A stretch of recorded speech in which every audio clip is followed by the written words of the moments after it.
to share,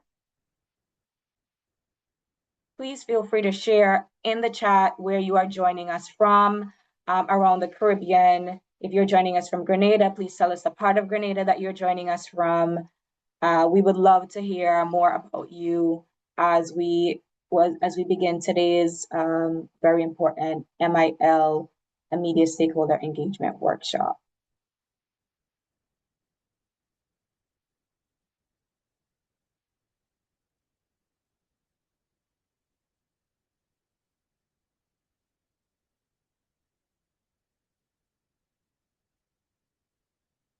So as I've already shared, my name is Arita Phillip.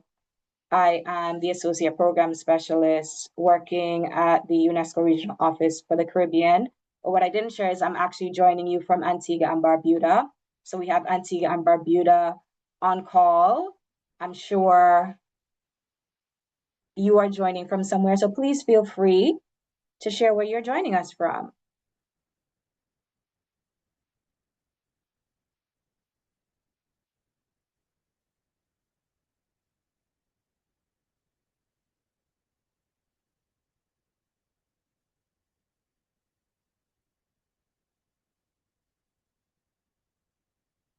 Okay, good morning to you, Maxine, Aline Esprit. You're joining us from Rosa Dominica. Yes, thank you so much for being here. Good morning, Radinka. I hope I'm saying your name correctly. Joining us from Bonaire, we're so happy to have you. And for those of you who have requested, the link is shared in the chat. So if you're not able to use directly the QR code on screen, the link has also been shared with you in the chat. Good morning, Marcelia Henry from St. Martin. We're so happy to have you join us for today's Sim Caribbean Media and Information Literacy and Media Stakeholders Engagement Workshop. And so the link has been shared with you. Good morning to everyone who is on the call. Thank you all so much for being on time and for being interactive. Good morning, Deidre Bevins from the Bahamas. Good morning. We're so happy to have you. Today is going to be a very informative and hopefully interactive session. So I'm just trying to, of course, get you into that group because we're going to be asking several questions as the presentations go along today and tomorrow. I know there are those of you who have already mentioned that you may not be with us on call for the entirety of today and or tomorrow. The sessions will be recorded and will be shared alongside the presentations after the workshop. And so you would have access to that recording. And we would therefore get all of that information to you. So of course, once you are on call with us, please be as interactive as possible because of course, your feedback is really going to help us to be able to have a better understanding of your lived reality, as well as the expertise that will be shared by the different presenters and panelists that we will have over the next 2 days.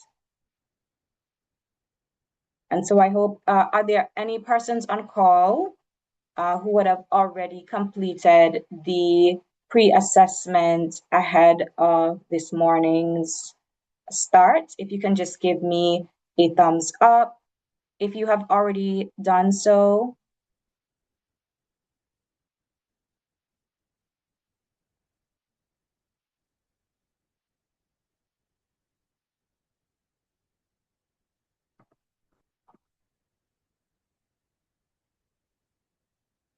Well, I'm not seeing any thumbs up, so that means that everyone on call is currently completing the pre-workshop assessment. So in that case, alongside Maxine, I will allow you. Thank you so much. Okay, so we have Russell. Russell has already completed. Thank you so much, Russell. And thank you also to the stakeholders online who are now completing. I will allow you a moment to continue with this process. And so for the persons who are just joining us, welcome and good morning. My name is Arita Phillip. I work in the communication and information sector at the UNESCO Regional Office for the Caribbean. and I am pleased to welcome you to the UNESCO SIM Caribbean Media and Information Literacy and Media Stakeholder Engagement Workshop. We are currently facilitating the workshop's pre-assessment. On screen, you will see the QR code, which you can use your mobile device to be able to complete this 10 to 15-minute pre-assessment. I'm also sharing in the chat, for the benefit of those who have just joined, the link to the pre-assessment. So if you have not yet completed the pre-workshop assessment, please feel free to access the link in the chat or to use the QR code that is on screen.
Apologies. I just wanted to share with you again that we have recently shared the agenda for today's workshop in the chat.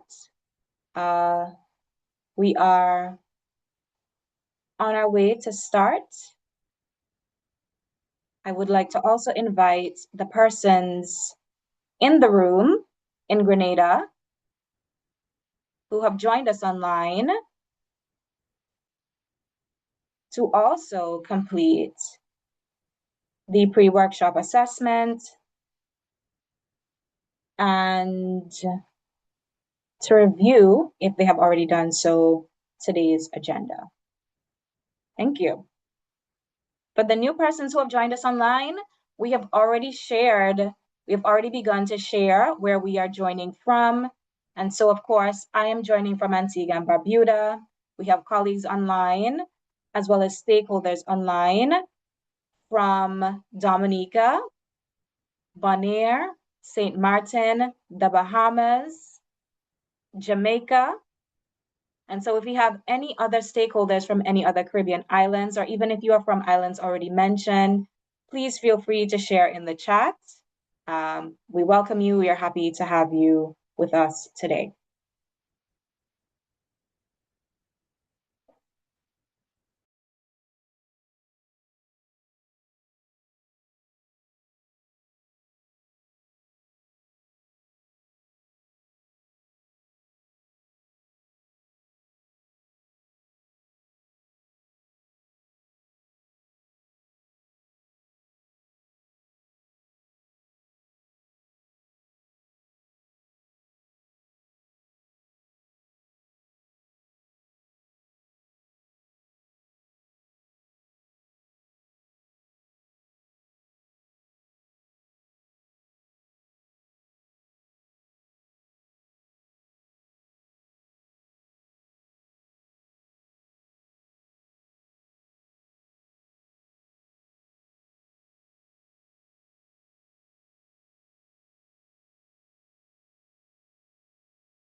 So good Go morning ahead. and welcome to our additional participants.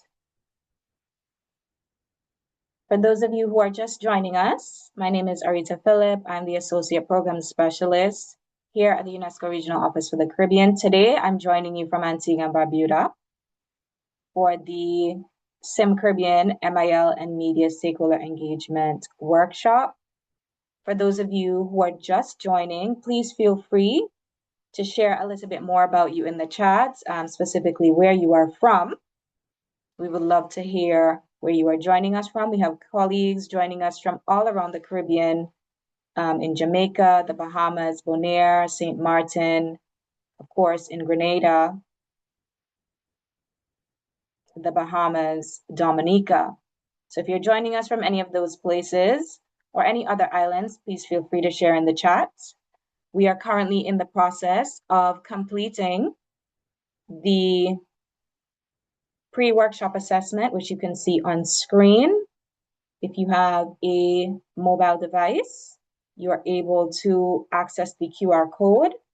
And if you do not have access to a device that will be able to use the QR code, I am sharing once again with you in the chat the link to the pre-workshop assessment so that you may access via your tablet and or laptop and complete it there. As I was explaining earlier, the pre-workshop assessment is actually a part of our monitoring and evaluation protocol here at UNESCO. But of course, it's also a very important part of getting to know our stakeholders better and being able to serve you better over the long term. Of course, today's workshop, we will be focused on media and information literacy and the importance of media and information literacy to media stakeholders. And we have shared earlier in the chat a copy of today's agenda for your review. So please have some time to review this. But as you take a moment to complete the pre-workshop assessment and share more about yourself in the chat and where you're from, I would also like to provide you with just a summary of what today's MIL and media stakeholders engagement workshop will cover. So of course, we are in the registration and pre-workshop assessment phase. Next, we will have the opening ceremony, which will be led from Grenada on site at the Radisson Grenada Beach Resort. We will also have, following the opening ceremony, official photographs, which will happen in country, but we will also have online our official screenshots of the participants on Zoom. So if your camera is off currently, please be aware that we will be asking you in very short order to have your cameras put on so that we can have that snapshot to note your participation. At this time, I would actually like to invite you to ensure that your names reflect yourself as well as the organizations that you may be representing. So if you are joining in an individual capacity, of course, we can see your names very clearly. But if you are also joining and representing a specific organization, please feel free to rename and add that organization to the end of your title so that we would be able to capture that information once we go through that process. Okay, thank you all so much. And so as mentioned, I just wanted to share a little bit about today's workshop. And so of course, we're going to be looking at media and information literacy, media and access to information. The very learned Dr. Paul Hector, who is the advisor for communication and information here at UNESCO Regional Office for the Caribbean, will be providing a recorded presentation on UNESCO's work in media and information literacy. What are we doing in the Caribbean outside of the SIM Caribbean process? but also inclusive of the Caribbean process, and how is this important to advancing digital transformation in the Caribbean. We will also have a presentation by Ms. Kiran Maharaj, who is the president of the Media Institute of the Caribbean.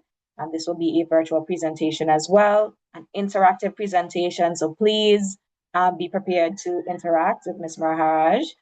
She will be looking at journalism ethics, standards, and research. So why is journalism ethics and standards important? How has this changed as the Caribbean and the world digitally transforms? And why is it important to develop these ethical skills, these research standards, these research skills in the modern age as a media professional? We will then have a break for lunch, and we will return to a presentation on the ethics of artificial intelligence for media professionals. This will also be a online presentation, which will be led by our colleague here, Angela Kim, who is from the social and human sciences sector. We will then have a presentation from the Government of Information Service in Grenada on how the Government of Information Service has digitally transformed over time since its inception.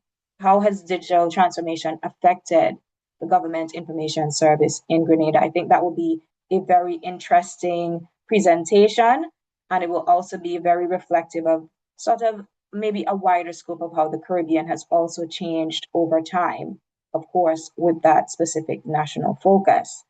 We will end today's workshop with a panel discussions, two panel discussions. The first focus on the youth with participation from the United Nations Youth Advisory Group members, Mr. Raheem Smith, Ms. Carrie Ann Maras, and Ms. Zinzi Noel. And then we will have the final panel of the day on government and the private sector, which will be led by Ms. Ruth Roberts, who will moderate, as well as Mrs. Shireen Thomas Isaac, who is from the GIS, and Ms. Calistria Farrier, who is the president of the Grenada Media Workers Association. So a very packed day, a very important day. And we thank you for your participation and your active engagement. We now have our participants in Grenada who have joined us online, and so we would like to hand over to them. Thank you.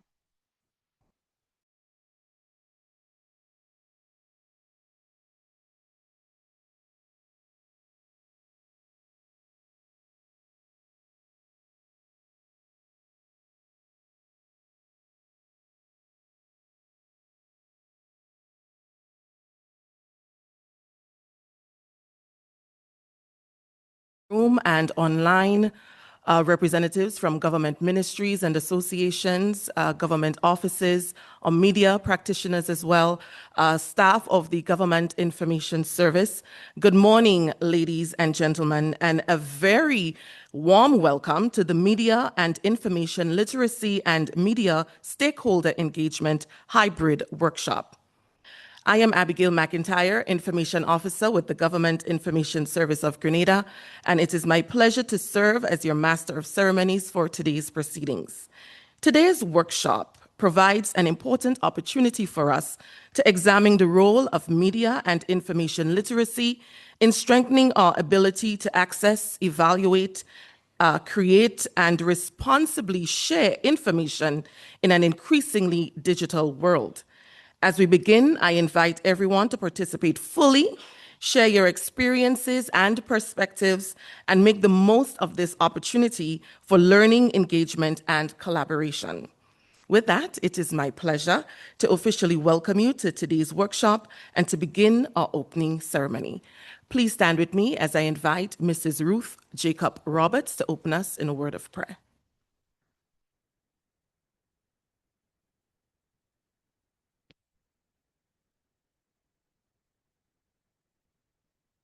Good morning, everyone. Standing on protocol already established, can we just bow our hearts as we pray? Father, You are God of all the earth, and there is none like you. We thank you for this opportunity just to be here today. We declare that this is going to be a learning experience for all of us, because he who holds information also holds power. And as we understand this, as we engage together, learn together, we pray that your presence will be with us throughout these 2 days. Lord, we pray for the organizers. So much have gone into what we see here today, and we thank you for what you have already done. So we pray you bless everything that will be said and done. May, as we finish this engagement, may all of us leave here with a better attitude, better exposure to information that will allow us to be able to share responsibly, and also that will be able to grow and learn together. Bless us all together, and thank you so much for your presence. Lord, grant us your approval. In the words of Psalms 90, grant us your approval, Lord. May all our efforts succeed. Yes, Lord. May all our efforts succeed. In Jesus' mighty name, amen. Thank you, Mrs. Roberts. You may have your seats. To officially welcome us to today's proceedings, we are pleased to have with us Ms. Keisha Jeleno, Secretary General of the Grenada National Commission for UNESCO. The Grenada National Commission for UNESCO plays an important role in advancing UNESCO's mandate and supporting initiatives that promote education, culture, communication, and information. Ladies and gentlemen, please join with me in welcoming Ms. Jeleno.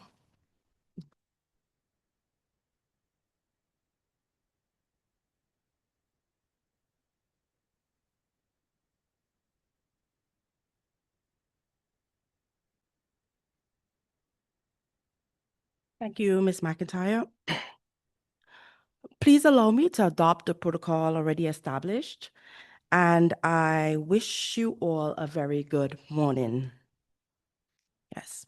It is my pleasure on behalf of the Grenada National Commission for UNESCO to warmly welcome you to this Media and Information Literacy and Media Stakeholders Engagement Workshop.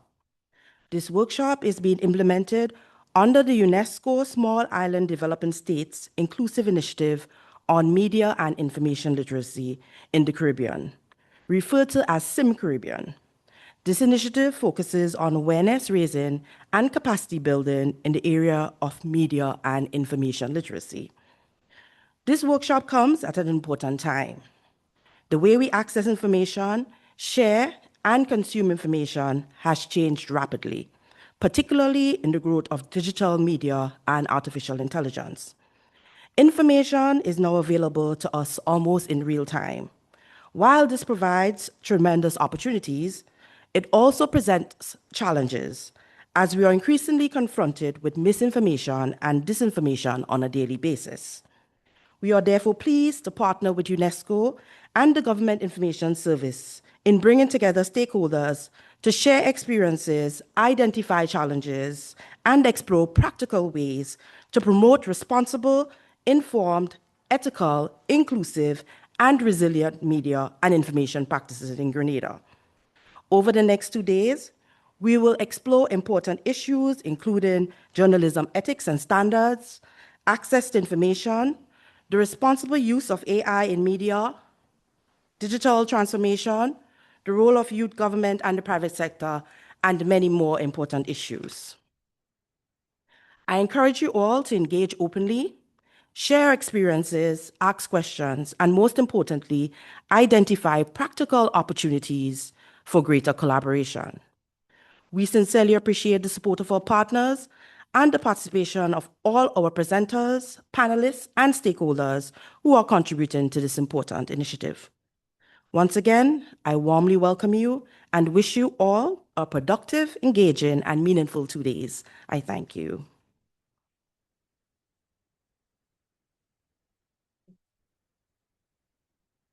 Thank you, Ms. Jeleno, for those warm words of welcome and for setting the tone for what promises to be a productive day. We now move to our opening remarks, and our first speaker is Mr. Jason Phillip, Director of the Government Information Service of Grenada. GIS plays a central role in communicating government policies, programs, and initiatives to the people of Grenada, while also supporting the public's access to timely and credible information. Mr. Phillip brings valuable experience in this area of government communications and media engagement. So let's welcome Mr. Phillip.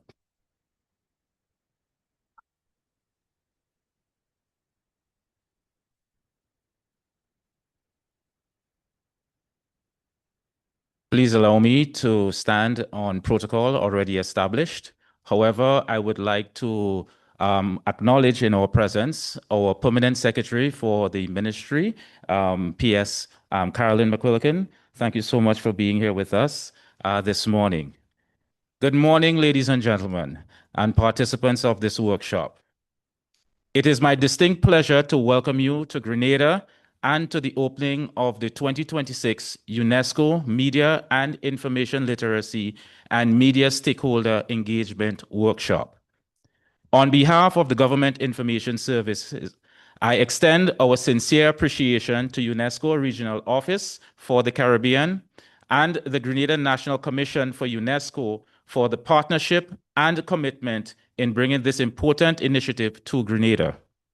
We are equally grateful to all of our local, regional, and international partners, panelists, and participants who have accepted our invitation to share their expertise over the next 2 days. This workshop represents far more than another conference on the calendar. It represents a shared commitment to preparing our societies for a rapidly evolving information landscape, one where technology is advancing at an unprecedented speed, where artificial intelligence is reshaping communication, and where the ability to distinguish credible information from misinformation has become an essential skill for every citizen. UNESCO has long recognized media information and information literacy as a cornerstone of democratic participation, sustainable development, and digital inclusion. Through the Small Island Developing States Inclusive Initiative on Media and Information Literacy in the Caribbean, which is dubbed as SIM Caribbean, UNESCO continues to support governments, media organizations, educators, and vulnerable communities in strengthening digital competencies, promoting ethical communication, and advancing inclusive media environments through our region. Grenada is proud to be one of the participating member states in this most important regional initiative. For the Government Information Service, this workshop aligns directly with our ongoing transformation as Grenada's national public communication agency. Our vision is to build a modern, resilient, and trusted public communication service that informs, educates, and engages citizens across every available platform, whether through television, radio, digital media, or emerging technologies. Our responsibility is to ensure that the government informs, remains accurate, accessible, timely, and is trusted. However, achieving that vision cannot be done by government alone. Media and information literacy requires collaboration between governments, journalists, educators, academia, civil society, and private sector, youth organizations, and international development partners. That collaborative spirit is reflected in the program just before us. Over the next 2 days, we will explore journalism ethics, responsible use of artificial intelligence, digital transformation, intellectual property, disability inclusion, gender equality, health reporting, culture, and multi-stakeholder engagements. These conversations have been intentionally designed to encourage practical solutions, stronger partnerships, and meaningful actions beyond this workshop. My hope is that every participant leaves this forum not only with new knowledge, but also with a renewed commitment. Commitment to professional excellence, commitment to ethical communication, commitment to critical thinking, and above all, commitment to ensure that every citizen has the skills necessary to navigate today's complex information environment with confidence and responsibility.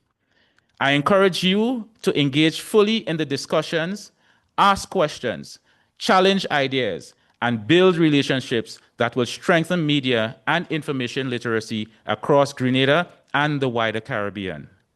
Before I conclude, I wish to express my sincere appreciation to the dedicated planning team from UNESCO, the Grenada National Commission for UNESCO, and of course, our team at the government of Grenada through the Government Information Service.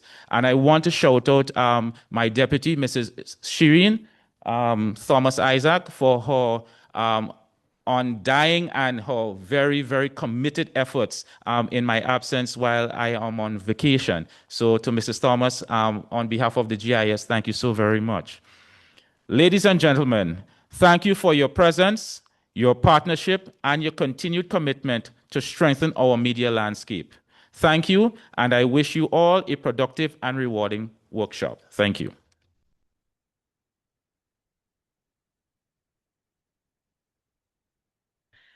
Thank you, Mr. Phillip. Our next speaker is Ms. Callistra Faria, President of the Media Workers Association of Grenada. As a representative of Grenada's media fraternity, Ms. Faria brings an important perspective to today's discussions, particularly on the role of media professionals in promoting accurate, ethical, and responsible journalism. Please join me in welcoming my president, Ms. Callistra Faria.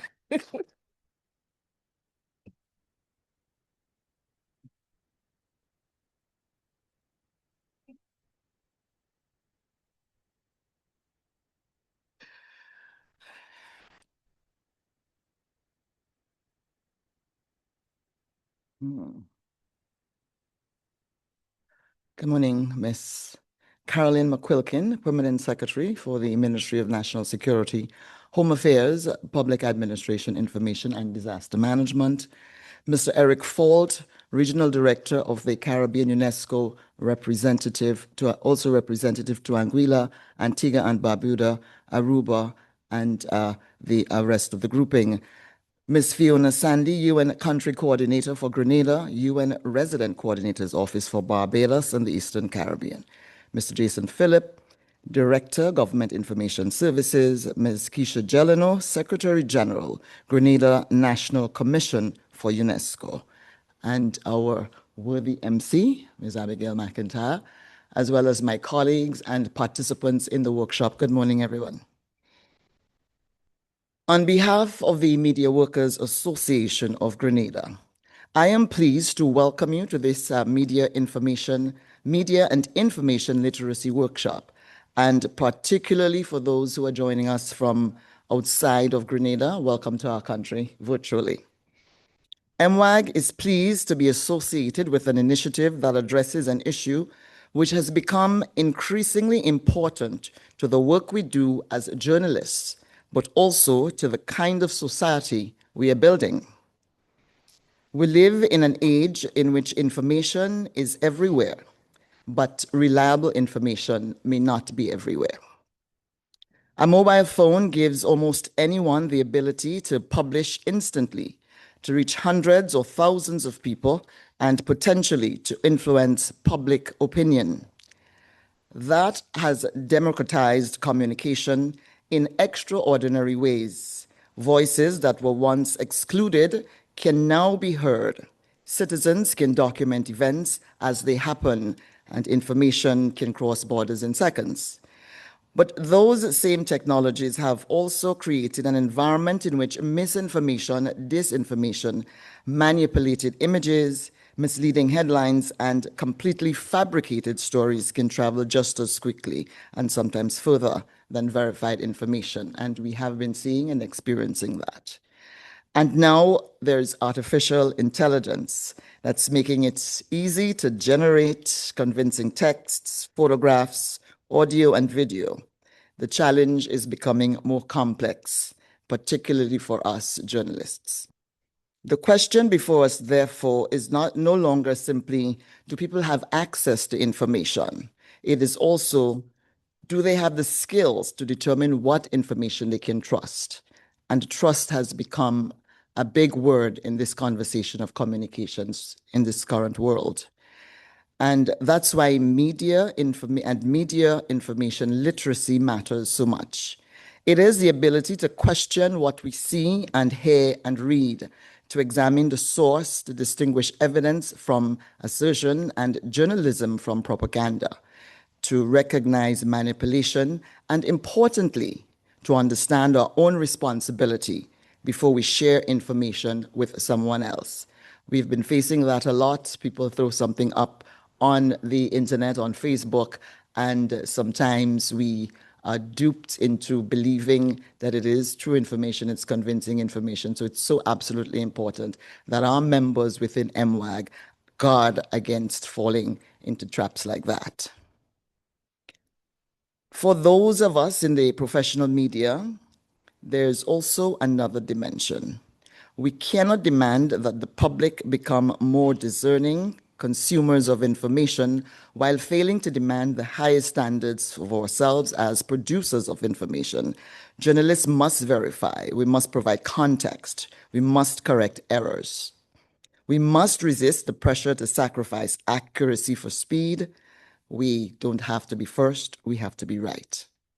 And substance for clicks and engagement.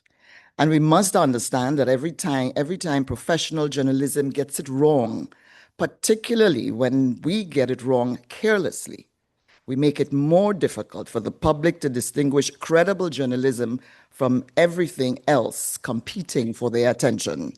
That relationship of trust is extremely important. At the Media Workers Association of Grenada, we have consistently argued that press freedom and press responsibility are not competing principles. They reinforce each other. And in fact, for this last year, that was our theme, press freedom and responsibility. A free media must be able to scrutinize governments, institutions, and people in positions of power without intimidation or interference. But the credibility with which we exercise that freedom depends heavily on the standards we bring to our work. Media and information literacy, therefore, cannot be regarded simply as something we teach school children or the wider public. It must also be part of the continuing professional development of journalists and media practitioners.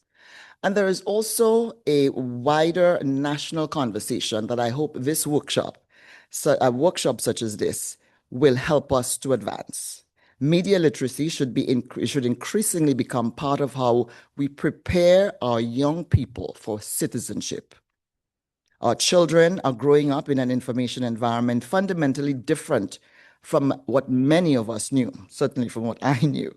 Telling them simply don't believe everything you see on the internet that's no longer sufficient. We must equip them to ask, who created this? Why was it created? What evidence supports it? Can I verify it? Attempting to manipulate my emotions, and what responsibility do I have if I decide to share it? Those are not merely digital skills, really. They are skills that build strong citizens. They're also skills that build strong journalists. A society in which citizens can critically evaluate information is better equipped to participate in democracy, to hold institutions accountable, and to make informed decisions about issues affecting their lives. That is why UNESCO's continued leadership in media and information literacy is important, and why MWAG welcomes this opportunity for engagement here in Grenada. My hope is what begins in this room will not end when this workshop concludes, but it will continue, and that the broader program that UNESCO has undertaken will continue to serve the region quite adequately. Let us take the knowledge gained here into our newsrooms, our classrooms, our organizations, and our communities. Let us challenge one another, and let us recognize that strengthening media and information literacy is not the responsibility of any single institution. It requires journalists, educators, policymakers, civil society, technology platforms, and citizens themselves. The information landscape has changed. Our response must change with it. And so on behalf of MWAG, I thank UNESCO for facilitating this important engagement. And I welcome all of you who have committed your time in participating. And I wish you a productive and thought-provoking workshop. Thank you all.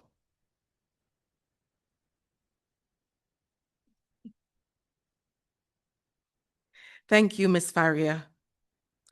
The United Nations continue to play an important role in supporting countries across the Caribbean in advancing sustainable development, strengthening institutions, and promoting inclusive access to information and knowledge.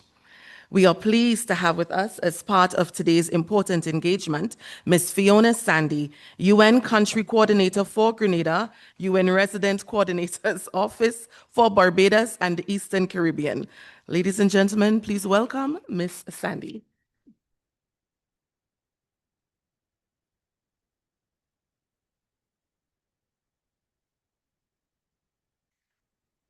Ms. Carleen McQuilkin, Permanent Secretary, Ministry of National Security, Home Affairs, Public Administration, Information and Disaster Management. Mr. Eric Fault, Regional Director for the Caribbean, UNESCO, and representative to Anguilla, Antigua, Barbuda, Aruba, Bahamas, Barbados, well, CARICOM, and the other English-speaking and other Dutch-speaking islands of the Caribbean. Other UNESCO colleagues, other colleagues in government, other media colleagues and partners, good morning. I am happy to be here. Well, I was happy to be here when I came in. I'm now ecstatic because I heard disability inclusion mentioned. And I'm also the disability inclusion focal point for the United Nations, Barbados, and the Eastern Caribbean. It doesn't mean that I'm an expert. It just means that I have to remind my colleagues in the UN, I have to have conversations with the governments across Barbados and the Eastern Caribbean about how do we sleep, dream, think, and act with mainstreaming disability inclusion, everything that we do. So I have an agenda, of course, as I mentioned. I get an opportunity to use this platform to speak about inclusion, human rights, and bringing those at risk of being left behind to the front. So let me begin by thanking UNESCO, GIS, and all partners for convening this important media and information literacy workshop. UNESCO's work in advocacy, education, knowledge exchange, meaningful communication can be linked to conflict resolution and international cooperation, building safe and secure spaces for people to interact, making this a timely platform for a broader conversation about how information literacy can strengthen social cohesion and advance rights locally, regionally, and globally.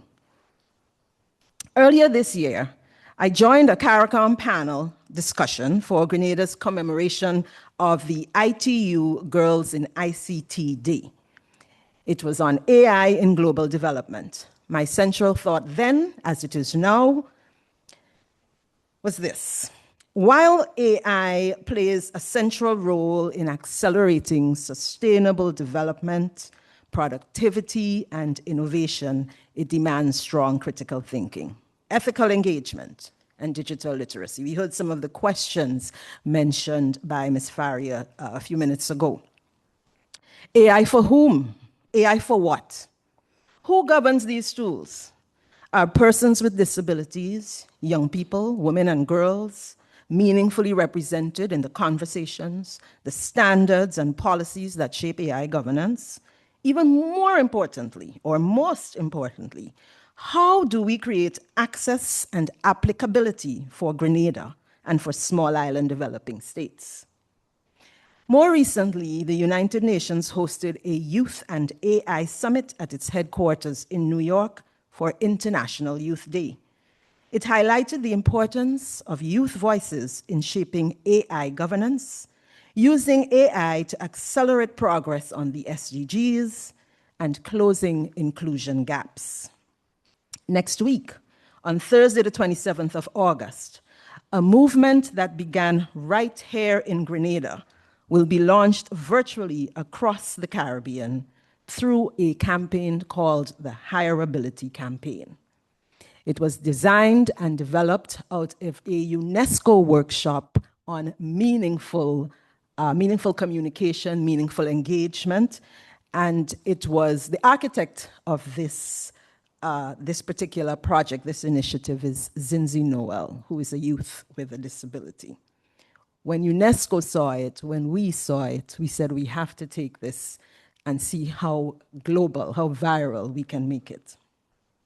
It is a call to everyone working in communication, technology, policy, and development to remove barriers wherever they appear, widen participation for those too often left out, and defend the dignity and rights of all people.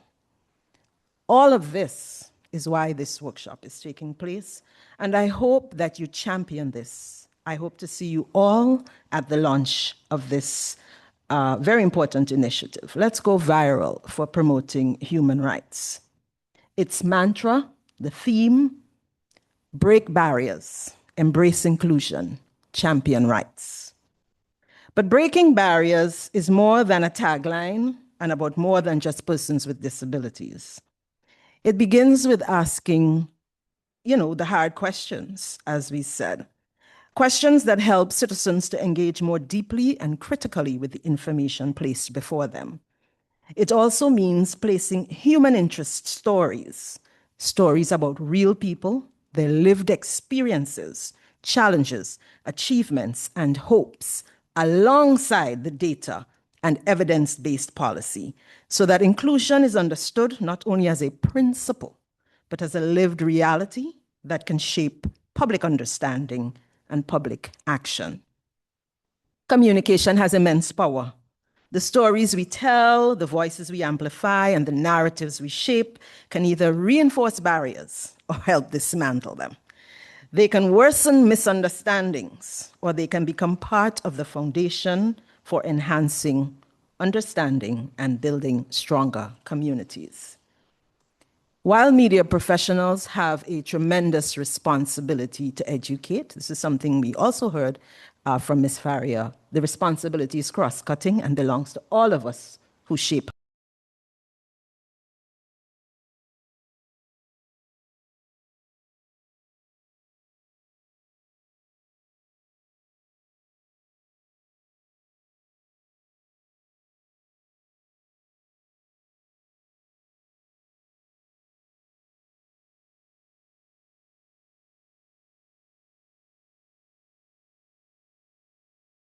Voices usually unheard and underrepresented, and to champion the rights of all people, especially the vulnerable, marginalized, or those at risk of being left behind. I wish you a productive and enjoyable session. Thank you.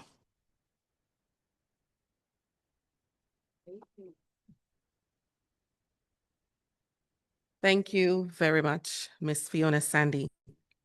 Our next speaker is Mr. Eric Falt, Regional Director of the UNESCO Regional Office for the Caribbean. UNESCO has long championed media and information literacy as an essential tool for empowering individuals to navigate today's rapidly changing information environment. Mr. Falt's participation underscores the importance of regional and international collaboration in strengthening media and information literacy across the Caribbean. Ladies and gentlemen, please direct your attention to the screen as we hear from Mr. Eric Falt.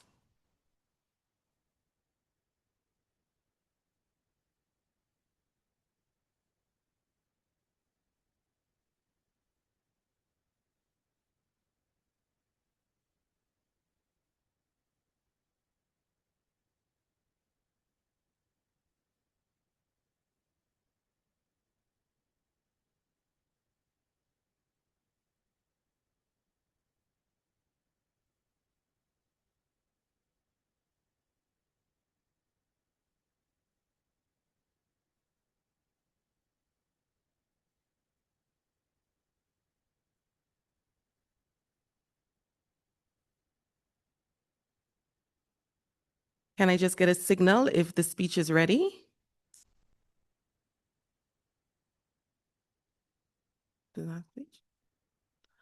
Okay, so we will just proceed with the program while our team sorts that out. And I would like to, okay, I got a signal. Ms. Kisha Gelino, Secretary General, Grenada National Commission for UNESCO. Mr. Jason Phillip, Director, Government Information Services in Grenada. Ms. Calistria Ferrier, President of the Grenada Media Workers Association. Ms. Fiona Sandy, UN Country Coordinator for Grenada. And dear media stakeholders across government, the private sector, academia, and civil society, both online and in Grenada. A pleasant good morning to all of you. While I cannot be with you face to face, it is certainly my great pleasure to join you virtually to commemorate the culmination of the efforts between the government of Grenada and the UNESCO Regional Office for the Caribbean for the organization of this workshop. And before I begin, I must first express my most profound appreciation to Prime Minister Dickon Mitchell for his role as chairman in leading the adoption of the UNESCO Caribbean AI Policy Roadmap, developed by the UNESCO Regional Office for the Caribbean at the 111th COTED meeting in July. This AI Policy Roadmap presents, as you may know, 4 pillars for policymakers and stakeholders to guide the design, use, and deployment of responsible, inclusive, human-centered, and ethical AI in the region. The pillars focus on Caribbean culture and creativity, governance and transformation, upskilling and education, and resilience and sustainability. The leadership of Prime Minister Mitchell on this initiative signals the forward-thinking nature of CARICOM on the importance of AI governance in the region. And as Regional Director for UNESCO in the Caribbean, I celebrate this milestone with you and look forward to our continued strong partnership on the advancement of digital transformation initiatives in Grenada and across the Caribbean community. As the world digitally advances, Caribbean countries must also rapidly digitally transform. And in alignment with this shift, Caribbean people must be upskilled and educated to remain professionally competitive, to protect their online safety, and to have an awareness of how technology is impacting the way we learn, live, play, and work in the modern world. Digital media and information literacy is the bridge between general competency and proficiency in the digital world. And that is why through SIM Caribbean, UNESCO has partnered with Caribbean governments in Antigua and Barbuda, in Grenada, and in St. Kitts and Nevis to upskill and educate stakeholders, including content creators, youth, older adults, educators with inclusive classrooms, and educators of students with disabilities on building their media and information literacy awareness and competencies. So today we add to this important work. To ensure comprehensive and inclusive outcomes in the journey towards media literate Caribbean citizens, a whole of society approach must be adopted. All media stakeholders, including the private sector, government, academia, and civil society workers, have a critical role to play in educating the public.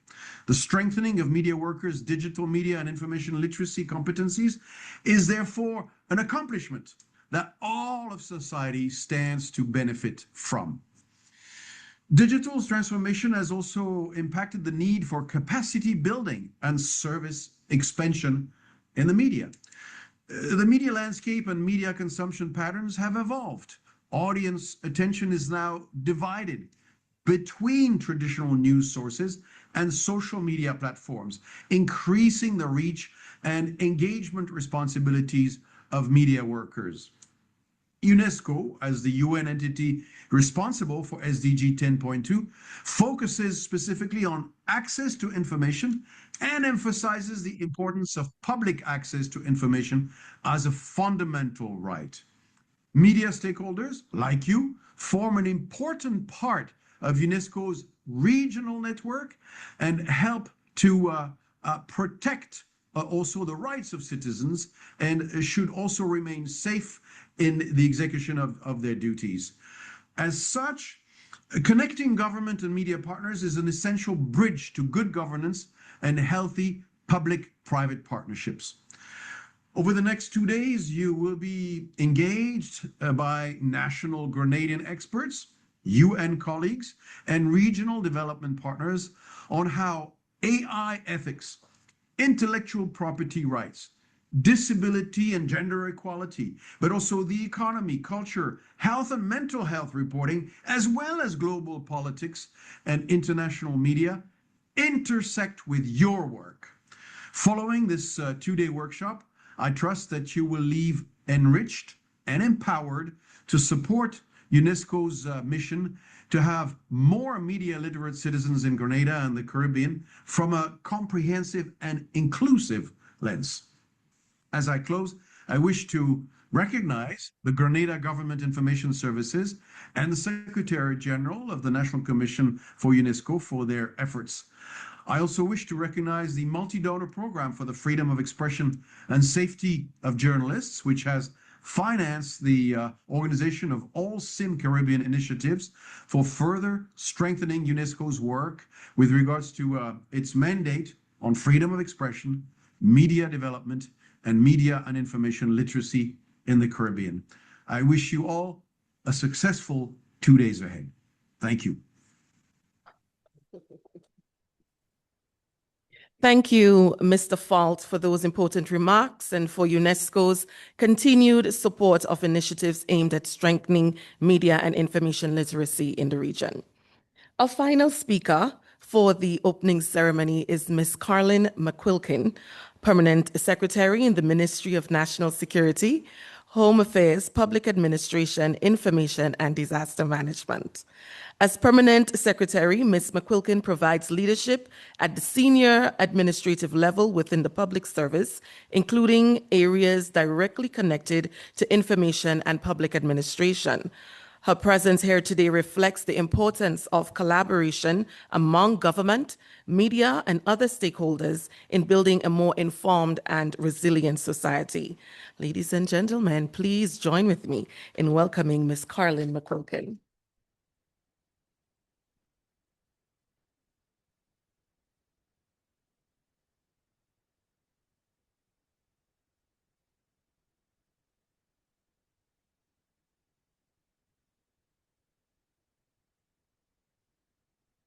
Mr. Eric Fault, Regional Director, UNESCO Regional Office of the Caribbean, Ms. Fiona Sandy, United Nations Country Coordinator, Mr. Jason Phillip, Director of the Government Information Service, Ms. Keisha Gelino, Secretary General, Grenada National Commission for UNESCO, distinguished representatives of UNESCO and the United Nations system, representatives of government ministries, departments, and agencies, members of the Media Workers Association and our private media houses, panelists, presenters, educators, youth representatives, civil society organizations, development partners, members of the media, ladies and gentlemen, good morning to everyone.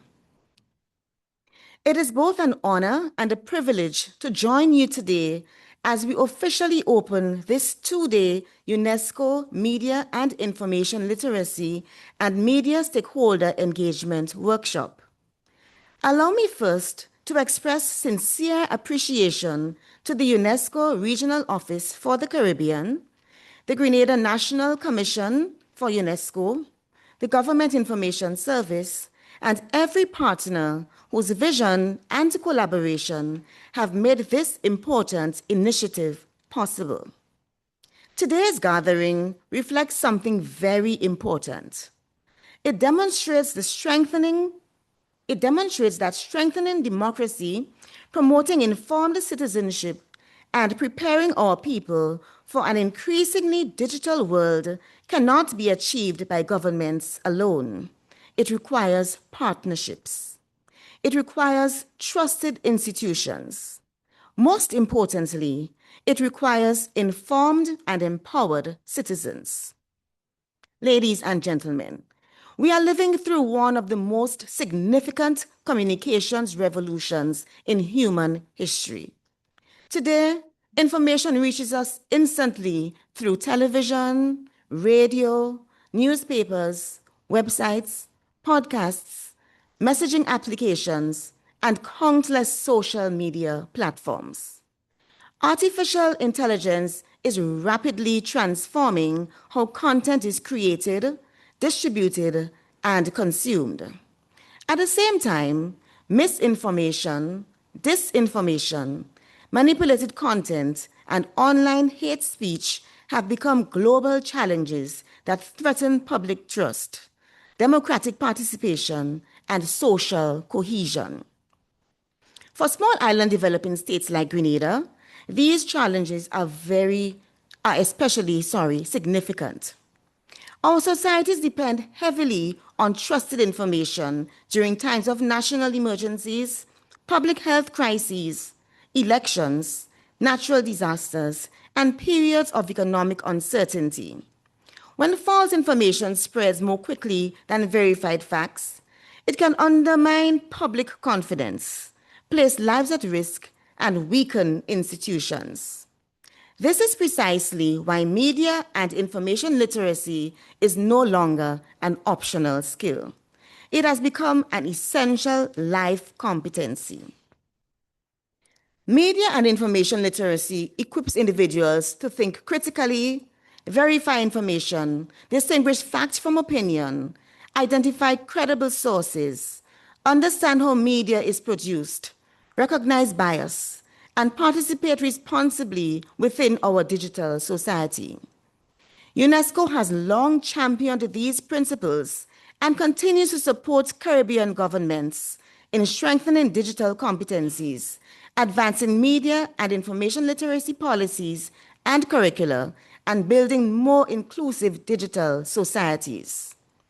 Colleagues, the Government of Grenada fully recognizes that digital transformation must be accompanied by digital responsibility.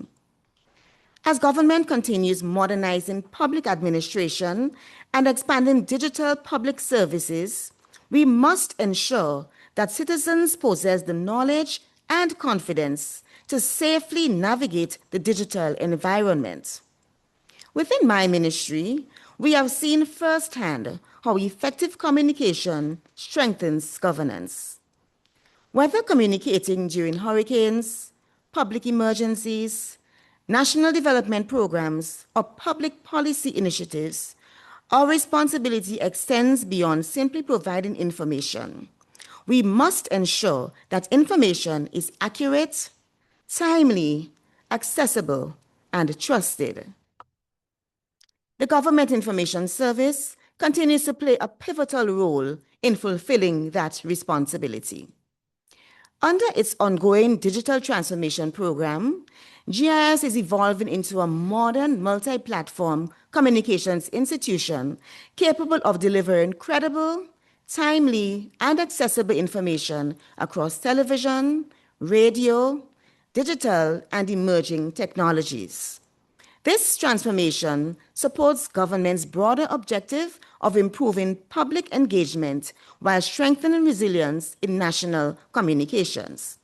However, government communication alone is not enough. The responsibility for building an informed society belongs to all of us. Journalists must continue to uphold professional ethics and accuracy. Educators must prepare young people with critical thinking skills. Public institutions must embrace transparency. Technology professionals must promote responsible innovation. Parents must encourage healthy digital habits. Citizens themselves must become discerning consumers and responsible creators of information. That is why I am particularly pleased that this workshop brings together such a diverse cross-section of stakeholders from government, private media, academia, youth organizations, civil society, international agencies, and development partners. The program reflects this collaborative approach through discussions on journalism, ethics, artificial intelligence, digital transformation, intellectual property, disability inclusion, gender equality, health reporting, culture, and multi-sector engagement over the course of the 2 days.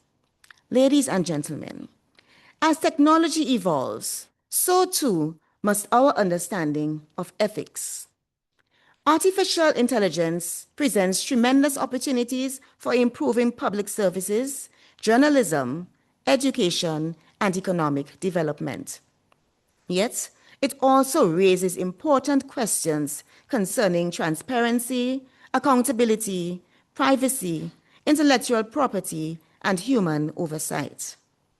As policymakers, communicators, and media professionals, we must ensure that technological advancement always remains guided by ethical principles and respect for human dignity. This workshop, therefore, comes at a particularly appropriate moment. It allows us not only to discuss today's challenges, but also to prepare ourselves for those that lie ahead. I encourage every participant to approach these 2 days with curiosity, openness, and a genuine willingness to learn from one another. Ask difficult questions. Share your experiences. Challenge assumptions. Build new partnerships. And when you leave here, become ambassadors for media and information literacy within your own organizations and communities. If each participant returns home committed to improving how information is created, verified, shared, and understood, then this workshop will have achieved far more than its agenda suggests. Ladies and gentlemen, the Caribbean has always demonstrated resilience. We have overcome natural disasters, economic challenges, and global crises by working together. The digital age presents another opportunity for regional collaboration. Through initiatives such as UNESCO's Small Island Developing States, Inclusive Initiative on Media and Information Literacy, Caribbean nations are building stronger institutions, empowering educators and youth, supporting media organizations, and advancing inclusive digital societies. Grenada is proud to be among the participating member states contributing to this regional effort. As Permanent Secretary, I reaffirm the Government of Grenada's commitment to supporting initiatives that strengthen responsible communication, promote informed public participation, enhance digital inclusion, and contribute to resilient democratic institutions. Our investment in media and information literacy is ultimately an investment in our people. An informed citizen is an empowered citizen. An empowered citizen strengthens communities, and strong communities build resilient nations. In closing, allow me once again to congratulate UNESCO, the Grenada National Commission for UNESCO, the Government Information Service, and every stakeholder involved in organizing this timely and meaningful workshop. I wish all participants every success over the next 2 days. May your discussions be insightful. May your partnerships be strengthened. And may the knowledge shared here to benefit Grenada and the wider Caribbean for many years to come. It is now my distinct pleasure to officially declare the 2026 UNESCO Media and Information Literacy and Media Stakeholder Engagement Workshop open. Thank you, and may God continue to bless you all and Grenada. Thank you.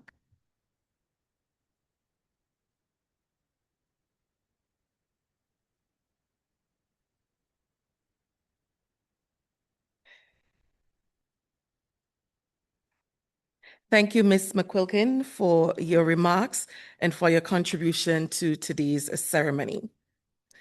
Ladies and gentlemen, that brings us to the end of our opening ceremony. I would like to thank all of our speakers and partners, our media stakeholders, and everyone joining us virtually for being a part of this important engagement. At this time, we would end the opening ceremony, but please remain in your seats for some important announcements as the workshop progresses. Thank you to all of viewers online.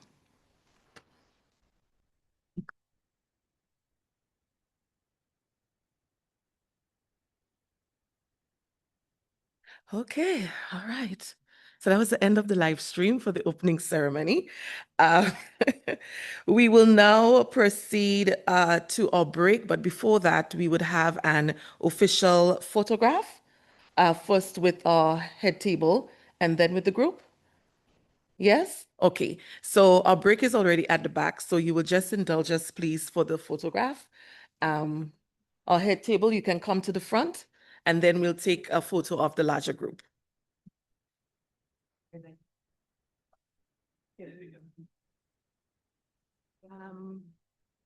Is that on? You move this.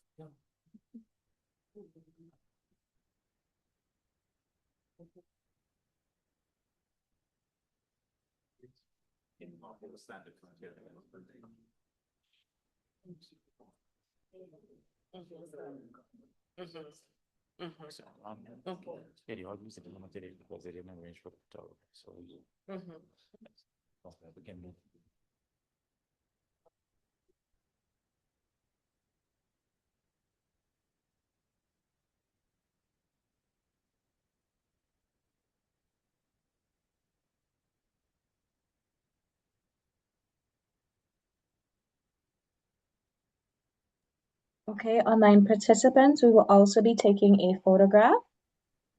And so we invite the online participants to turn your cameras on so that we may be able to take that photo. Thank you.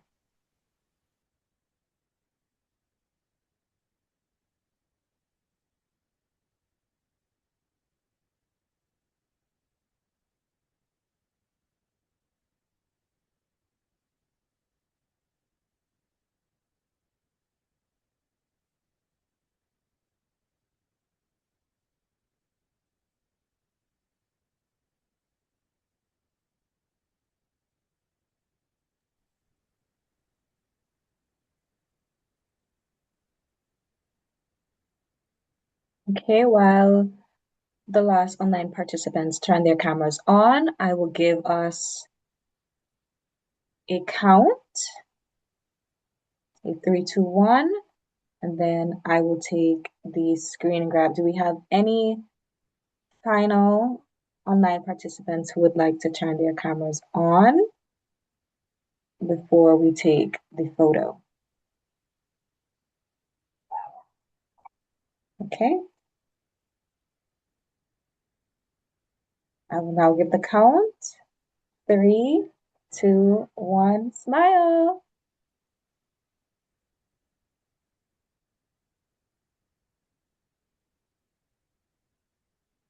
Okay, perfect. We have it. Thank you all so much.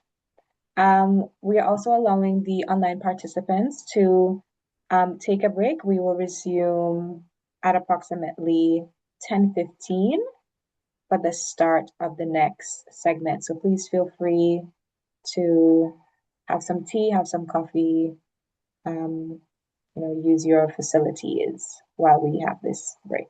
Thank you.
Good morning, colleagues. I'm pleased to join you by video for this SIM.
To our participants and colleagues online, thank you so much for your patience. We are just going to have an additional break for 10 minutes. I know we expected to resume at 10:20. Okay, colleagues, can we settle down so that we can start with our first session?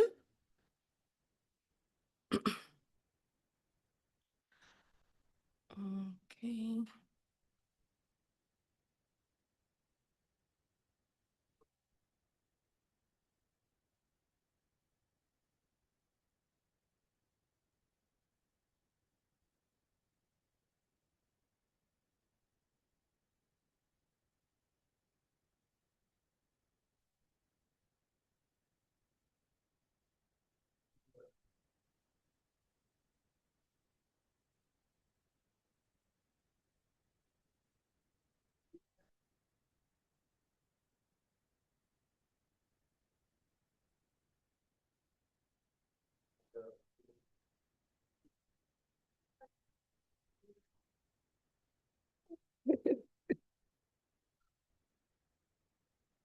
I'll just wait for the cue from my technical team to proceed. We're all settled? Okay, awesome. So I hope you had a refreshing break and you are ready to partake in the sessions that we have lined up today.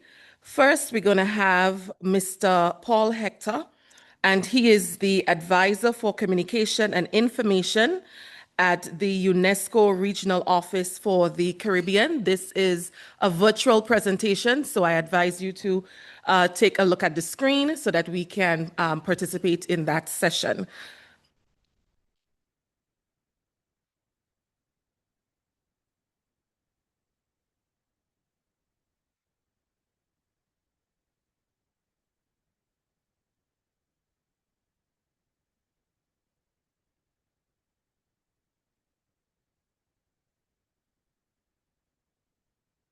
Good morning, colleagues. I'm pleased to join you by video for the SIM Caribbean MIL and Media Stakeholder Engagement Workshop in Grenada today. My thanks, of course, go to the Government of Grenada, the Government Information Services, the Grenada National Commission for UNESCO, our regional partners, of course, our fellow panelists, and let me also extend a special word of appreciation to Ms. Keisha Gallinou, our Secretary General of the National Commission, for her leadership, and to my colleague, Ms. Arita Phillip, for the careful coordination which has made this event possible. Let me, my purpose today, of course, is to connect UNESCO's global work with the practical realities facing Caribbean people and institutions, and of course, looking at the way in which media and information literacy is impacting lives and bringing improvements and ensuring development. So let me first of all begin with the why. I think it's important to note that UNESCO's work in this area is not mainly about workshops or toolkits or producing resources. Of course, these are very important instruments, But the deeper purpose, of course, is to protect the conditions that allow people to live freely, safely, and of course, with dignity. In small societies, which are quite common across the Caribbean, information moves very quickly. It can prepare us and, of course, build confidence.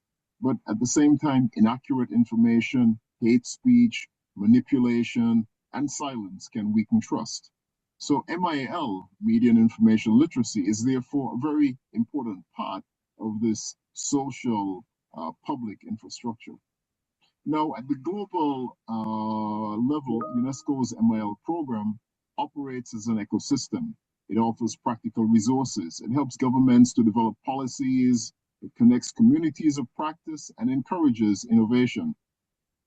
The global MIL webpage, which you can access, points to MOOCs, massive open online courseware, curricula, handbooks, a variety of publications, digital skills, resources, podcasts, and videos. It also, of course, makes clear that MIL policy, it's not something that can be just left to chance. One-off trainings, of course, help individuals, but policies help to create systems. And UNESCO's global networks help make MIL a shared and accessible public capability. Now, let's think about some of the challenges and also opportunities. Now, several global actions that UNESCO is undertaking in the framework of MIL are especially useful for the Caribbean. If we think about the MIL Cities Initiative, this invites municipalities to become hubs for learning through both physical and virtual activities. So in some way, this is quite much linked to today's event. We also have the annual celebration of Global MIL Week, which usually runs from around the 24th to the 31st of October each year, and serves as an event to mobilize stakeholders worldwide, sharing experiences, case studies, good practices. In 2024, we had some 81 countries celebrating, and this is something which is, of course, increasing. We saw something like over 10,000 creators enrolled in Trusted Voice Online, and a large number, over 200 youth organizations equipped with MIL skills. So I'd just like to invite all of you to consider how you might engage with this year's celebrations. Now, media stakeholders as a key focal group in today's event. Now, I think the Caribbean brings a distinctive reality to this global agenda. We are, of course, small states. We are highly exposed to climate and economic shocks, but also deeply creative and strongly connected. Our information systems are, of course, very personal. People often know the journalists, the people on the news. They may have even gone to school with them. They know the public officers, the teachers, community leaders. And of course, in such tight-knit and connected societies, when trust is damaged, its impacts, its effects move very quickly.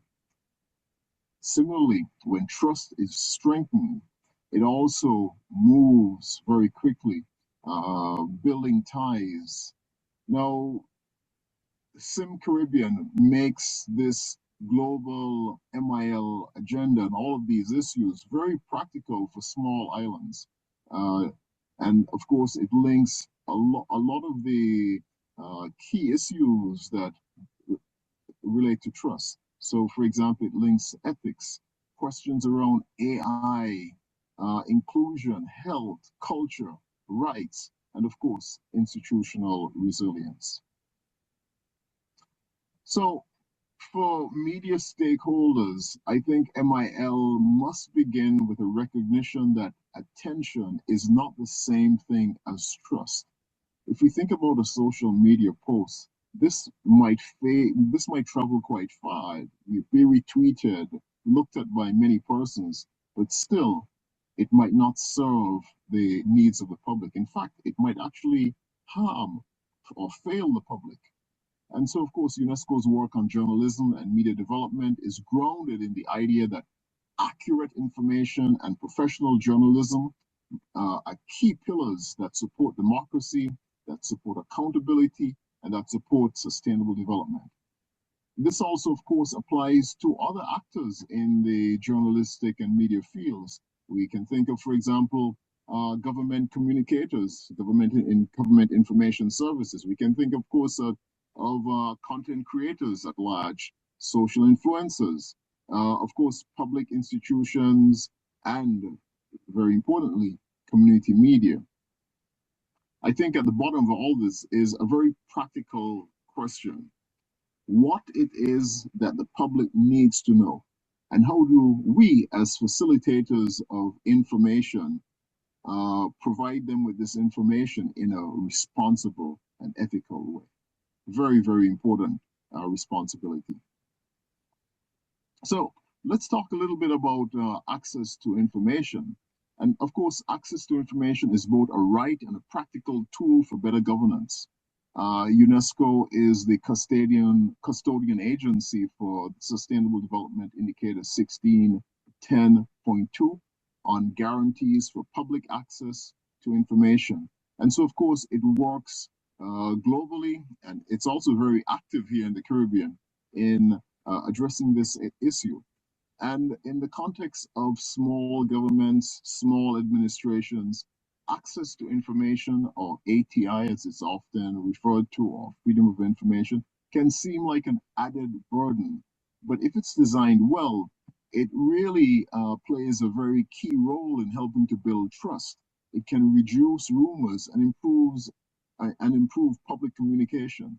And if we think, for example, about times of crisis, that is a time when people especially need information on risks, on services, on where to go to for assistance. And access to information frameworks can really play a key role in this. And of course, good record keeping, proactive disclosure about issues affecting the public, constructive relationships between government entities and the media. These are all important parts of making sure that reliable, trusted information goes out. And this, of course, helps to underpin the resilience of societies. Let's talk about artificial intelligence. I think artificial intelligence is something which makes the need for media and information literacy even more urgent, more compelling. As we know, generative AI can support creativity. It's very useful for things like translation. It can support us in our research and access to knowledge. At the same time, however, AI can also generate synthetic media. Synthetic media, it's like a double-edged sword. Of course, synthetic media has good uses, but it's also challenging in that it can create things like deep fakes. It can deepen misinformation. It can reproduce stereotypes and create confusion about the reliability of sources. And of course, just thinking about the way in which synthetic media is generated, it also raises important questions linked to copyright and the payment, fair payment of content creators. Now, UNESCO's policy work on MIL and generative AI emphasizes the empowerment of users. It places human agency and control at the center, and it really insists on things like explainability, understanding how we arrive at various conclusions, reliability, and of course, wider participation. And to ensure wider participation, it's important that persons engage inclusively with these technologies. Now, for the Caribbean, this of course connects very directly to the Caribbean Artificial Intelligence Policy Roadmap, which, as you may be aware, was recently endorsed by CARICOM. It's a Ministerial Council on Trade and Economic Development. as a regional policy. And this milestone was achieved under the leadership of Grenada's Prime Minister, Dickon Mitchell. And so I think this is of something which is, I think you can all be, of course, we all as Caribbean people, but particularly you in Grenada can be especially proud of. And this roadmap aims to harness AI to support the region's sustainable development. And of course, it focuses on areas such as culture and creativity, governance and transformation, upskilling and education, which is of course key for ensuring that everyone can really participate and benefit from these new technological developments. And of course, resilience and sustainability. And of course, as we know, resilience, we are in one of the most hazard impacted regions of the world. So Sim Caribbean, this event is part of that. And it's, I would say, a very important step in helping to localize UNESCO's global MIL agenda and to tailor it to the Caribbean region. And of course, this is something which has built on previous work, which was conducted in Antigua and Barbuda. We had extensive youth engagements. We reached over 338 youth stakeholders. We interacted with some 46 local youth organizations, including organizations representing persons with disabilities. And we addressed a range of topics: digital transformation, online hate speech, discrimination, disinformation, the mental health impacts of social media content. We looked at how to also take these things into account to develop responsible and ethical communication strategies, and of course, building key digital skills. I think this is very significant because this provided us with a model, and this model looked at engaging young people, including vulnerable groups, connecting national development priorities with digital skills, and of course, turning this awareness into actual organizational practices. And in the Sim Caribbean actions that have been carried out since then, including today and tomorrow's hybrid event in Grenada, this logic is also being extended, being applied, and with a specific focus on the media sector. So again, we're building on what has come before to improve, to extend our reach. Now, again, I think the issue of crises, it's something which cannot be separated from our day-to-day life here in the Caribbean. The Caribbean is often recognized as perhaps one of the most hazard-prone regions, or second most hazard-prone regions of the world. So that's something that's very important. And even in this vein, the role of information as a life-saving tool, just as important as water, as important as shelter, as important as food. I think this becomes very important. And if we think about this in the context of, let's say, hurricanes, before a hurricane and even leading up to hurricanes, public service announcements, providing accurate information, it helps people to prepare for these hazards. The same can be said about things like droughts, about fires, about earthquakes. And of course, during an emergency, having had this information, it enables people to make better and safer decisions. And of course, after a disaster, having reliable information, it helps communities know where to go to for assistance. It helps them to understand what is going on, what is being done as services are being restored. And of course, this knowledge allows people to avoid rumors, to avoid scams, and also the mental stress that accompanies, scams and rumors and so on. And of course, UNESCO's media in crisis preparedness and response work in the Caribbean, includes a strong component of community media support. We look at things like rapid needs assessments, disaster reporting training, fact checking, and of course, coordination with national disaster systems.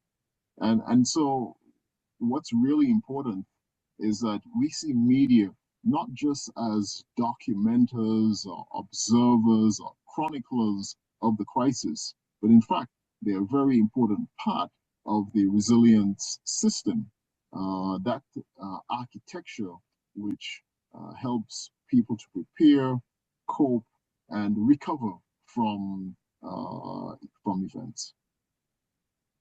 So I think you might probably be familiar with the idea of the infinite game. So finite games are games where the players, the competitors are known. There is a fixed goal. So for example, if you think of something like football, two opposing teams, the objective is within a set time, 90 minutes, so scoring the most number of goals. As opposed to, let's say, infinite games, things which persist for a long time. So, for example, developing a country. How do we know when we have succeeded in developing a country? We can move from different phases, stages. If you think about Maslow's pyramid, that gives you an idea addressing basic needs, shelter, clothing, healthcare, and moving up to more abstract concepts. And life, it's in many ways is like this. And similarly with our work today, we're not just simply trying to quote unquote win this 2-day workshop. What we're trying to do is to build a system, a system of strengthened and continuing trust, of learning, of cooperation, within Grenada, across the region. And after the workshop, we need to ask, what will continue? What are the new habits that, as a result of today's workshop, will remain? What are relationships that will be made stronger as a result of today's event? And what are the practices that you as media stakeholders will adopt in your newsrooms, in your government units, in the community groups, youth organizations that you belong to? And I think, as I said, looking at these long-term goals, it's very important. It can often be slow processes, but I think influence, it's built through respect, it's built by listening, and I think it's built by having, very shared purposes and uniting around these common goals. Now, as you move through the sessions today and tomorrow, I'd really like you to keep one question in mind. And this question might be interpreted in different ways by different groups or from different lenses. And that question is, how does what we're doing help Caribbean people to access trustworthy information, to participate safely in these digital and also analog information and community spaces, and hold institutions to account? From the perspective or the lens of journalism or journalistic ethics, I think that leads to questions around accuracy and fairness in, for example, reporting. If we think about artificial intelligence, this question leads us to really reflect on and think about issues related to things like human agency. Who is in control of these systems? Are we aware of what's going on? And of course, transparency. For persons, if we think of the disability and gender equality lenses, I think this question reminds us that information systems must serve everyone. And that phrase of no one left behind, it really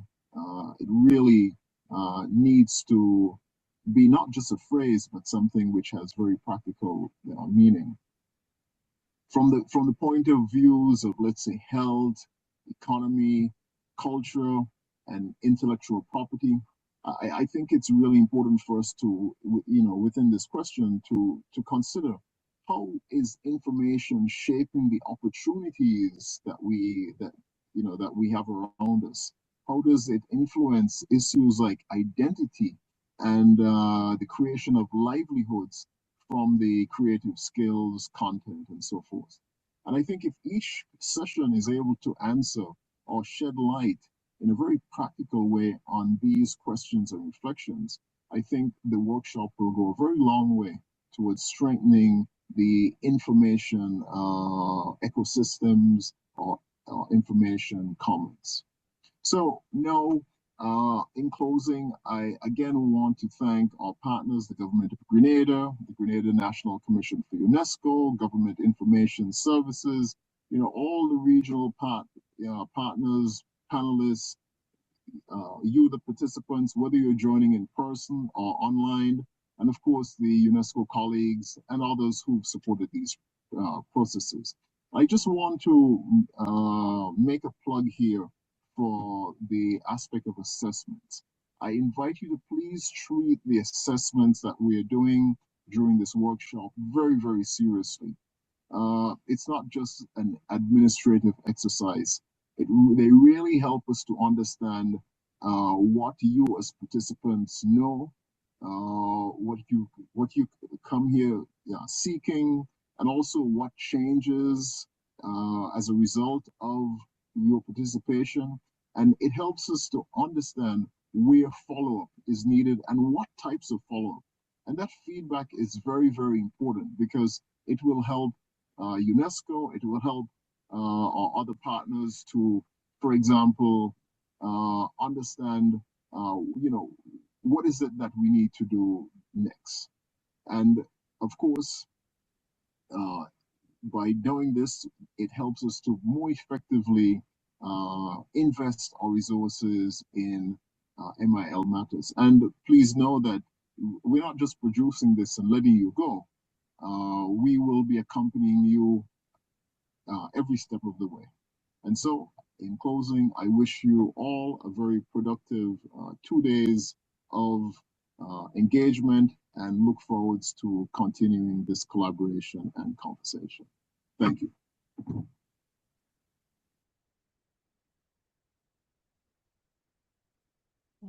All right. Thank you, Dr. Hector, for that informative presentation. Ms. Jelena, is Ms. Jelena in the room? Would we be taking any, not that, okay, all right, great. So we're moving on. So we move on to our next session, which looks at another critical area for media practitioners. Journalism carries with it a tremendous responsibility in an age where information moves rapidly and audiences are exposed to content from multiple sources. Maintaining professional ethics. Sorry, my laptop just went dead on me. Right. Maintaining professional ethics, sound standards, and credible research practices is more important than ever. Our next presenter will take us deeper into this subject through a presentation on journalism ethics, standards, and research. Joining us virtually is Ms. Kiran Maharaj, President of the Media Institute of the Caribbean. Ms. Maharaj brings her experience and perspective from the regional media landscape to this important discussion. We will direct again our attentions to the screen as we listen to Ms. Maharaj. Thank you very much. Good morning, everyone. I hope that you all are hearing me loud and clear. I am coming to you from Guyana, actually. I'm here for the Caribbean Broadcasting Union's annual media conference. But I came here via Trinidad, which I call home. My second home is in Jamaica. And I really want to thank UNESCO for inviting me and having me here, and especially to Arita for all of her hard work, and to all of my colleagues there in media. Also, I understand we have private sector involved. I want to thank you all for the opportunity and your attention. I cannot see the room on my screen. I'm hoping that that might be possible somehow if the technical team can help. Oh, great. Wonderful. All right. So I'm going to try to make this as little painful as I can. and as interactive as I can, because I think that's the way that we will learn best. So I have a throw-out question. This is my icebreaker to everyone. In what year did UNESCO start their mill initiatives? Anybody have a clue?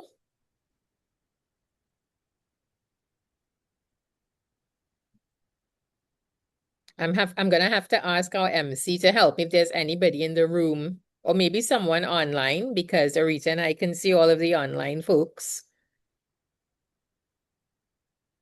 Anybody? No? Going, gone. Mistress of ceremonies, do we have anyone in the room with an answer? 2008. Maybe 2008. 2013 was the formal launch. Maybe it was presented, the idea was presented in 2008. And the reason why that date is important is because this is not a new concept. Before the internet started, all of the wildfire, this has been in existence actually since the days of Antony and Cleopatra, right? This whole concept of mill. Because in those days, what happened was Octavius Caesar wanted to ensure that the population, who were very much in love with Antony and Cleopatra, that they stood no chance to get into power. And what he did was he printed ugly versions of their faces on all of the money, all of the coins, right? And that was perhaps the first documented strategy of mis and disinformation that we have. The other one I love to use, especially when I'm teaching this to children, is the sky is falling, Chicken Little, right? Because the sky wasn't really falling. It was an acorn that fell off a tree. And for us in this region, we know the Anansi stories. We all grew up on Anansi. I think children these days don't hear those stories enough, but there were real lessons inside of our Anansi stories as part of our oral tradition. And so that brings me to getting into this topic with you of journalism, ethics, and standards. Because at the end of the day, from where I've sit and all of the research and studying I've done on this topic, what I've learned is that this is not just an issue for journalists and the media. Sorry, this is actually an issue that everybody who is a citizen has to be involved in. So when we talk about journalism ethics, we break it down into three pillars, basically: truth, accountability, and independence. Your truth is the way you respect facts and the public right to accurate information. Our accountability hinges on our responsibility to our sources, our audiences, and our society. And our independence means that we should stay free from undue influence. And those are the three pillars, really, of journalism ethics. But when you think about it, this should be so for anybody who is spreading information. In the information ecosystem, if you are a messenger, really and truly, you should be cognizant of these three pillars. But a lot of the weight is placed on journalists because obviously they are looking at us because our quotient for truth should be very high, at least 100. So let's move on to the challenges in the digital age. We have the challenge of social media identity, where journalists have to be a lot more cautious about what they post and say in their personal capacity versus their professional capacity. There are boundaries, and we risk in our profession blurring those boundaries. Now, I've heard people say to me, the same for politicians. And that may be true, but at the end of the day, because we are journalists and media practitioners, we are supposed to be wielding this sword of what is honest. Then there is the issue of responsibility in digital literacy and how are we promoting mail? Are we doing it as much as we should? My short answer to that is no. Media is at fault, but so is everyone else. But I think that the responsibility of that digital literacy does, in fact, weigh more squarely on our shoulders. Print to online shift has its challenges because everything goes viral so quickly. And when I talk about this, I think about, the village where my grandmother grew up. And if something happened on the first street, before in the morning, before lunchtime, the whole village would know. It's worse now with social media and the shifts and online and what is happening. And of course, everybody can be a journalist because there is this concept of citizen journalism. But who is providing the editorial oversight? Who are the ones vetting the stories? Nobody. So we have a lot of self-proclaimed journalists, and these are the real challenges we are facing.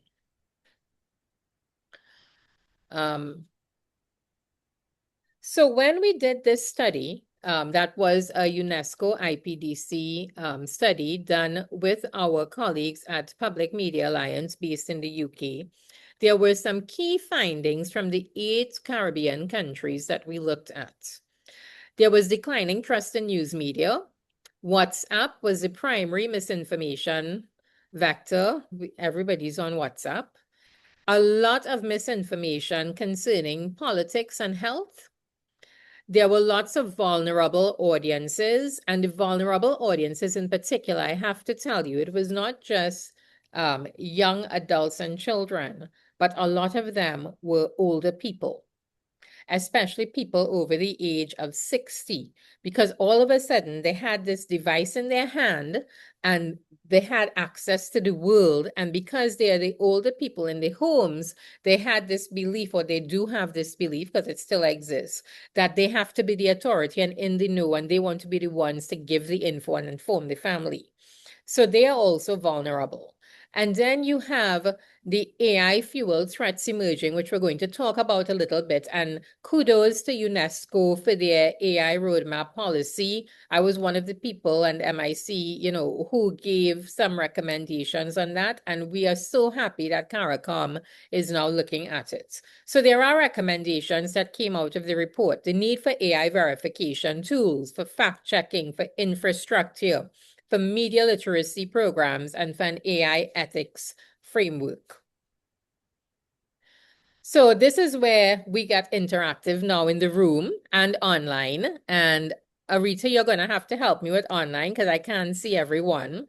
But on a scale of 1 to 5, 1 being the lowest, how confident are you that you could spot a well-made piece of disinformation about Grenada right now? If you saw a piece of information saying Kikam Jenny is going to erupt within the next 24 hours, take all precautions now. How confident are you that you could tell that that is disinformation? And there's a nice little chart and you're seeing the lava flows and all of that. So I'm going to ask my mistress of ceremonies in the room. Let's take a couple of questions. Those of you online can put it in the chat. So 1 being the lowest, meaning you're not that confident you could spot it. 5 meaning you are a pro. You could spot fake news anywhere, anytime. So let's just see what people see. So let's go to the room first, and I'm going to ask our MC to assist us. Let's ask how many people put their hands up for number 1.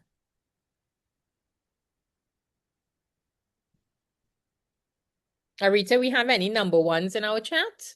We do have a number 1 in our chat, but I also wanted to say, would it be possible to minimize the presentation so maybe that you'll be able to see some of the persons in the room? Oh, yes, I can do that. Let me try that.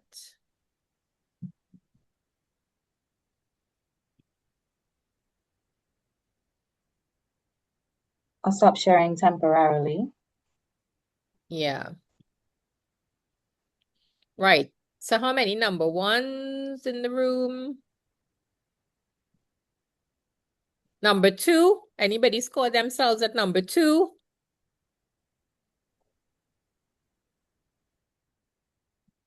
Number 3, which means you're at the halfway point. You're not 100% convinced, but you're so on it. Okay, a couple number 3s. Number 4. Good. And number 5, who is a pro? Ah, I see a really high hand up. And I want to ask her, how would she go about as a lady in I think it's blue. I hope I'm not colorblind. It looks like a blue shirt. Our mistress of ceremonies can guide me. The young lady, I think, is against the wall.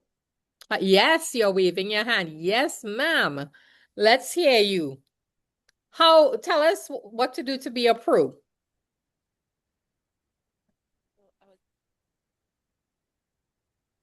You have to say why I'm confident in my answer, right?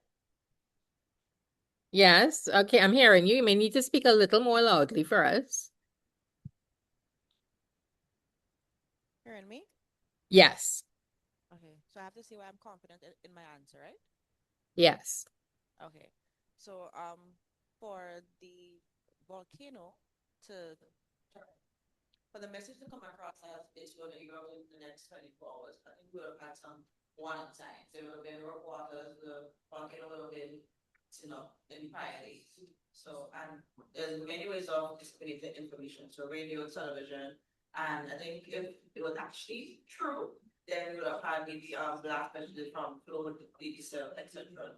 Maybe yesterday, maybe more. So I'm really confident that the information, if it was received like that, would not be true. Okay, but it means you're going to have to take some time to research that, right? Yes. Yes. Yeah. And that's one of the difficulties we have in media, the length of time it takes to get that information. And during that time, all these rumors spreading like wildfire and causing panic.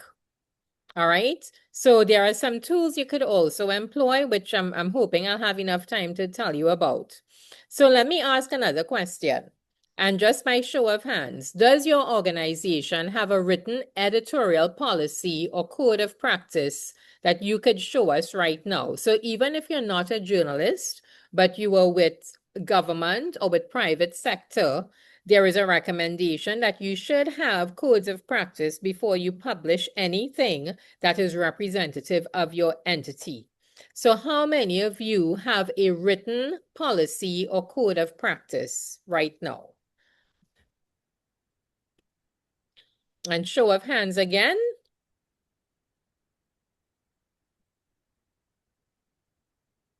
I'm seeing one online.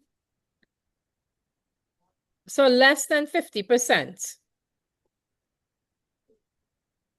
Less than 50%. And this is part of the reason why we are going through this presentation today.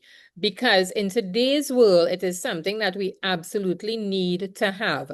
It doesn't have to be long. It could be a simple one-pager, but the thing is, we need to have it. Let me go back to my presentation.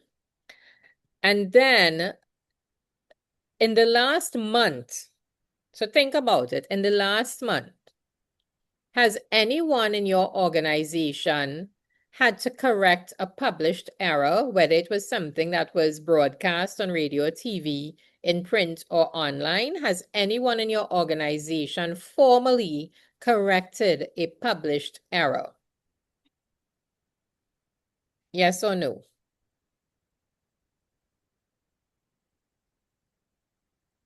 I'm seeing some hands up in the room. So tell us, just anybody who, and I think we have some online as well. Let's hear from the room. Just anyone. Just tell me or tell us, all of us here, share with us what the error was.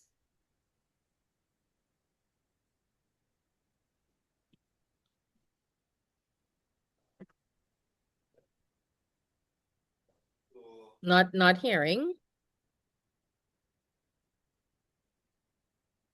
Testing 1 2 1 2. Yes, better. Thank you. Right.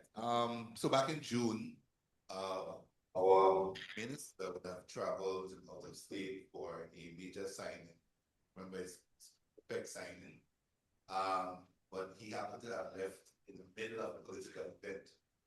And by the time I got to work in the club the next morning, it was scattered all over social media. He kicked out of the party. Um, he was running from questions from constituents and so on. Why did they not have anything directly to do with the ministry? Just the fact that the information out there, it came home to the ministry, and we had to clear the air that it was an official visit that official trip that he had to take. When that was done, persons then began to question, the trip, what was the trip about, and so on and so forth. Just the accuracy of the information that was shared, and how we basically were just putting on information to save face, basically.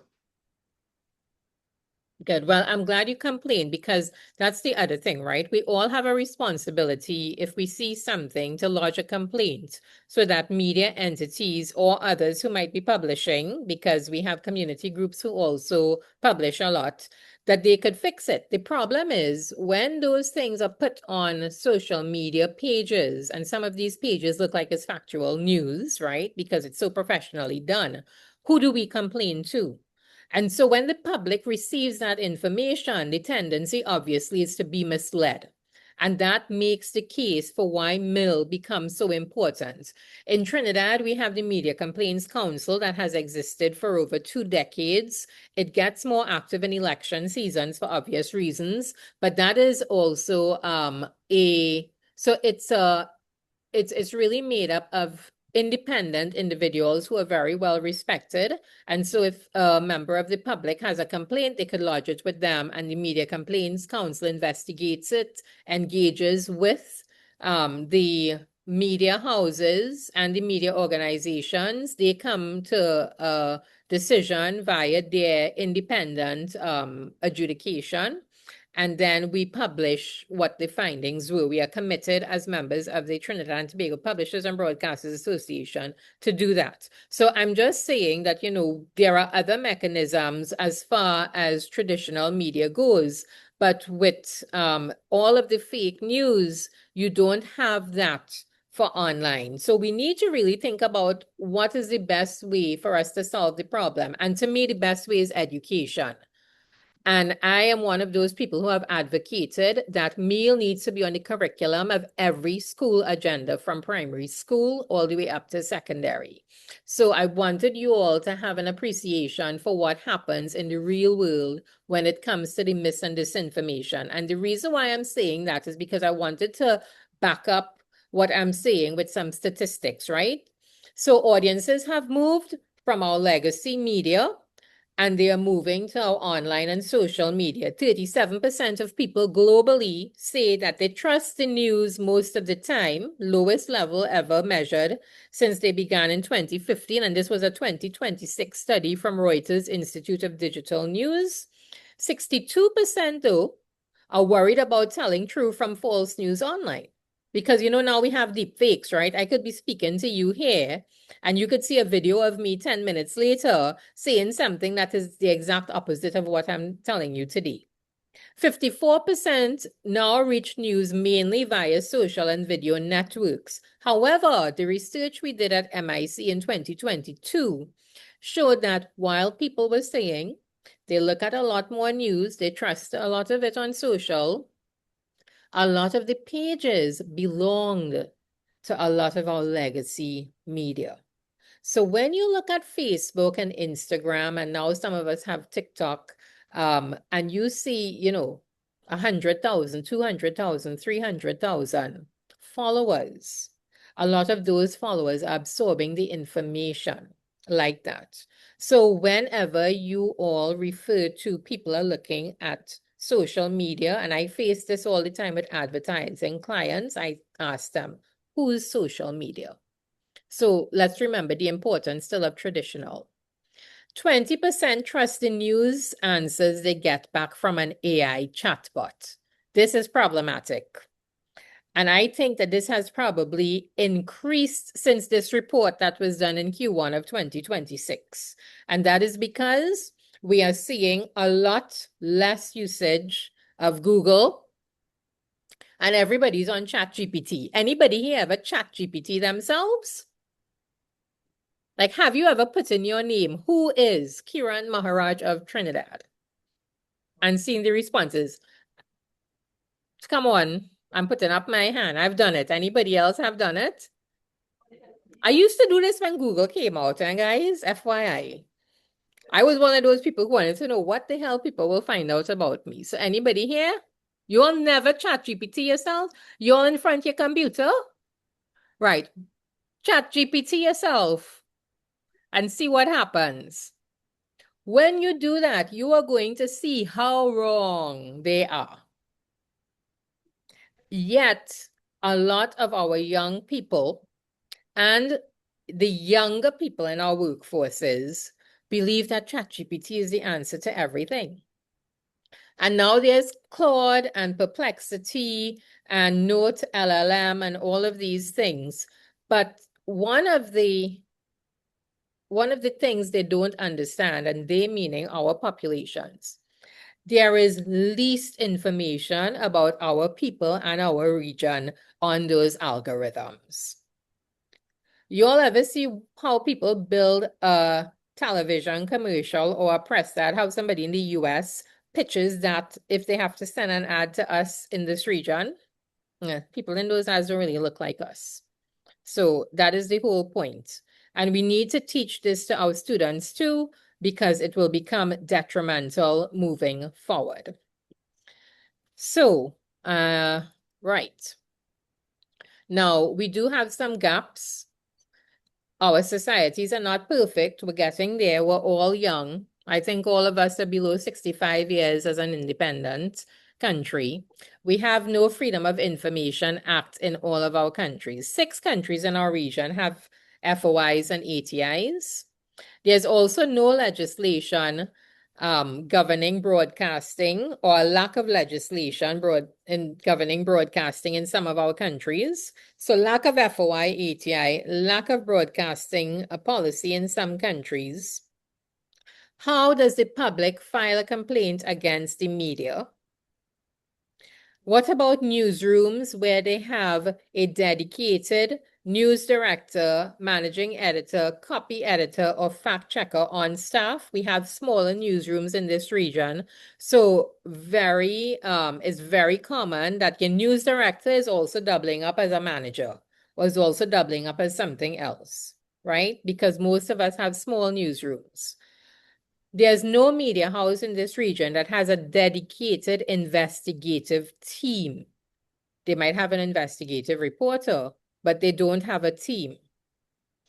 News items are regularly built on a single source. So very often press releases are just regurgitated, but there's no questioning around it, no further in-depth interviews or anything, no stories, no other angles of a press release. And there's no licensing or regulatory framework for internet-based broadcasting.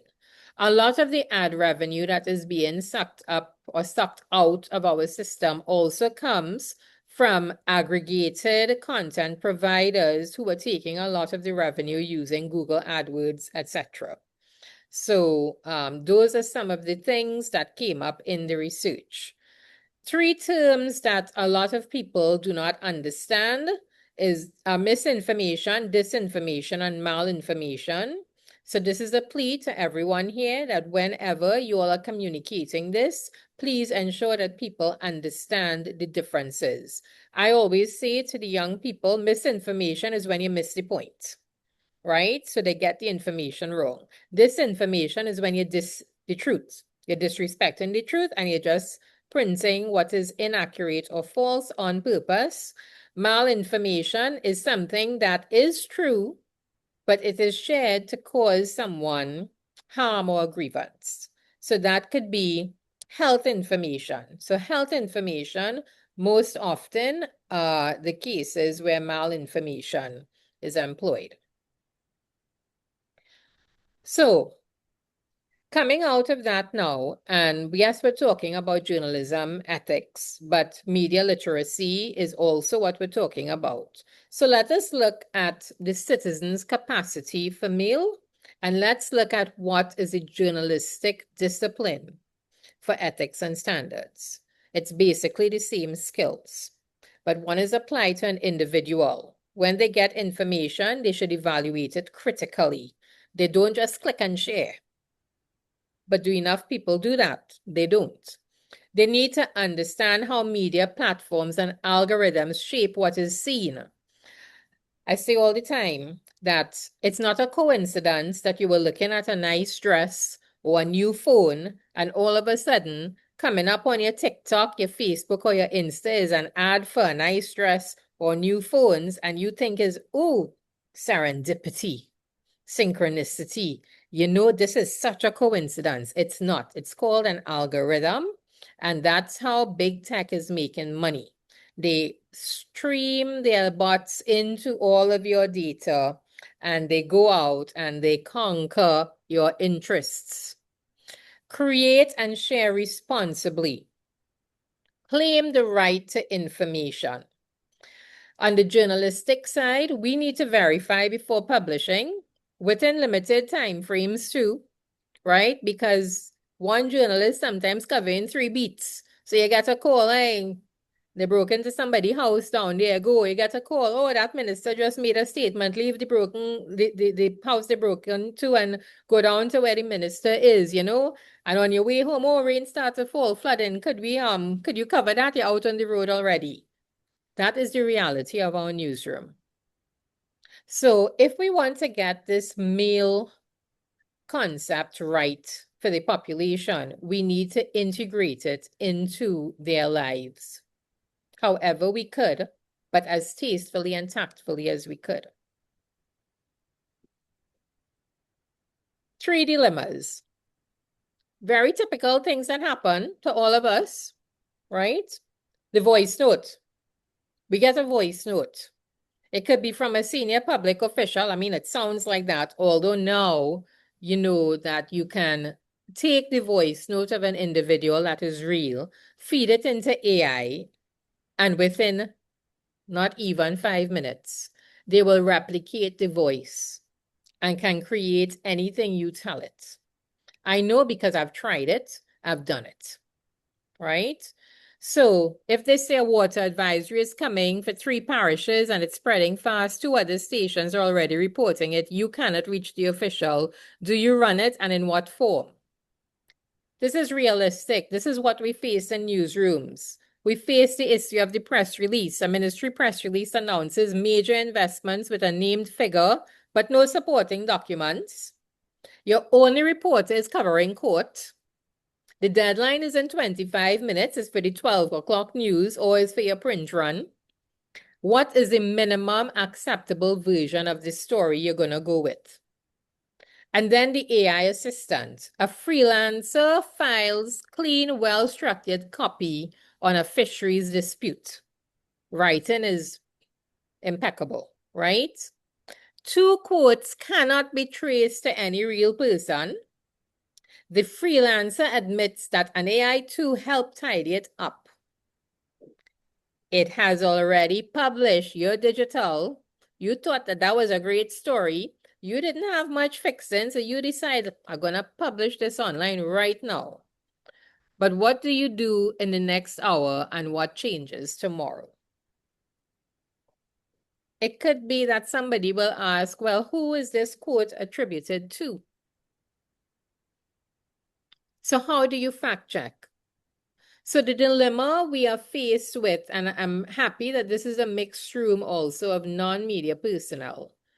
This is the dilemma every newsroom in our region where we have small outfits and limited ad revenues. This is what we face on a daily basis in the news. And we have to decide, what do we publish now? What is the one line of disclosure that our audience deserves?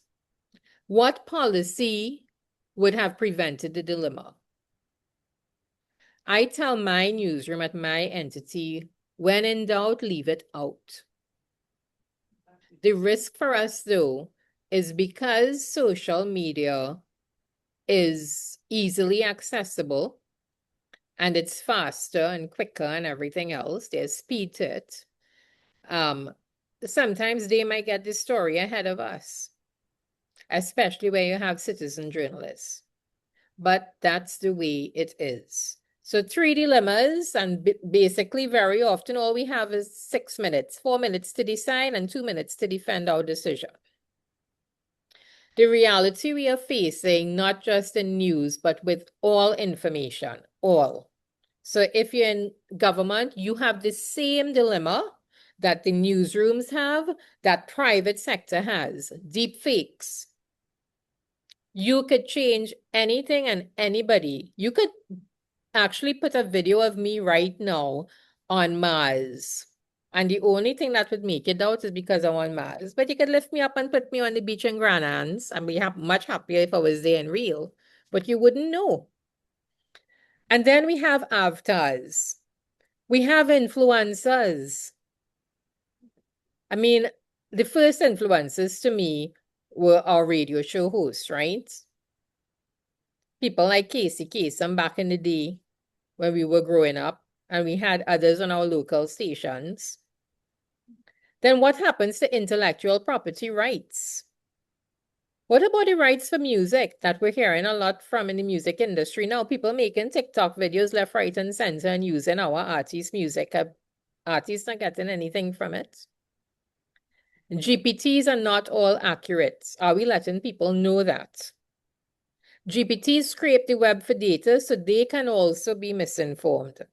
I don't think many people understand that. So let me go to 2 real newsreaders now. And I'm hoping it will share. I think I have to go back and share.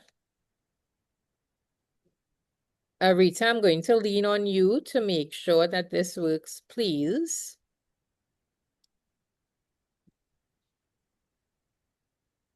From the India AI Impact Summit 2026. Prime Minister Narendra Modi inaugurated the India AI Impact Expo 2026 today at Bharat Mandap, asserting that. So that's one. And let me go to the other.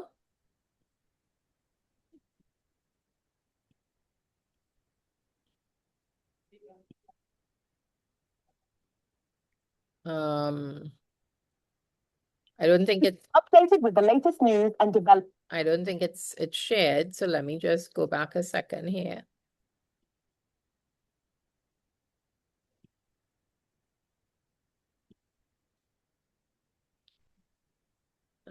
There we go. Developments. As we embrace this innovative approach, I invite you to join us in exploring how AI can enhance our understanding of current events. My goal is to provide accurate, timely, and engaging news coverage while ensuring that viewers remain informed about important issues affecting our. Together, we can redefine. Okay.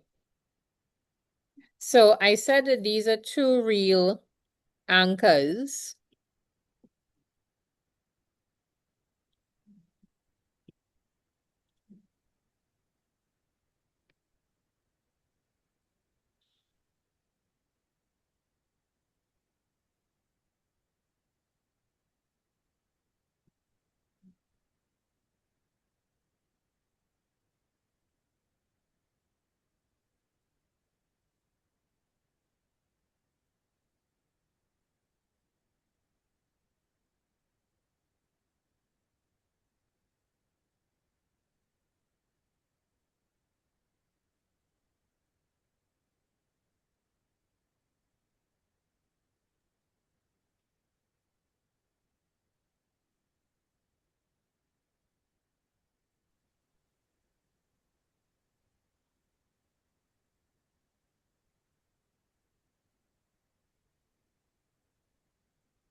Arita?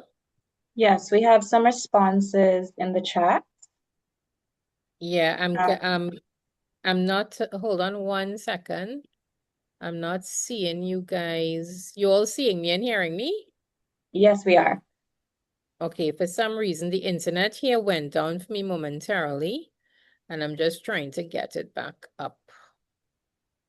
Get my screen back, sorry. Arita, could you just help me with your responses while I try to figure out what is happening here with this Zoom? Absolutely. So on the chat, we have Maxine Aline Esprit. She says, not the second one for sure. The first one could be AI, but she's also not sure about that. So those are the responses that we have in the chat. I'm not sure if persons in the room have any feedback on the videos that we would have shared, if they think they are AI or if they were real persons. Over to the MC in the room.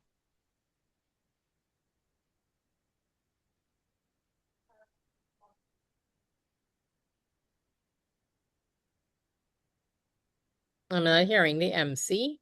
Arita, you hearing me? I'm hearing you, but we're not having any audio from Grenada. So maybe we No, can and have a show of hands. 1, 2. Are you hearing me in the room? Yes. Hearing you now. Okay, great. So we do have some responses in the room. Each mic has a wireless, each table has a wireless mic. So you can go ahead. I think both. It now work. If you could speak up a bit for us. Yeah. It's on. It's on. Okay. Everyone gonna hear me? Okay, I Yes. think yes. both of them are AI. Definitely. I feel very strongly about that. You got that, Miss Maharaj? Yes. Okay. Yes. Anybody else wants to share? Do you think the videos that you've just seen were AI or was it real? No, you're answering me in general, but put on the mic.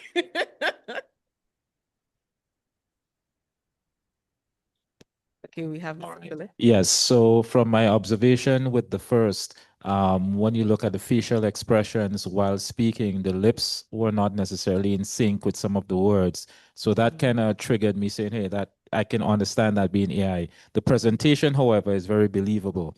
The second one, the only part of the presentation that hinted to me that it was AI was when she actually said the term AI. She didn't say AI, she said A, paused, and then I. And that is what triggered me to say, well, oh, that is AI. So it's the models are becoming very convincing in the presentation, but there are still hints that you can see that it is not really a real person. Okay, nice, Mr. Philip. Anybody else? Okay, so most persons in the room agree with what Mr. Philip is saying.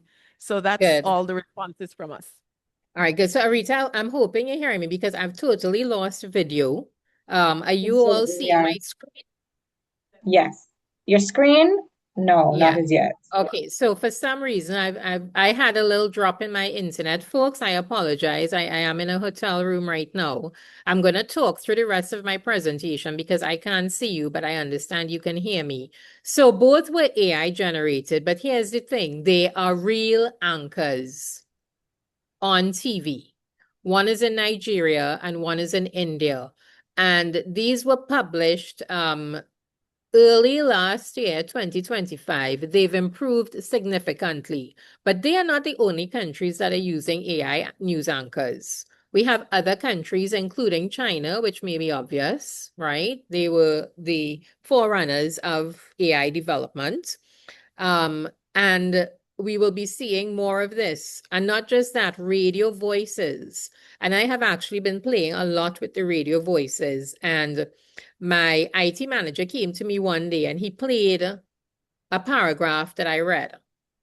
And I said, but that's not me. And he said, no, it's not. He said, I recorded you at a staff meeting and I uploaded your voice, your tone and everything. And it sounded exactly like me. So that speaks volumes for where we are headed. Now, for those of you who are also with entities like the government information systems, it's also interesting because it shows you the level to which the deep fakes have gone, but it also shows you that what is happening in the landscape is when we have things like these AI avatars who come across so human, we are faced with a dilemma that we are creating, which is we are telling our populations to trust them. And that to me is a critical issue that our region is going to have to contend with. So we need to really be careful with what we are encouraging and what infrastructure we are mentally laying for our citizens. So I'm going to ask another question. How many of you have looked at the AI political parties that exist? Show of hands. And our MC can tell me if it's half the room or all of the room. And Arita, if you can guide me with our online.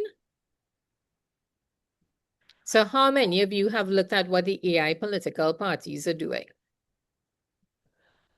There are no show of hands in the room, Ms. Maharaj. So AI political parties have existed, and they started, I think Denmark had the first one. They started maybe about 8 years ago, but they now have an AI political party alliance. And the reason why I say that is because think of all the dangerous ideas that float about in cyberspace. And now think about giving them a face through an avatar. And think about them rallying our citizenry. All of this is coming about because we have not taken the concepts and principles of media and information literacy to heart. So while I continue here, let me talk about the professionalism standards that everyone who's a communicator needs to be aware of. Accuracy, independence, fairness, humanity, and accountability. Humanity to me always stands out because it's the one thing that AI will never have. And it's the one thing we need to encourage when we talk about media and information literacy, and that we need to ensure people employ when we talk to them about the importance of critical thinking. We have removed critical thinking from the school's curriculum in the Caribbean region. I don't know why. My understanding when I had inquired was that when there was a move from the CXC over to CAPE, they decided to remove it from the Form 6 syllabus, but it is needed more than ever because that is in essence what meal really is all about. The other thing is that nobody could tell our stories better than ourselves. AI will never have emotion. And AI will never ask the right questions. There is always going to be a need for media. There are also a couple of questions that every communicator and media person should be asking. It deals with provenance and is this original? Do we search the information? Do we reverse image search? Do we run it through, there's AIorNot.com.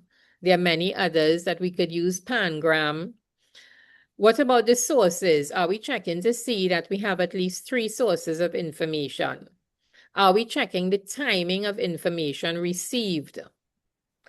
What about the geography? When we look at our stories, you know, we always say who, what, where, when, why, how. But are we paying attention to where things happen? Do we show floods and then see a cat in a barrel and the barrel labeled Budweiser floating down one of our rivers? And do we agree and say, yes, that happened in the backyard? No. And that's what people believe. Are we corroborating the information? And if we are wrong, are we thinking about the consequences? And usually we need to ask that within the first 5 minutes because that's the way the human brain is trained. We are time deprived even more now in our societies. And our children think a lot quicker. They know how to swipe. We don't have teenagers anymore. We have screenagers. They're just swiping on their screens all day. And quick decisions and quick thinking is where they are at. So if we don't get them to understand that they need to employ their critical thinking skills to the quick thinking, then we're going to be in trouble. So some things will always remain. A human being will always be accountable for every published word Accuracy, independence, fairness, humanity, and accountability are always unchanged. Verification is still the job. That's the job that we have in the newsrooms. The tools will change, but the burden and responsibility on us as media practitioners, as journalists, as reporters, as communicators, that will never change. And attribution is still required to people and now to the systems. And remember that audiences still go to trusted brands and official sources to check what is true when it really, truly matters to them. So we live in small Caribbean communities, and Grenada is no different. Part of the Caribbean, small society. There is limited anonymity. We know that public figures and those in authority can blur boundaries. Right? We know that there is brand protection for people and for services and products. And we know that there's individual freedom of expression. So when you put all of that together, the media professionals also need to ask how freely they could speak. And as media practitioners, do we separate our personal social media, or do we need to wear our jobs 24/7? It's an important question when we're talking about journalism and ethics, and I spoke about it a little bit earlier. But that is a big challenge for many of us. If you want people to trust you, then you always have to be neutral. You need to be balanced. We will always have gaps in this part of the world because the truth is smaller SIDS will always lag behind on capacity. We can't get away from it, so we have to take the resources we have and put them to best use. We need to have AI ethics frameworks, not just as a society, but in every organization, every media entity, every public sector entity, every private entity. And we need to work with the resource constraints, and then we may need to work collectively to synergize to make best use of what we do have. There's an action list for journalists, and it came out of this study. But journalists and newsrooms need to consider their social media policies. They need to publish visible online correction pages. They need to integrate male explainer boxes in major stories because we have to educate people so that they get the hang of understanding what the evidence is that supports the points we're making in stories. And we should conduct quarterly misinformation verification training. And if you don't have the capacity to do it, that's why MIC came into existence. At the end of the day, media must educate our audiences on AI-driven misinformation, because at the end of the day, journalism survival depends on trust and literacy. So folks, having said that, I think that there are a few questions that the room needs to ask. Arita, hearing me okay? Yes, I'm hearing you okay. I did want to let you know that we were able to put up your presentation, so it is on screen. And so we were trying to follow along. Can you I can't see the screen. I'm on slide Yes, 22. I'm realizing that. So Natalie can navigate. You can just let us know. Slide 22. Questions and answers. So if you could do that would be great. I'm so sorry that I can't see you all and see what's happening. So the questions and Question of answers. the day. You have Is that it? correct? Question 1, 2, and 3. Question 1 is, what is the single biggest barrier? Slide 22.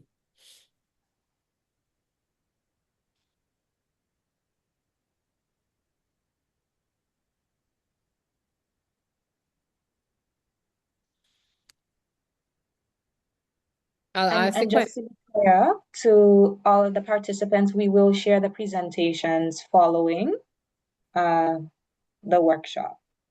Thank you. So the questions you all need to ask, and I hope you all will spend some time discussing it, when I leave in a few minutes, and I know you have all of today, is what is the single biggest barrier to ethical, well-resourced journalism in Grenada today? And I think that's not just a question for journalists. I think that's also a question that you can ask other stakeholders. It's important to have their perspective on what they see. And then how can government, private sector, and media work together without compromising the editorial independence? Because as I said, it's an all of society problem, so you need a whole of society approach. And thirdly, what would make you more confident about spotting disinformation? There is the publication, the situation report on media literacy, disinformation, and misinformation in the Caribbean is available on the Media Institute of the Caribbean's website. So I encourage you all to look at it. And then there is some information on how you can reach us. So at this point, I want to thank you all. I have about 10 minutes for questions. So Arita, you're going to have to be my guide, and our MC in room will have to help me field those questions from those of you in the room.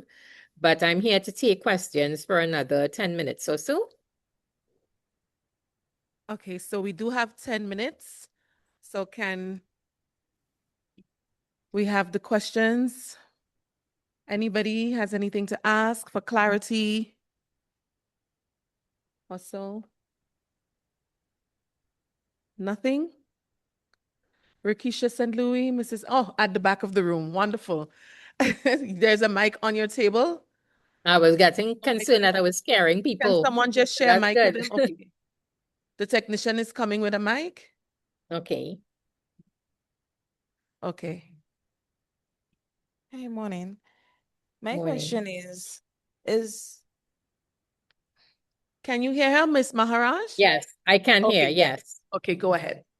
so my question is there a time span to fix a media error? Example, an online post. Redeem yourself, and how do we go about correcting such error? Nice question. Yeah. Mm-hmm. So you are speaking as a media practitioner? You're with a media Yes. house? Yes? PR. Yeah. She's in PR. Yeah. So typically, the rule for traditional media is within 24 hours, right? Most people want to have a retraction within 24 hours, so by the next publication. And I would recommend you do it quickly, and here's why. Because one, you don't, if it is inaccurate, you don't want people to believe that you are supplying false information in the public space because it could become more damaging to you and to your long-term credibility, and people will trust you less. So it should be top of your list to try to get the information and sort it out quickly. Secondly, if it has to do with an entity or named person, the recommendation I usually make is reach out to them to say, look, you did receive the complaint, you are investigating it. Is there any evidence or any other information they would like to provide to help to support your decision before you decide if a correction is going to be made? And those are the two. But typically, you try to do it within 24 hours. If you need more time, then you can repost that we've received this complaint and we are investigating, and we need 72 hours to complete the investigation. But at least that way, and you have to believe, I say all of this, but remember, you have to believe that it even warrants that. If you have a comment online and it's just a comment and it is unfounded because you have already done all of your checks and balances, you could just not respond to it at all, right? But if you are in doubt for some reason, then those are the rules. I hope that helped. Was that helpful to you?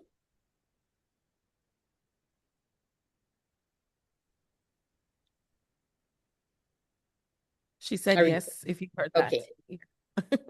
Anyone Any other else? questions? Any other questions? Miss St. Louis from GIS. Good morning. Morning. I don't know. Okay, it's a question. So I want to know because when I started, citizen journalists was what we thought was a big challenge. Now we're dealing with artificial intelligence. In your view, which would you say is a bigger challenge or more detrimental to our profession right now in this era? Both are equally detrimental. I've never agreed with citizen journalism only from the perspective that I don't know if all citizen journalists were qualified to fact check and verify the way we are trained as journalists to do that.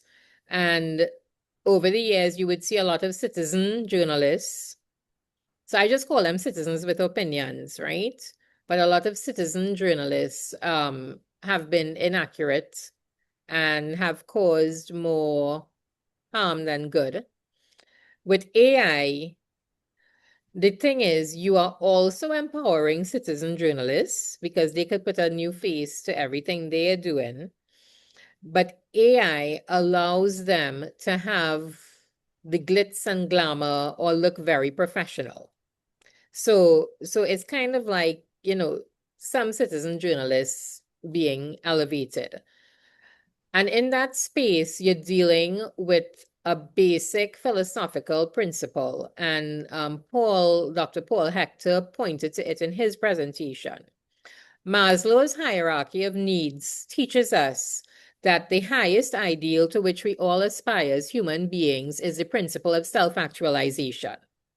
And it started with Facebook, and then we had filters on Facebook. Now we have filters on Instagram, on our phones, on TikTok, and everything else. And everybody could be an authority unto themselves. They could be an expert to the world. They can be a superhuman or a movie star. And in essence, AI and citizen journalism has always and will always hold to that principle, that these are individuals and these are thoughts that ride on the train of self-actualization. And that is why I am so passionate about media and information literacy, because if our people understood the significance of critical thinking, then they would understand how to decipher the info. And I'm not damning filters and all of that. But what I'm saying is that if everybody understood how to fact check properly and how to employ their real thinking skills, we would not be in the disarray that we are in. And maybe then even me, somebody like me, would be more trusting of citizen journalists. AI takes algorithms that are generated by people as well who make a lot of money and can control the algorithms, and it infiltrates it and it conquers cyberspace. So AI is a conqueror. So both are equally, to me, disturbing, but for different reasons. I hope that helps. Yes. We have another question on the table, but we take Mr. Philip, and then we'll go to Mrs. Roberts. Yeah. Okay. Oh, yes. So with reference to your referral to the ethos of artificial intelligence emanating from the Chinese, we have seen earlier this year, when it comes to filters on some of their social platforms, I think the government has officially banned filters within the use of social media. And that has transcended to the fact that a lot of the influencers, what they were presenting in some cases, it's a completely different look and feel, and they have lost quite a lot of followers because what people thought they were seeing and who they were interacting with is a completely different narrative. How do we in the Western world, given the fact that social media and a lot of these platforms do not hold ethical standards when it comes to the use of AI, misinformation, disinformation, whatever goes, goes. How do we as reputable institutions in the media space, how do we mitigate against this type of influx where anyone can use filters, they can just post anything, and it is allowed by the social media entities.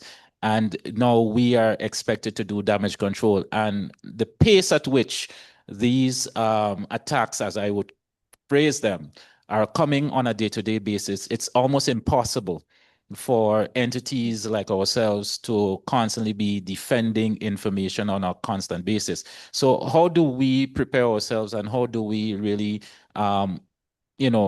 defend the truth based on how these publications are allowed?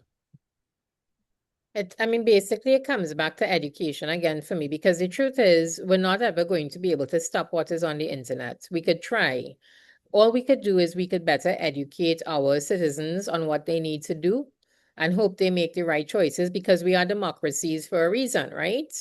And Meta has the right to say that if an individual wants to change the way they look, then that's their right. And that's true. In cosmetic surgery, people change the way they look. And that could be a basic principle that could be laid down by Meta. But if our people understood that they have a choice and that, there are reasons why these things are the way they are, then I think they will make better decisions. You also won't save everybody through the education process. Let me be very clear. We have to be realistic. You can't save everybody. I think that the AI roadmap policy set out by UNESCO is a very good starting point for our region, because one country alone cannot fight it. I mean, I am actually working with a couple of media houses regionally where we're looking at how we adopt the bargaining code principle that was set down by countries like India and Australia to how we get back revenues, because Meta, Facebook, and all these platforms, Google, they're in our countries. They don't pay taxes. They're taking money from people who are placing ads there. None of it goes back into the country where the people helping, and we are looking at how we do that. So we can't solve the problem for good, but we can take steps to mitigate the risks associated with the problem, with the hope that in a generation or two, it will change for the better.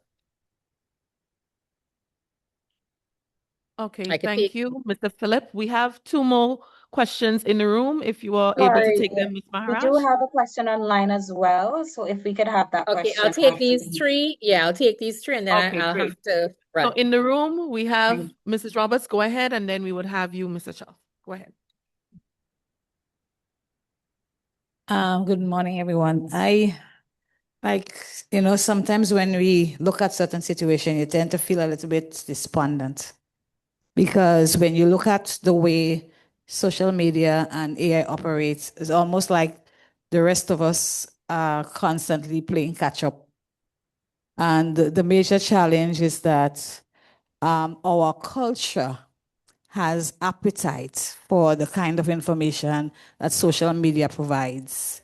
They are quick, they are consistent, and sometimes when we look at it, it's as if the more we try, we are constantly just kind of, mopping up after the fact. Because once the information goes out, the blast, it doesn't matter what you do, you could retract, you could send correction. It has already taken its toll on whoever received that information. And because the appetite for the kind of information is so good, like it's sometimes when you retract and you send a new bit of information, it's as if you're the one that's not speaking the truth. So how can we, using the concept of keep your friends close and your enemies closer, use social media and AI to, rather than allowing them to be an enemy, how can we pull them closer and benefit from them? Yeah, I think we need to build incentives into what we do, and I've said this to my media colleagues in other circles, because you need, so one one is you need to get people to really, you don't want to come across as preachy. Let me be very blunt. You can't come across as preachy, right? Because we're a bacchanal society. I mean, come on, who never used to look at young and restless so bold and beautiful? Right? I mean, I never look at it religiously, but I know my grandmother's going to tell me everything about it, right? And so the thing is, how do we incentivize them to be able to adopt the same principles as you're saying, but to use it for good, right? So what if we ran a competition that was a fact-checking competition for ages 16 to 21, where everything they saw on social media, they log how they checked it. And whoever, put in the most fact-checking forms won a grand prize of $1,000. I mean, I don't know, but you incentivize them. But by incentivizing them, you're not telling them don't do it. You're showing them how it works, and they get to understand how it works, and then they start to wise up to it, right? The other thing is we need to get the people who are decision makers in our households to understand it. Because I've been privy in my own household to my mom or my dad getting things on. My father is on TikTok. I am not on TikTok. My father is on TikTok. And he's like, you saw this? My son's father is on TikTok, right? He knows don't talk to him about TikTok anymore because I've shown him how much disinformation there is. We have to get those people to understand the dangers of it and to fact check it as well. But I think incentivizing young people will help them to change their minds on their own. I mean, I don't have all the solutions, please, but I just have the ideas based on what I've seen, and what I've seen has worked in other places. Another question. I hope that helped. Yes, from Andre. Go ahead.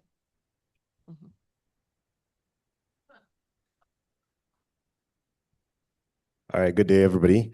I have a question, particularly when it comes to disaster. When it comes to disaster and how fast they happen, how should we as the public prioritize information coming from government sources versus independent media houses in terms of speed versus accuracy versus authority? You know, Government. Yeah, go ahead. Go ahead. That's my question. Yeah, governments need to embrace media as a first responder. I know a lot of our governments did it during COVID. We need to do it in terms of our disaster resilience and communication. And it's something that I also work with UNDRR on that. And I think that that is one of the best ways to do it. So in the Trinidad model, where I worked with our version of the Disaster Preparedness Management Agency, and Grenada has very robust infrastructure with how you all respond to disasters, because I've read the infrastructure for about 10 countries in the region. And Grenada, having spoken to Pettifer Lewis at the chamber there and understanding how you all do it, you all could easily integrate media into it, where you have a representative from the Grenada Media Association sitting on that agency board, and you all create a communication line, whether it's WhatsApp, email, whatever else. But the information from government, whatever is coming in, is fed into that line directly. We did it in Trinidad and it had worked. I mean, they kind of slack off a little bit in the last couple of years, but it had worked in the 2017 floods, where the information, as soon as government got it, we had a information center set up inside of ODPM. The media was getting it. And I know you have limited resources. So that's why I'm saying if you have one anchor person, either on the disaster management agency side, responsible for being the liaison with media, or you have a media rep on the side. But my solution, because I've seen it work in Trinidad, is to have a representative from the Grenada Media Association sit as somebody on that disaster management team, and get the government buy-in and understanding that in times of natural disaster and national emergencies, the media is a first responder.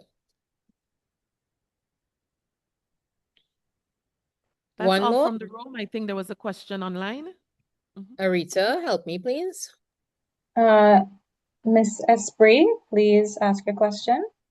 Hi, Hi. hi everyone. Glad to be joining you online. I had a couple of questions. One of them stems from this deepfake, the use of deepfake images and voice. And first of all, I really don't understand why journalists would create avatars of themselves to me, it just creates such a high risk for misinformation and for loss of trust. But looking at the instance, for instance, of what happened to you with your boss recording your voice at a meeting and coming back to you with, hey, look, this is you reading something, but it's actually not you reading anything. What are we doing in the region, or are we doing anything? Is anything being done locally, globally, regionally, about protecting the rights of anchors and of journalists from the organizations that they work with, for instance. Let's start there. Using their voices and their images without their consent. Is that kind of use covered in contracts? Yeah. So no, they're not covered because this wasn't envisioned 6 months ago. And that's why I mentioned in the presentation that we need to have internal social media and internal AI policies. Every entity needs to have it. And private sector entities, public sector entities, media entities, we all need to have it. And we also need to be very vociferous at our national level. Now that CARICOM has brought into the AI roadmap policy by UNESCO, we need to lean into that. And we need to also give some direction because operationally and functionally, what you find with governments is because they are more on the policy side, they don't understand that operational side and they need to really have some guidance. And so there has to be public consultation and we need to take it seriously. We need to get the schools involved in this process too, because they know the dangers that their students are facing and they know the dangers that they are facing as teachers in the classroom with things like the GPTs. So it has to be everybody working on this, but it starts with everybody in their entity, the entity level, having policies for both. Thanks. I think we All could right. wrap now, Arita. I think that's it. Yes. Okay, folks, it was a pleasure. I'm sorry I didn't see you for some of the presentation. As I said, I don't have all the answers. I am bringing to you whatever I have learned and I continue to learn. And I hope you all realize that media and information literacy is the basis for ethics, not just in journalism, but for every day in our lives. Thank you for having me, and I wish you all the best for the rest of the day. Right. Bye. Definitely. All right, so thank you, Ms. Maharaj, for that very insightful presentation and for sharing your perspectives on journalism ethics, standards, and research. This brings us to the end of our morning sessions. Thank you again, PS, for staying with us. You said you were going to stay up until lunch, so thank you for being here with us. We will now break for lunch. Lunch will be served at the restaurant, I believe. Yes. So we know where the restaurant is, the main restaurant out there. Participants joining us in person, you may use this opportunity to take your short break. Those online, we would just pause a bit so you can get your lunch as well, and we would resume at 1 p.m. So I'll see you all. Thank you.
Good afternoon to our online participants. We would like to thank you for your patience. We are currently coming to the end of our lunch break period, and we will be resuming within the next few minutes to start the next presentation, which will be led by Ms. Angela Kim of the Social and Human Sciences sector here at the UNESCO Regional Office for the Caribbean on the ethics of AI for media professionals. So we ask for your patience as persons in Grenada return to the conference room for lunch, and we will begin within the next few minutes. Thank you.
For the colleagues and stakeholders who have just recently joined,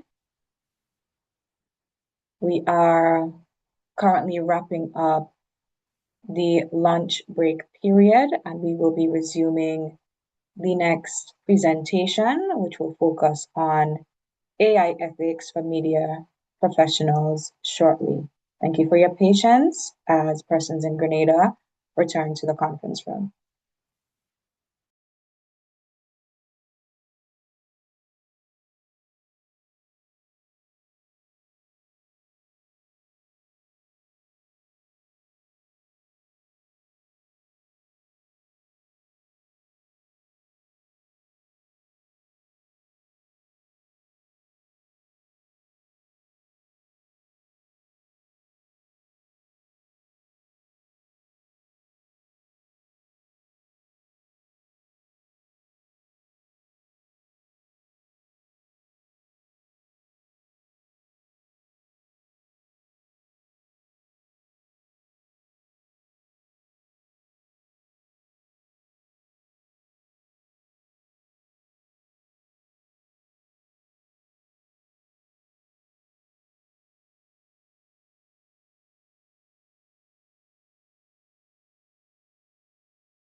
Workshop. Artificial intelligence is rapidly changing the way information is produced, distributed, and consumed. For media professionals in particular, these developments bring both opportunities and important ethical considerations. Our next session, therefore, looks at the ethics of AI for media professionals. Joining us virtually is Ming Young Angela Kim, Junior Officer, Inclusive AI for Sustainable Development, Social and Human Sciences Sector, UNESCO Regional Office for the Caribbean. Ms. Kim will guide us through some of the ethical considerations surrounding the use of artificial intelligence within the media profession. Ladies and gentlemen, again, we direct your attention to the screen for the virtual presentation by Ms. Kim. Thank you for the introduction. Good afternoon, everyone. I'm Angela from the UNESCO Regional Office for the Caribbean, and I mainly work on inclusive AI for sustainable development. I'm very happy to be here with you today to talk about the ethics of AI.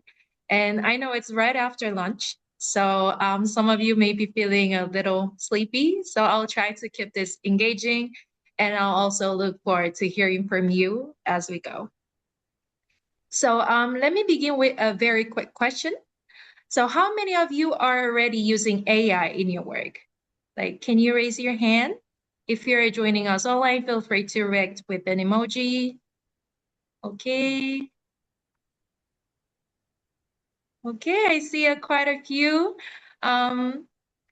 hands. Yeah, so, and let me ask one more question. When I say AI, what comes to mind first? Like, what does AI mean to you?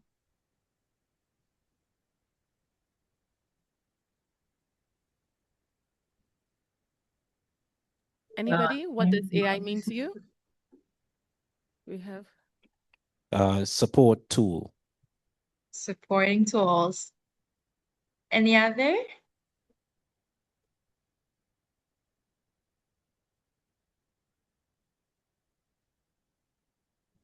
Siri. Siri. Siri Yes. and those, Siri. yeah. Yes, yes. That's right. I was also hoping to hearing names like GPT, Gemini. Are you also using these kind of tools, maybe? Okay. Yes, So, co-pilots. yes, Copilot, yes. So these are probably some of the AI tools many of us are most familiar with. But I want to point out that AI is much broader than these tools. So before we begin with ethics, let's take a quick look at some of the different things AI can actually do. Arita, do I need to share my screen or the screen will be Yes, shared? please share your screen. Thank you. Okay, then 1 second.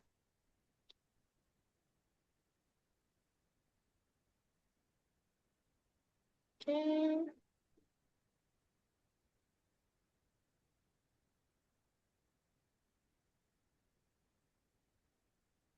Right.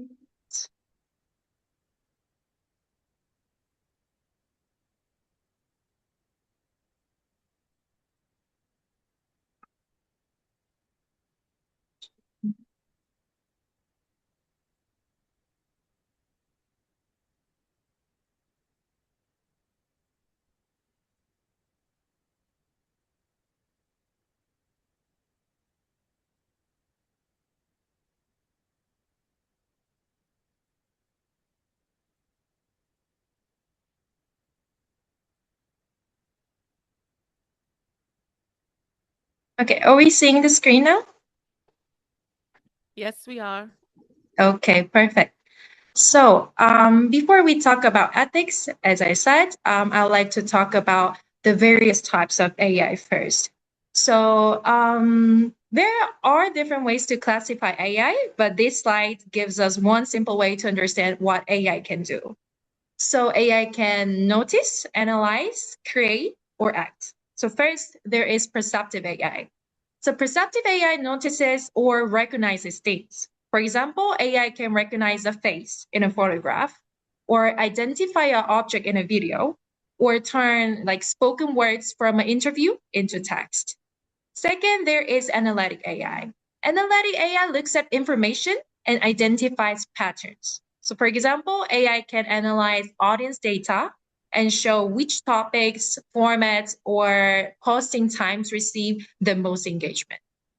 Third, there is generative AI. This one creates new content based on a prompt that we input in the AI, such as it can create text, images, audio, video, or even a code. So tools such as Copilot, ChatGPT, Claude, Gemini, these fall into this category because they can generate and respond to a language. Finally, we have agentic AI. This goes one step further. Instead of simply generating something when you ask, it can work by itself towards a goal that you decided what steps need to be taken. And it can carry out some of those steps by itself. So, for example, imagine you ask an AI system to prepare a daily media briefing. So rather than simply writing a summary, an agentic system could search different sources, collect of relevant information, organize it, summarize it, and prepare the briefing. So moving through several steps with less instruction from you. You don't need to remember all these 4 labels. The main point is simply that AI can do different things, and one AI system may combine several of these functions at the same time. So with that in mind, let's look at how AI can be used in media. So before I explain these slides, I like to ask you once again, how are you currently using AI in your work? Can anybody share your experience? Anybody in the room would like to share? How you're using AI when you work or maybe in your daily life? Go ahead. We have Troy from MTV, which is a private media entity. You have a mic on your table there? Yes.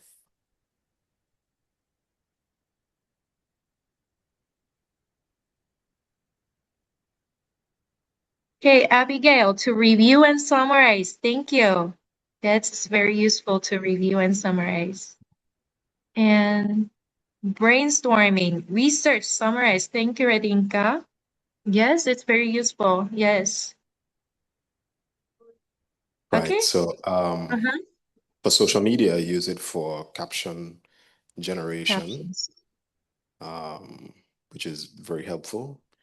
Mm-hmm. Also, as a form of, it's kind of similar to what Grammarly does in Mm-hmm. terms of, correcting mistakes and so forth, even substitutions in terms of synonyms and so forth.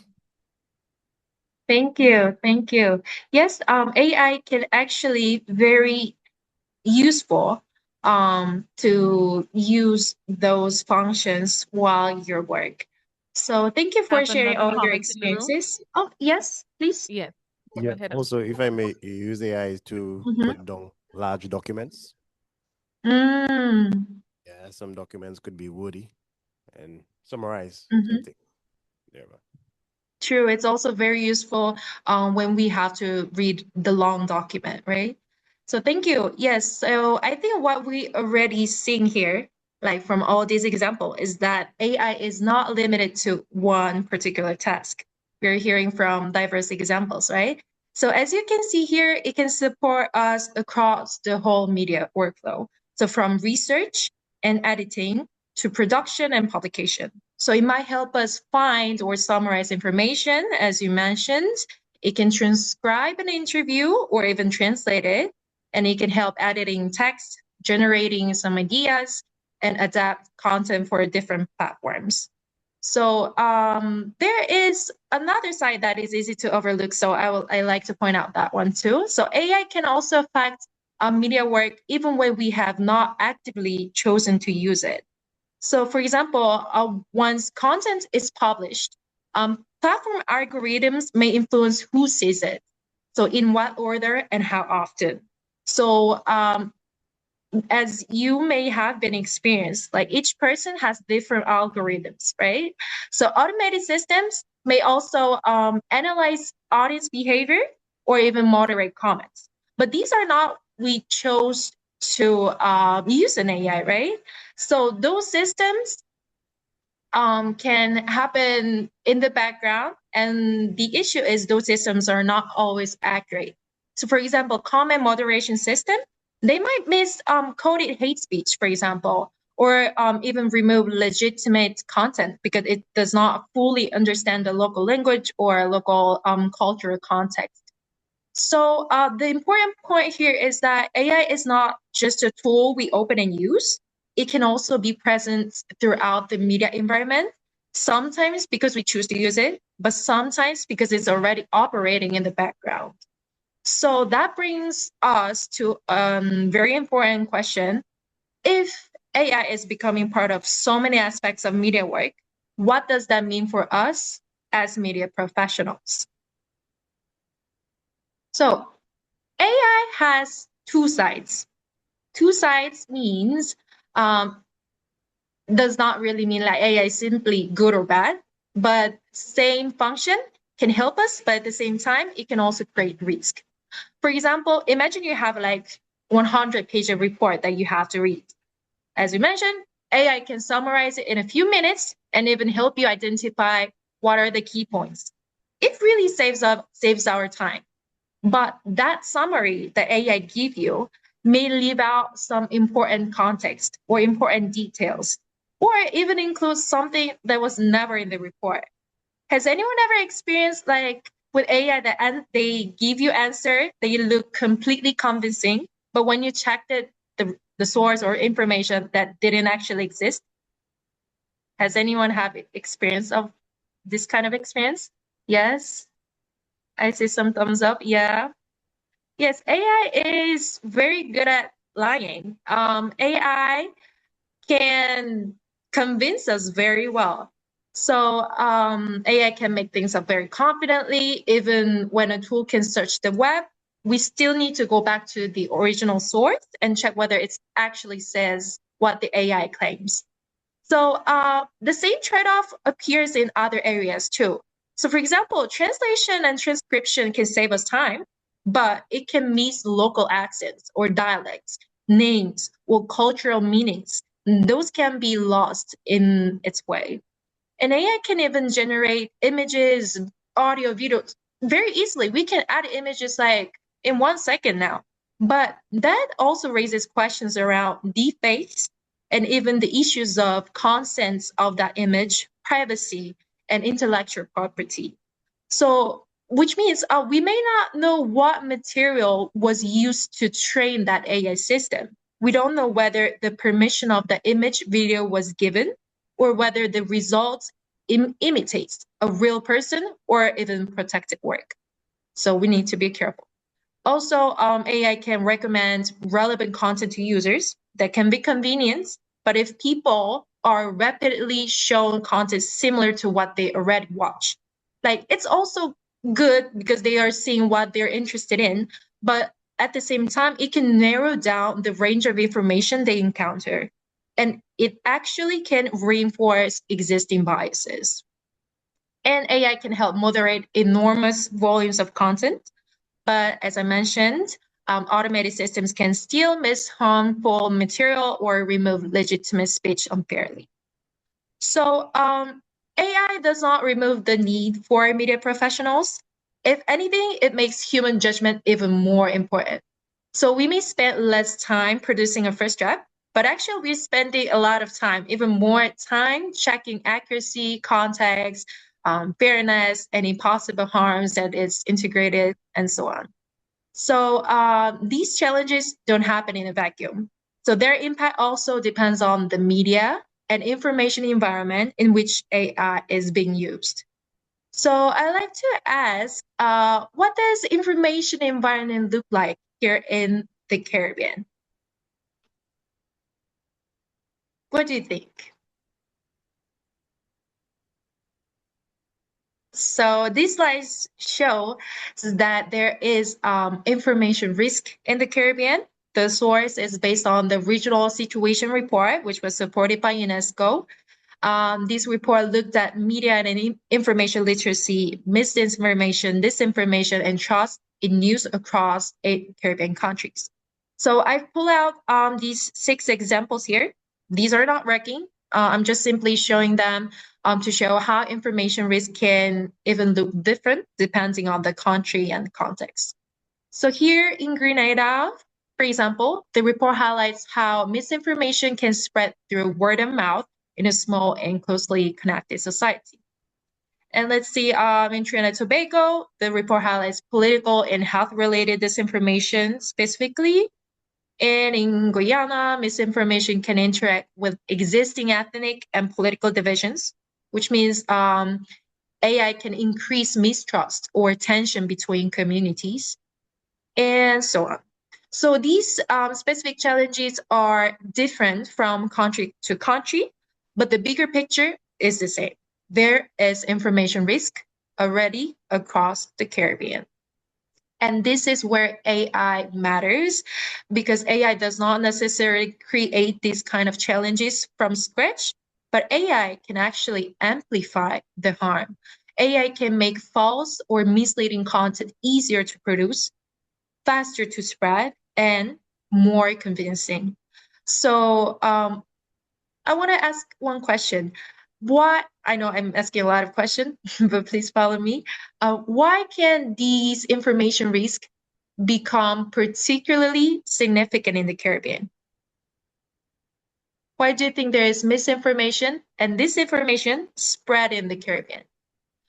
Oh, and before I hear your answers, I just want to quickly distinguish between those two terms, misinformation and disinformation. So misinformation is a false, misleading information that someone may share without intending to deceive. But disinformation is, again, false or misleading information, but that is deliberately created or spread to deceive. So the key difference is intent, but the thing is, both can cause harm. So why do you think misinformation and disinformation keep spreading in the Caribbean? We have a hand at the back. You can go ahead and speak. From my point of view, especially in the Grenadian context, we love a piece of good news. Yeah, we love that. So from the time it hits social media, we have different spins, we have different twists, We have the people saying, I know him, he's from down the road, I know what's going on. Or someone from away weighing in on the situation, whether it be true or not. And there's no real way, but we take the narratives and we run with it. I think for entertainment purposes, really, really and truly. For example, Keita and Kimberly. But but I think that's Interesting. a problem in itself because there are so many different tangents that people go off of, so many different spins to the story, and in more serious situations, not one like that, it's very different to get a hold of what the real information is. We have had some instances here where people have gone missing at sea. We've had accidents, and there's always public weighing, especially on social media. And you hear 5 and 6 different stories, and when you check official information, it's completely wrong, completely false. When the officials, when the police, when the media, official media houses come forward, the story is completely different. So I think in instances like that for here in our local setting, and also people want to be the first to break the news, they don't fact check anything. Whatever they hear, they run with it, and entertainment value. Thank you very much. Thank you. It was very impressive because actually, in the report, it highlights exactly that cause for the spreading out in the Caribbean. So, wow. Thank you very much for sharing your insights. So, in this situation report, it shares the 4 causes of the spreading misinformation and disinformation. So the first is economic pressure. So smaller or under-resourced newsrooms often have fewer people, while the amount of content they're expected to produce keeps growing. So that means less time for investigation and fact-checking. Second is what we can call the speed trap. As you mentioned, everyone wants to publish first because audience expect information immediately. They want the news right away. That's why media is producing breaking the news right away. And when speed becomes a priority, verification can suffer. And unverified claim can actually become a headline. The third is gaps in digital and media and information literacy. Not everyone has the same access to the skills or reliable information needed to question and verify what they see online. And the fourth is declining trust. When people lose trust in established media or public institutions, they may turn to more informal sources like social media posts that is not verified. So those resources can feel more personal and independent, but actually the information has not been verified, right? And there is no clear accountability. So where the risk creates. And importantly, these pressures don't exist separately. They reinforce one another. So limited resources increase the pressure to move quickly. And moving too quickly can weaken verification. And poor verification can damage trust. And when trust falls, audiences may turn to less reliable sources. So here, AI comes in. So AI can accelerate this whole cycle even more rapidly. Like it can generate enormous amounts of content in seconds, but our capacity to verify those contents have not been increased at the same speed. So increasingly, AI can make false or manipulated content looking and sound extremely convincing.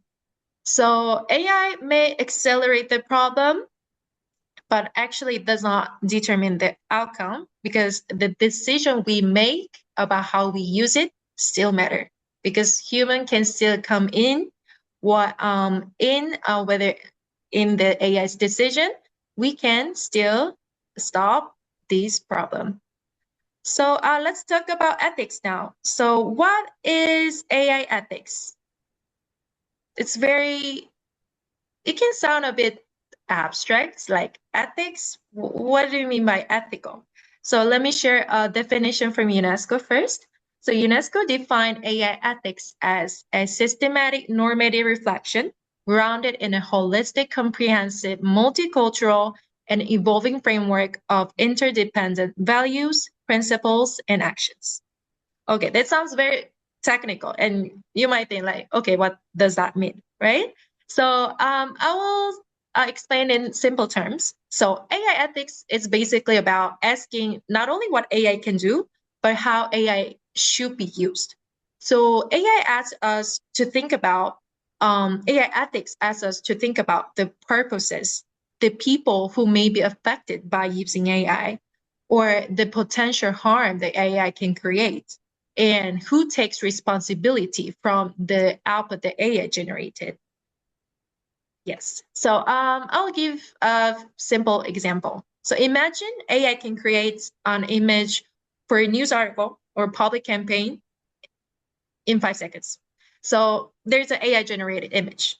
The technical question would be like, oh, can AI create the image we ask for? But AI ethics ask a different set of questions. AI ethics, we throw questions about, should we use an AI generated image here in this article? Or could people mistake this AI generated image for a real event, which will be risky? And does AI imitate or expose a real person, which requires double checking? Could AI reinforce a stereotype? Because I don't know if you guys have experimented, but when you put prompts in LLM like Gemini, Claude, Copilot, asking for, oh, can you create a Caribbean woman, I don't know, dancing, and it will produce a island landscape with AI saying Caribbean looking woman, which reinforce a stereotype. And if something goes wrong, who will be responsible for this AI generated image? Right? So that's the difference. Ethics bring more human judgments into how we develop and see technology before we use it, while we use it, and when we consider AI's impact. So this is I would like to also share the 4 values of UNESCO. These 4 values are based on the UNESCO's recommendation on the ethics of artificial intelligence, which was adopted by UNESCO member states, 193 member states in 2021. So the recommendation is grounded in 4 key values. The first is, of course, human rights and human dignity. AI should respect people's rights, privacy, safety, and autonomy. The second is diversity. The second is living in a peaceful, just, and interconnected societies. So in practical terms, AI should contribute to fairness, trust, and social being. So rather than increasing discrimination, manipulation, or division. Third is diversity and inclusiveness. UNESCO believe AI should work for different people, different languages, and communities. So we need to ask whose voices might be missing in AI, or could AI reinforce a stereotype or exclude someone? And the fourth is environment and ecosystem flourishing. So AI may feel entirely digital, online, but it has a physical footprint. So data centers, I don't know if you might heard of data centers issue related to AI. Data centers to run AI require a lot of energy, electricity, and water. And the hardware itself also requires physical resources like raw materials. So even here, there is an ethical questions. Do we actually need AI for this task? We need to think about it, not to waste our resources. And could a simpler approach can exist to do this job? Like, because we don't need AI for all the tasks. So when we talk about AI ethics, we're not talking about like abstract conversation about ethical, blah, blah, blah. Actually, we're talking about the choices we make throughout the entire process of using AI. So these are the important questions to ask before a while after we use AI. But the responsibility for ethical AI cannot rest only with individuals, of course. Governments, organizations, and tech companies, they also have a role in creating policy, safeguards, and systems that make responsible AI possible. And UNESCO is working hard to do that. So UNESCO has developed a number of tools for ethical AI. So for at the global level, we have the recommendation on the ethics of AI, as I mentioned earlier. It provides the overall framework with 4 values we just saw, and 10 principles and 11 areas for policy action. So you can actually access the resource by clicking on the image.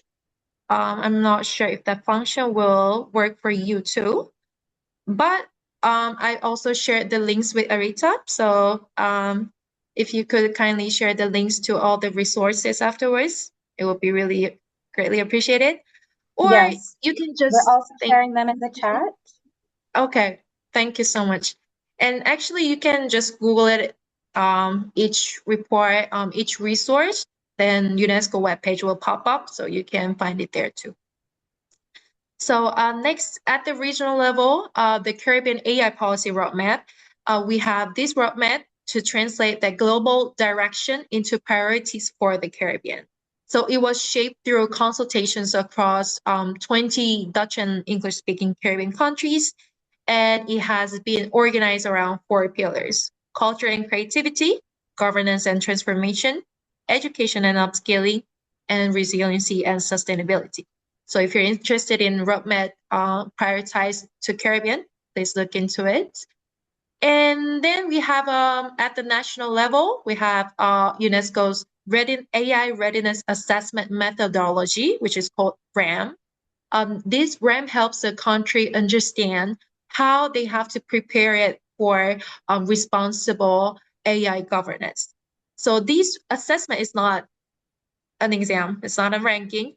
This RAM brings together evidence and perspectives from government, academia, private sector, civil society. We do consultations with all diverse stakeholders to identify where a country is doing well and where gaps remain in terms of AI and what actions could be taken forward for ethical and inclusive AI. So actually, RAM has been updated recently to RAM 2.0. The original RAM looked across 5 broad dimensions: legal and regulatory, social and cultural, scientific, educational, economic, and technical infrastructure, these 5 dimensions. But now RAM 2.0, it covers in more diverse sectors in a deeper level.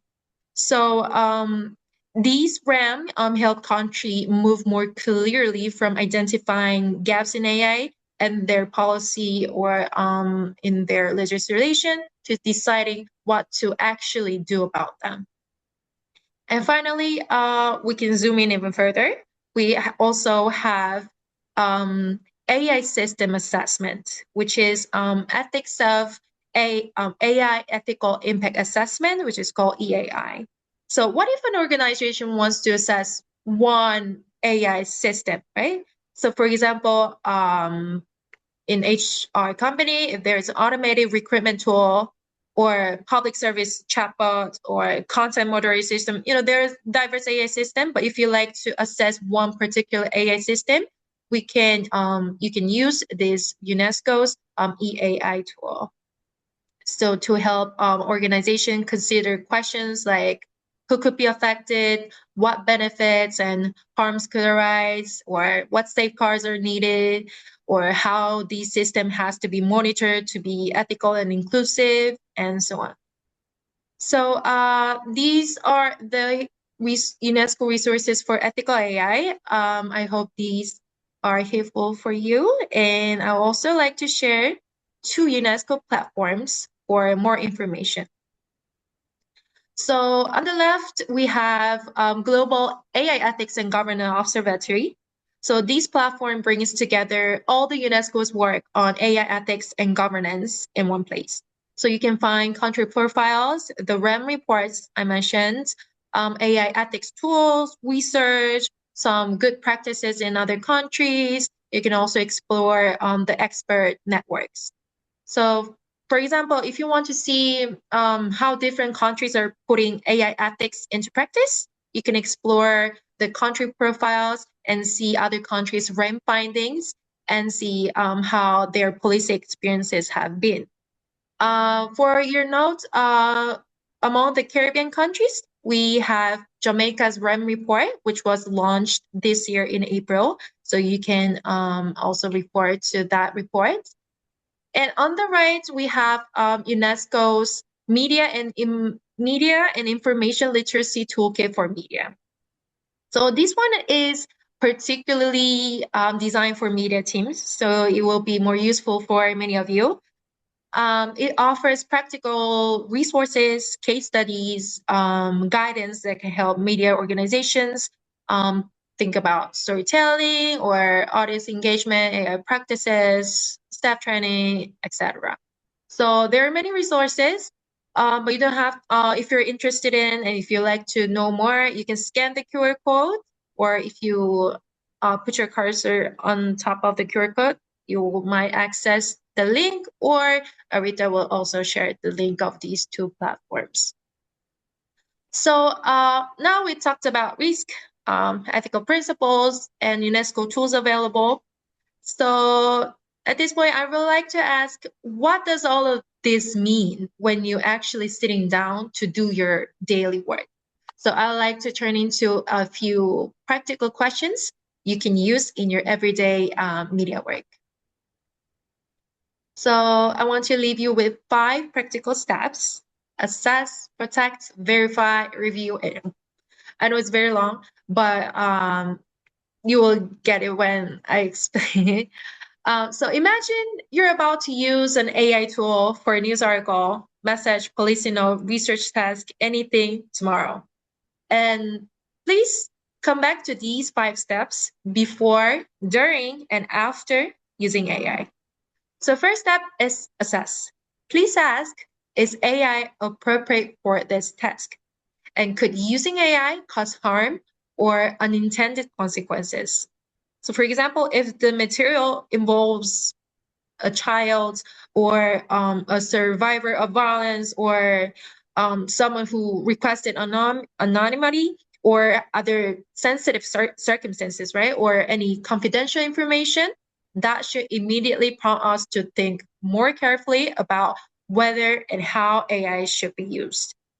Second, protect. Before you upload anything, please ask, am I entering personal, sensitive, or confidential information into this AI tool? Am I giving out this information? You should remember that once information enters the external AI system, Copilot, GPT, Gemini, anything, you should not simply assume that it will remain private or fully under your control. If you enter it, that's it. It's out of the world.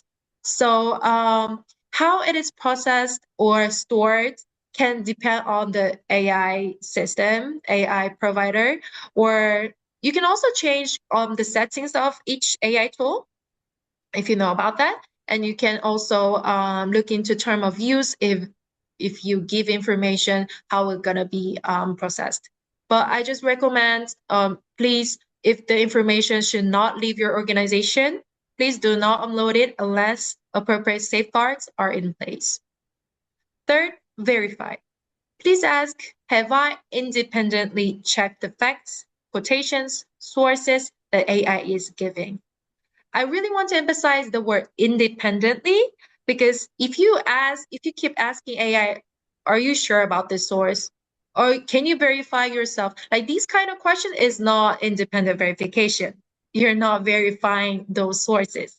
So if AI gives you a quotation, please go back to the interview, check by yourself.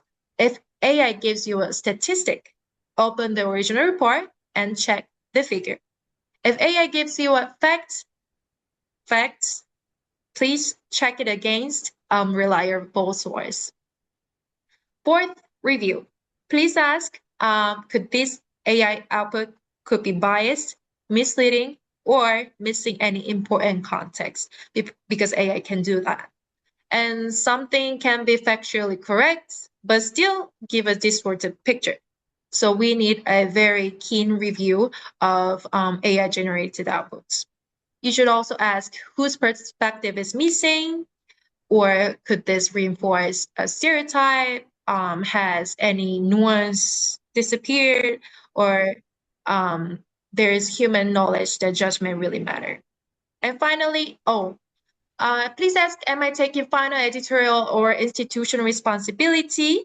And where appropriate, you can also disclose or label the use of AI. So I really want you to take this important step and remind these 5 steps into your everyday work. So before I finish my presentation, I want to leave you with one final thought. So AI is developing incredibly quickly. So the tools we're using today may look totally different a year from now. And AI may develop in ways that we cannot even anticipate. So AI, as it's becoming more powerful, our human responsibility becomes even more important. And that responsibility is shared among government, private sector, academia, civil society, NGO, and media professionals. You have a very important role in helping people access accurate and trustworthy information. So AI cannot take that responsibility away from us. It can support our work, but we need to be responsible, and we are the decision makers. So we need to be aware of this AI risk.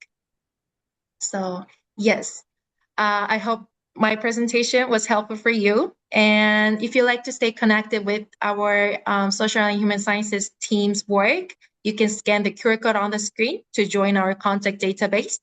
So you can stay connected with our recent work activities or any workshop opportunities. Or you can also reach me at the email address on the slide. Thank you. Thank you. Thank you very much, Ms. Kim, for that presentation. Would you be entertaining any questions from our participants? Sure, sure. If Does time anyone allows. have anything they would like to share, add? So we have the president of the Media Workers Association of Grenada. Good afternoon. Good And thank you for the afternoon. presentation.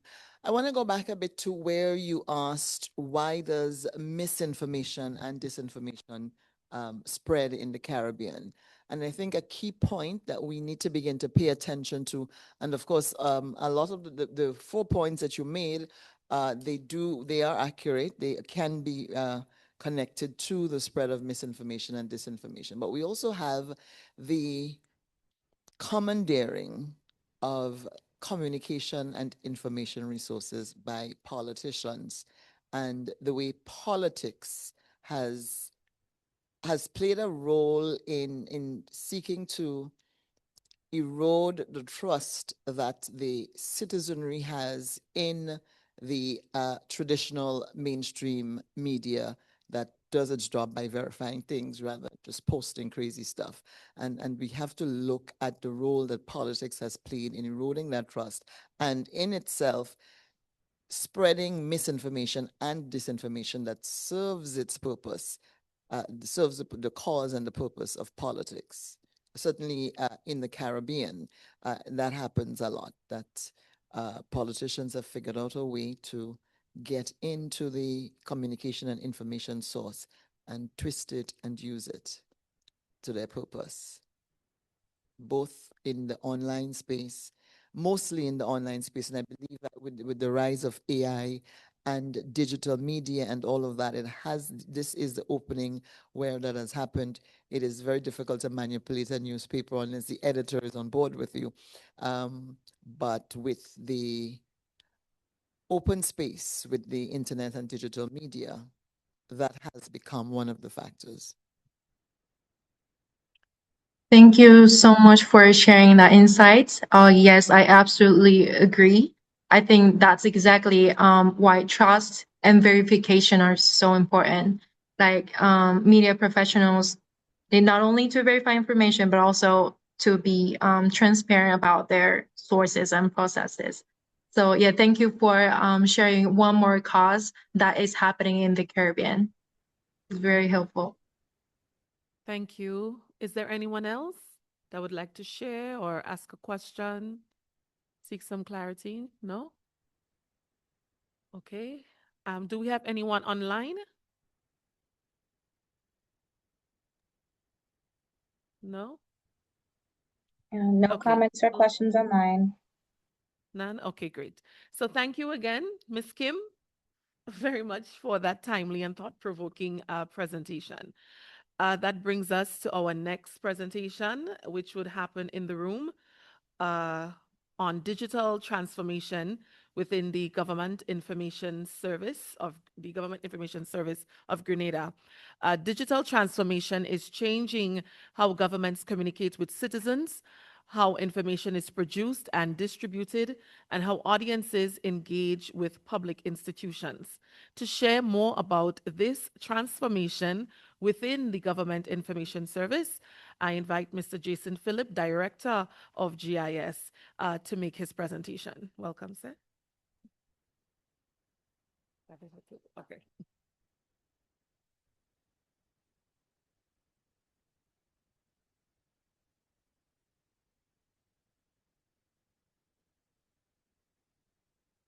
Lunch was very, very, very good today. So let me say it again. Good afternoon to everyone.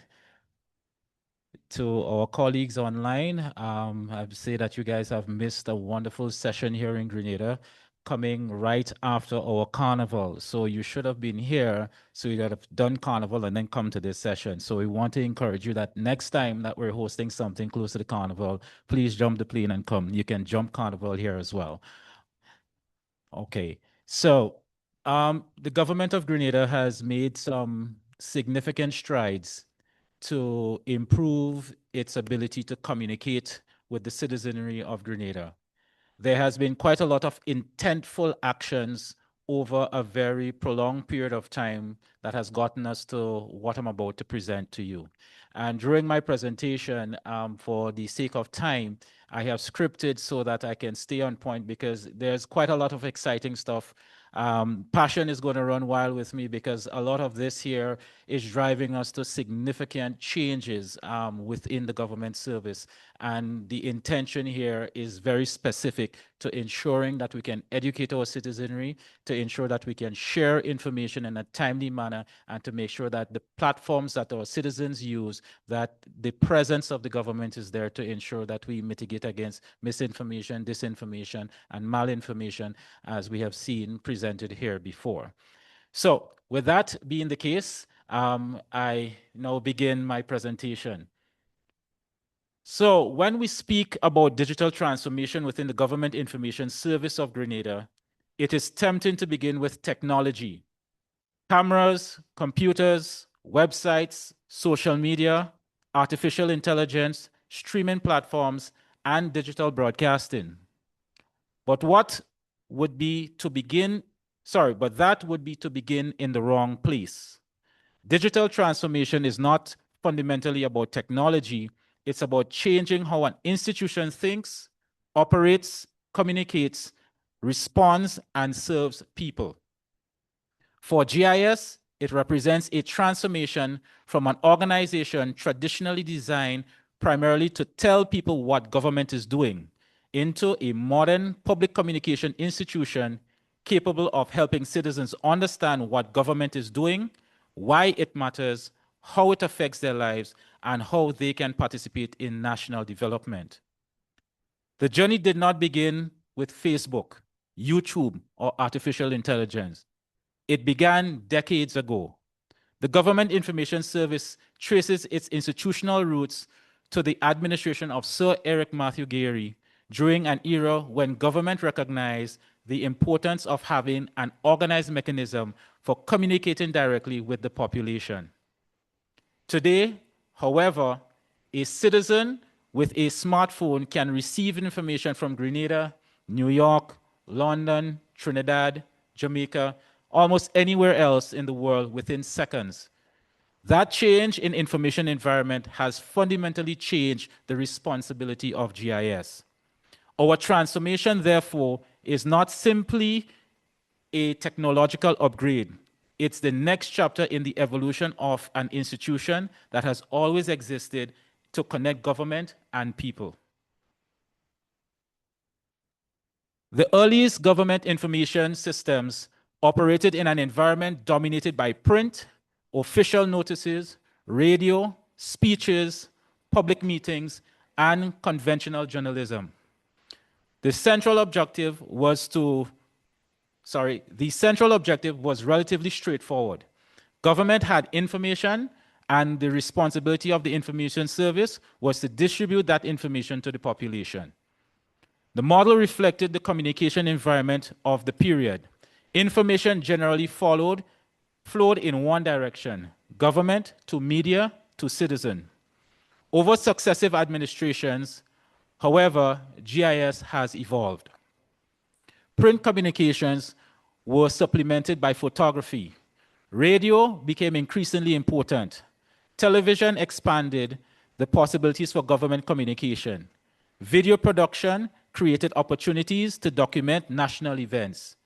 Outside broadcasting allowed Grenadians to participate in important national moments as they occurred. GIS therefore gradually moved from being simply an information dissemination service to becoming a multimedia production and broadcasting operation. But the next stage of development requires something even more significant. We must move beyond from merely being multimedia to be truly digital. Multimedia means using several communication formats. Digital transformation means redesigning the organization so that technology, people, processes, data, and strategy work together as one system.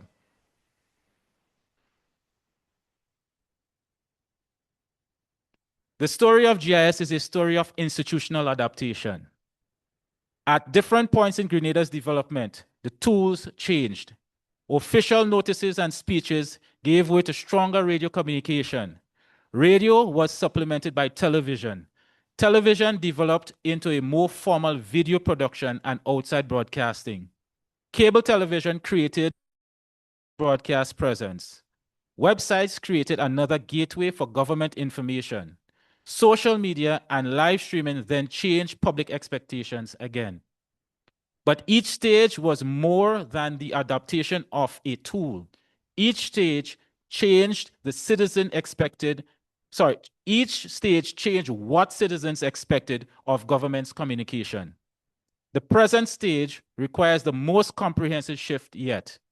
GIS must now operate in a digital communication environment in which audiences are segmented, attention spans are limited, information is immediate, and government's credibility competes with thousands of other voices.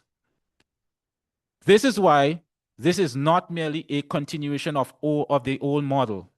It is a transformation from broadcast distribution to digital public engagement. In 2023, review of GIS captured the challenge clearly.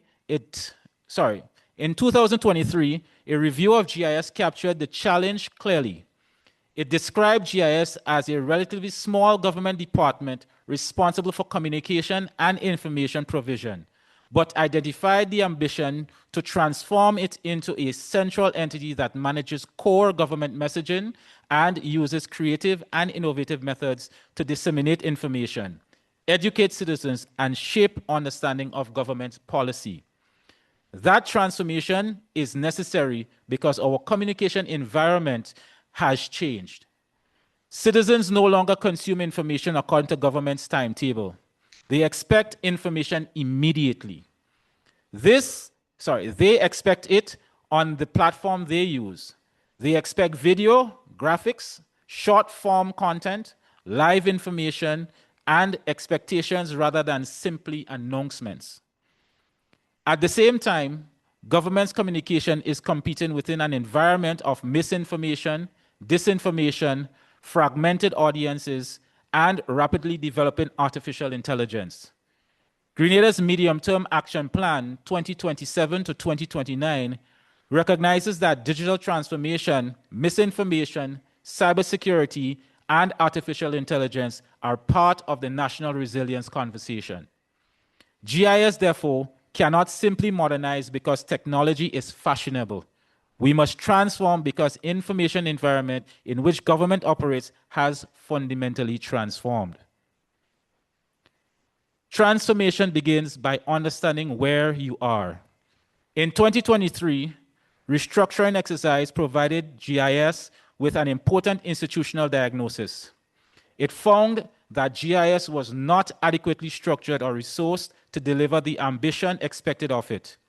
Because of resource limitations and competing demands from ministries, much of the organization's activity had become concentrated around event coverage, video news production, press conferences, cabinet briefings, and similar activities. The review also identified strategic weaknesses. There was no sufficient documented overarching communication strategy. Planning was often short-term. Coordination between GIS and ministries could result in rushed work or duplication. Staff development had been limited. Physical accommodation and studio facilities were inadequate. Equipment such as cameras and vehicles required upgrading. These were not simple administrative deficiencies. They represented barriers to digital transformation. Because digital transformation requires more than purchasing technology. You can purchase the most sophisticated camera in the world, but if you do not have trained people, clear workflows, appropriate infrastructure, content strategy, digital distribution system, and performance measurement, you have acquired equipment. You have not achieved transformation. That distinction continues to guide the work now underway. One of the most important outcomes of the restructuring exercise was not an equipment list. It was a new definition of GIS. The vision agreed through the restructuring process was to consistently and effectively disseminate information that will enhance public awareness, increase knowledge of policies and programs, and engage citizens in the operation of government. Notice the language. It does not end with disseminate. It speaks about awareness. It speaks about knowledge. And critically, it speaks about engagement. The future GIS is therefore no longer defined by only the program it produces. GIS must increasingly be defined by the communication problems it solves for government and the public. Our objective must therefore become right information, right audience, right platform, right format, and right time. I want to repeat that. Our objective must therefore become right information, right audience, right platform, right format, and right time. Increasingly, it must also include the right evidence to determine whether the communication worked. This distinction is fundamental. Historically, government information services throughout the region have often measured productivity by activities. How many assignments did we cover? How many press conferences did we broadcast? How many videos did we produce? How many photographs did we take? These numbers remain important as important operational indicators, but they cannot be the final measure of communication effectiveness. A digital-first GIS must ask deeper questions. Did the citizens understand the policy? Did the intended audience receive the information? Did the behavior change? Did people know where to obtain government service? Did misinformation decrease? Did public confidence improve? Did citizens engage with the content? Did the information reach the Grenadians living overseas? Did vulnerable communities receive it? The restructuring report recommended moving from primary delivering information and news towards combining news, public education, features, campaigns, and citizen engagement. This changes the newsroom question. Instead of simply asking, what happened today, we must increasingly ask, what does the public need to understand today? That is a fundamental cultural shift. Digital transformation also requires organizational transformation. The operating model becomes the bridge between strategy and daily activity. In simple terms, strategy asks why we are doing this. The operating model translates that strategic intent into organizational capabilities. Operations define how the institution executes that work through people, processes, teams, and technology. For GIS, this is critical because a modern communication operation cannot simply wait for assignments and then dispatch a team. It must plan, prioritize, produce, distribute, and measure communication in a coordinated way. The operating model should therefore connect national priorities, ministries' communication needs, content planning, production workflows, digital publishing, and analytics into one coherent system. That is the practical meaning of moving from an activity-based department to a strategic public communication institution. The restructuring model proposes a future GIS built around 4 major functional areas: production and programming, communication and public relations, operations, and the government printry.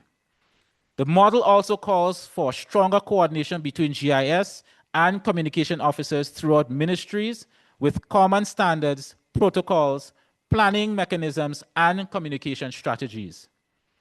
This is important because the future GIS cannot operate merely as a production house receiving individual requests from ministries.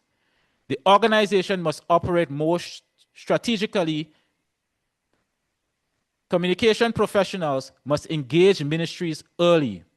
Communication objectives should be identified alongside policy objectives. Content should be planned.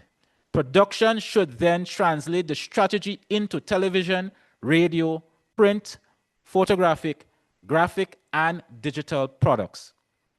Digital teams must distribute and optimize that content. Analytics should show whether the content reached its intended audience.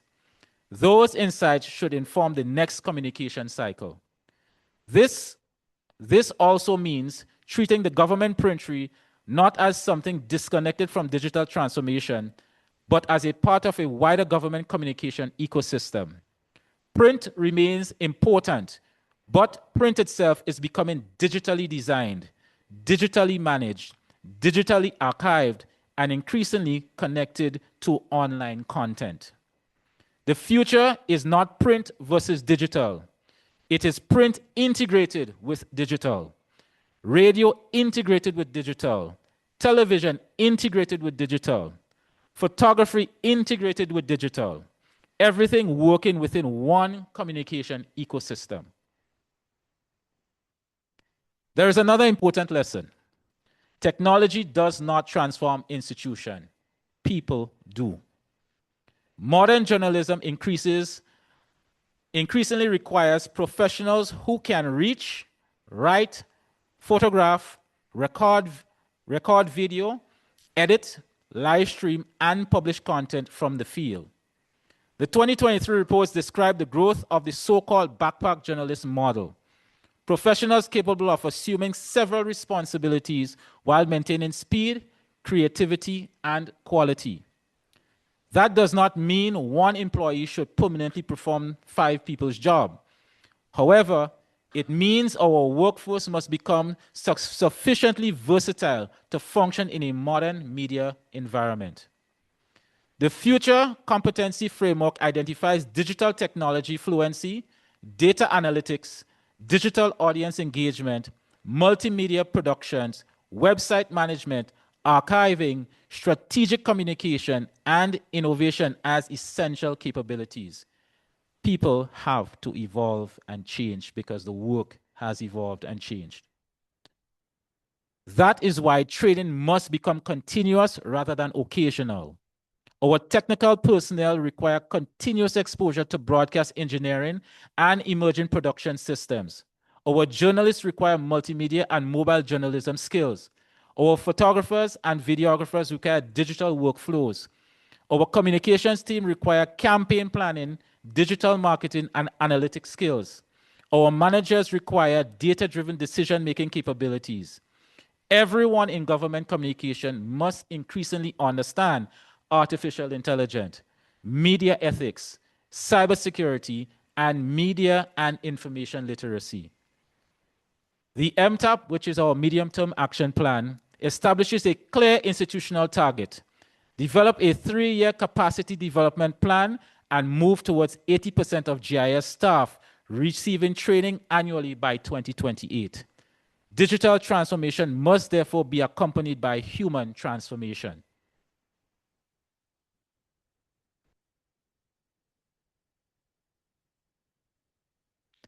Technology remains an essential part of transformation.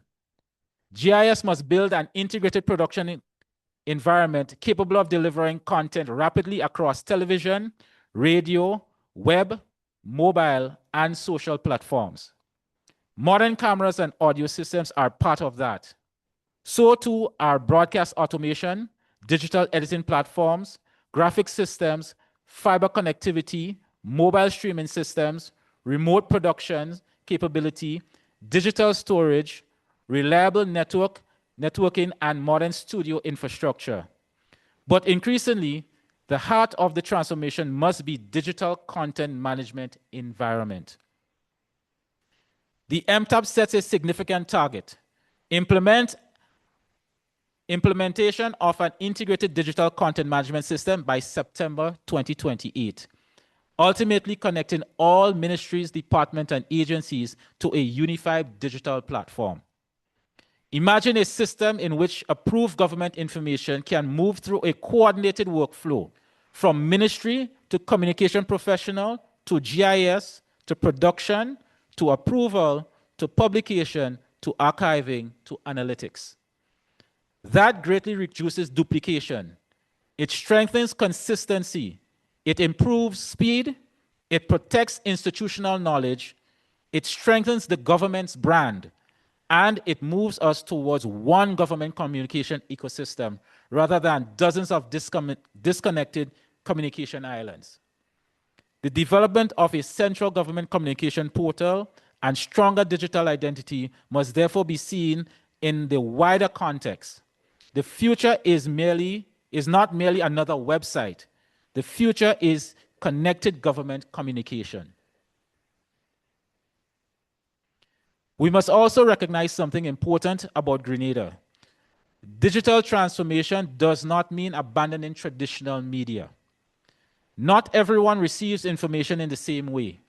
Some citizens depend primarily on radio, others prefer television, some receive most of their information through Facebook, Instagram, YouTube, or other online channels. Grenadians overseas may encounter GIS almost exclusively through digital platforms. Young people increasingly expect short-form, mobile-first communication. Persons with disabilities may require particular accessibility considerations. Digital transformation, therefore, means designing information once, but delivering it intelligently across multiple channels. A major government announcement might therefore generate a full television program, a radio interview, a news story, a 60-second social video, an infographic, a web article, photographs, a live stream, a short public service announcement, and archive material available for future research. One policy, multiple products, multiple audiences, one coherent message. That is what digital-first communication should mean for GIS. Another transformation is taking place quietly but importantly. Historically, much of government's communication was distributed without sophisticated mechanisms for determining what happened afterwards. Digital platforms changed this. Today, we can understand who is viewing, where they are viewing from, how long they are watching, which topics generate engagements, which formats work best, when audiences are most active, what questions citizens are asking, and where information gaps are developing. In 2023, Competency Framework specifically identifies data analytics as a future GIS capability, using quantitative and qualitative information to generate audiences, insights, and improve content and public engagement. The MTAP now takes that further. It establishes a target for expanding digital-first production to achieve 50% growth in digital reach by 2028, while establishing a performance analytics dashboard and moving towards quarterly website and social media analytic reporting. That means the question is no longer simply, did we post it? The question becomes, did it work? That is the difference between publishing content and managing communication strategically. Perhaps nowhere is this most important of the transformation clearer than during a national emergency. Grenada is a small island developing state. Our communication infrastructure must operate within the reality of hurricanes, flooding, landslides, earthquakes, utility interruptions, and other hazards. The experience of Hurricane Beryl reinforced an important lesson. Communication infrastructure is national resilience infrastructure. When electricity fails, communication must continue. When conventional systems are disrupted, backup systems must exist. When rumors begin spreading, verified information must move faster. When a weather warning changes, the public must receive that information rapidly and consistently. This thinking underpins the development of Government Crisis Alert Network, bringing GIS into closer operational coordination with organizations including NADMA, the Meteorological Office, the Royal Grenada Police Force, the Department of ICT, and the National Telecoms Regulatory Commission. The Medium-Term Action Plan formalizes that direction. It calls for updated crisis communication procedures, integration of the Common Alerting Protocol into broadcast infrastructure, 2 equipped rapid response media teams, an annual crisis communication simulation exercise.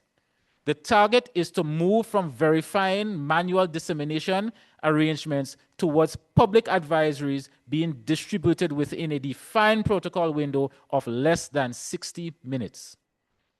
This represents an important evolution for GIS.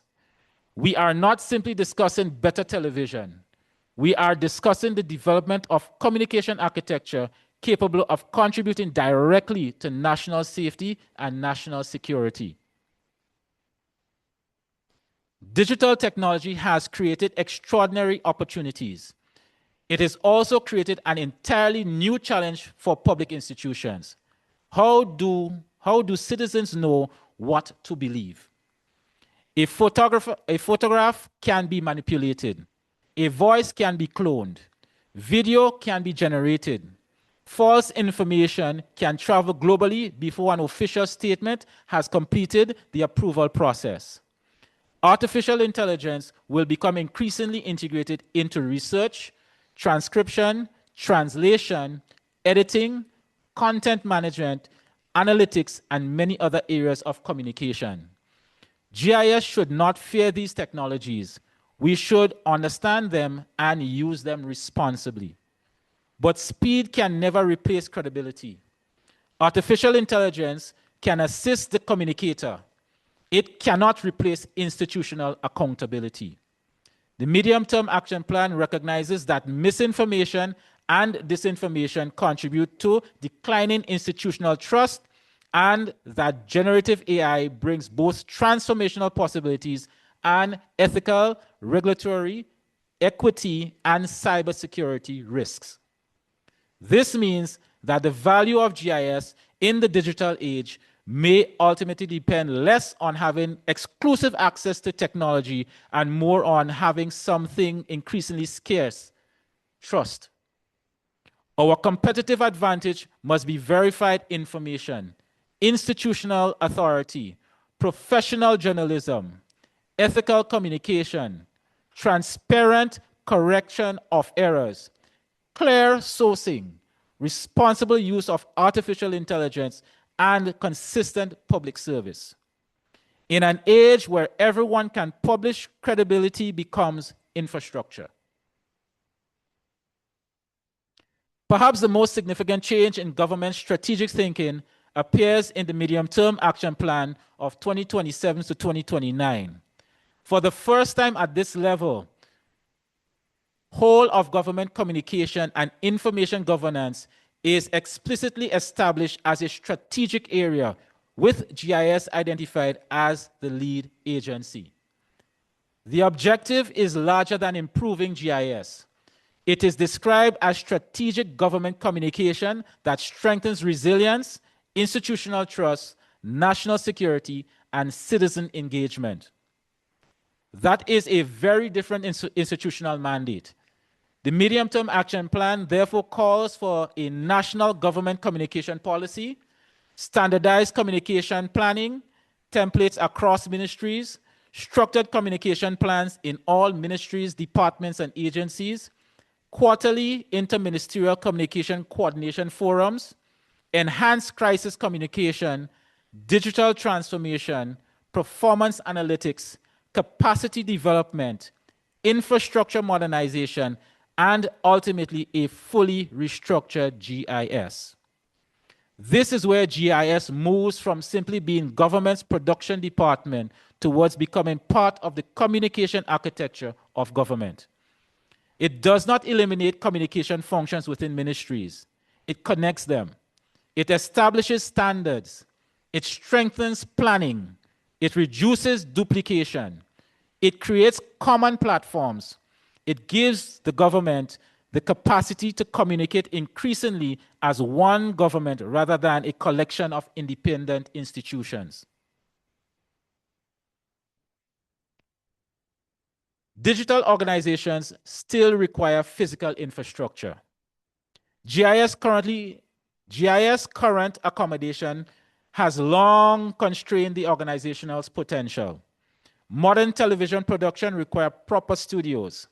Audio production requires acoustically appropriate facilities. Digital infrastructure requires reliable technical environments. Archives require suitable storage and digitization facilities. Newsroom require collaborative workspaces. Emergency broadcasting requires redundancies. Training requires dedicated space. Technology requires secure rooms, cooling, power protection, and connectivity. The medium-term action plan goes beyond equipment replacement. It identifies the constraints of the construction of a modern, purpose-built GIS headquarters and National Communication Center as a strategic action for 2027 to 2029. It also calls for modernization of existing operational infrastructure, targeting at least 90% of production facilities upgraded by 2029 and 100% increase in our production capacity. Translated, GIS needs to have a home, and we need to have it by 2029. And over the course of the next 3 years, we are going to be working as government mandates now. It has been approved. We are working towards the construction of our home. But on the way to that, we are going to be developing the current assets that we have so that when we get to the new facility, we are, say, firing on all cylinders. This is important because a national communication institution cannot identifiably depend on facilities that were designed for another era. We need infrastructure design not merely around today's GIS. It must be designed around the GIS we expect to operate 15 or 20 years from now. Broadcast studios, radio production, podcasting, digital newsrooms, emergency broadcasting, network operations, training, archiving, public communication, government printry operation, and technologies that may not currently exist. A purpose-built facility is therefore not simply a building project, it is a communication infrastructure for the state of Grenada. Ladies and gentlemen, the story of the Government Information Service is ultimately the story of communication itself. We began in an era where information traveled primarily through printed material, speeches, and radios. We evolved into television. We embraced video. We entered cable broadcasting. We adopted websites. We entered social media. We began live streaming. We are moving towards integrated digital platforms. We are developing more resilient emergency communications. We now stand at the threshold of an age shaped by artificial intelligence, automation, data analytics, and instantaneous global communication. But despite it all, this technological change, the fundamental purpose of GIS has not changed. We exist to connect government with people. We exist to connect government to people. What has changed is how that responsibility must be fulfilled. Digital transformation, therefore, should never be understood merely as changing the tools that GIS uses.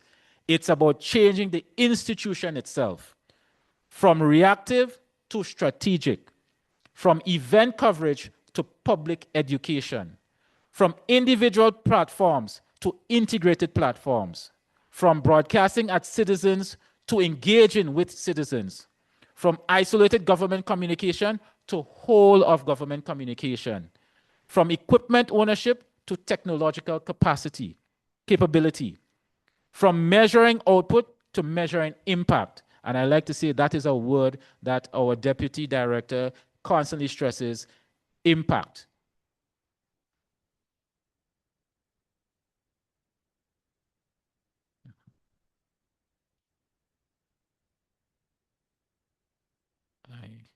My apologies, I lost my, yes. Yes. Yes. And from simply being a government information service to becoming a modern national public communication institution. Our history gives us a strong foundation. The technology gives us new possibilities. The national development agenda gives us direction. The responsibility, therefore, before us is to build a GIS capable of not simply keeping pace with the changing information environment, but of helping Grenada navigate it. The GIS of yesterday told the government story. The GIS of today must explain that story across every relevant platform. The GIS of tomorrow must create the trusted digital bridge through which government and citizens communicate, understand one another, and participate together in the development of Grenada. That is the transformation before us. That is the institution we are building. And that is the future of the Government Information Service of Grenada. I thank you. Yes, it is a lot.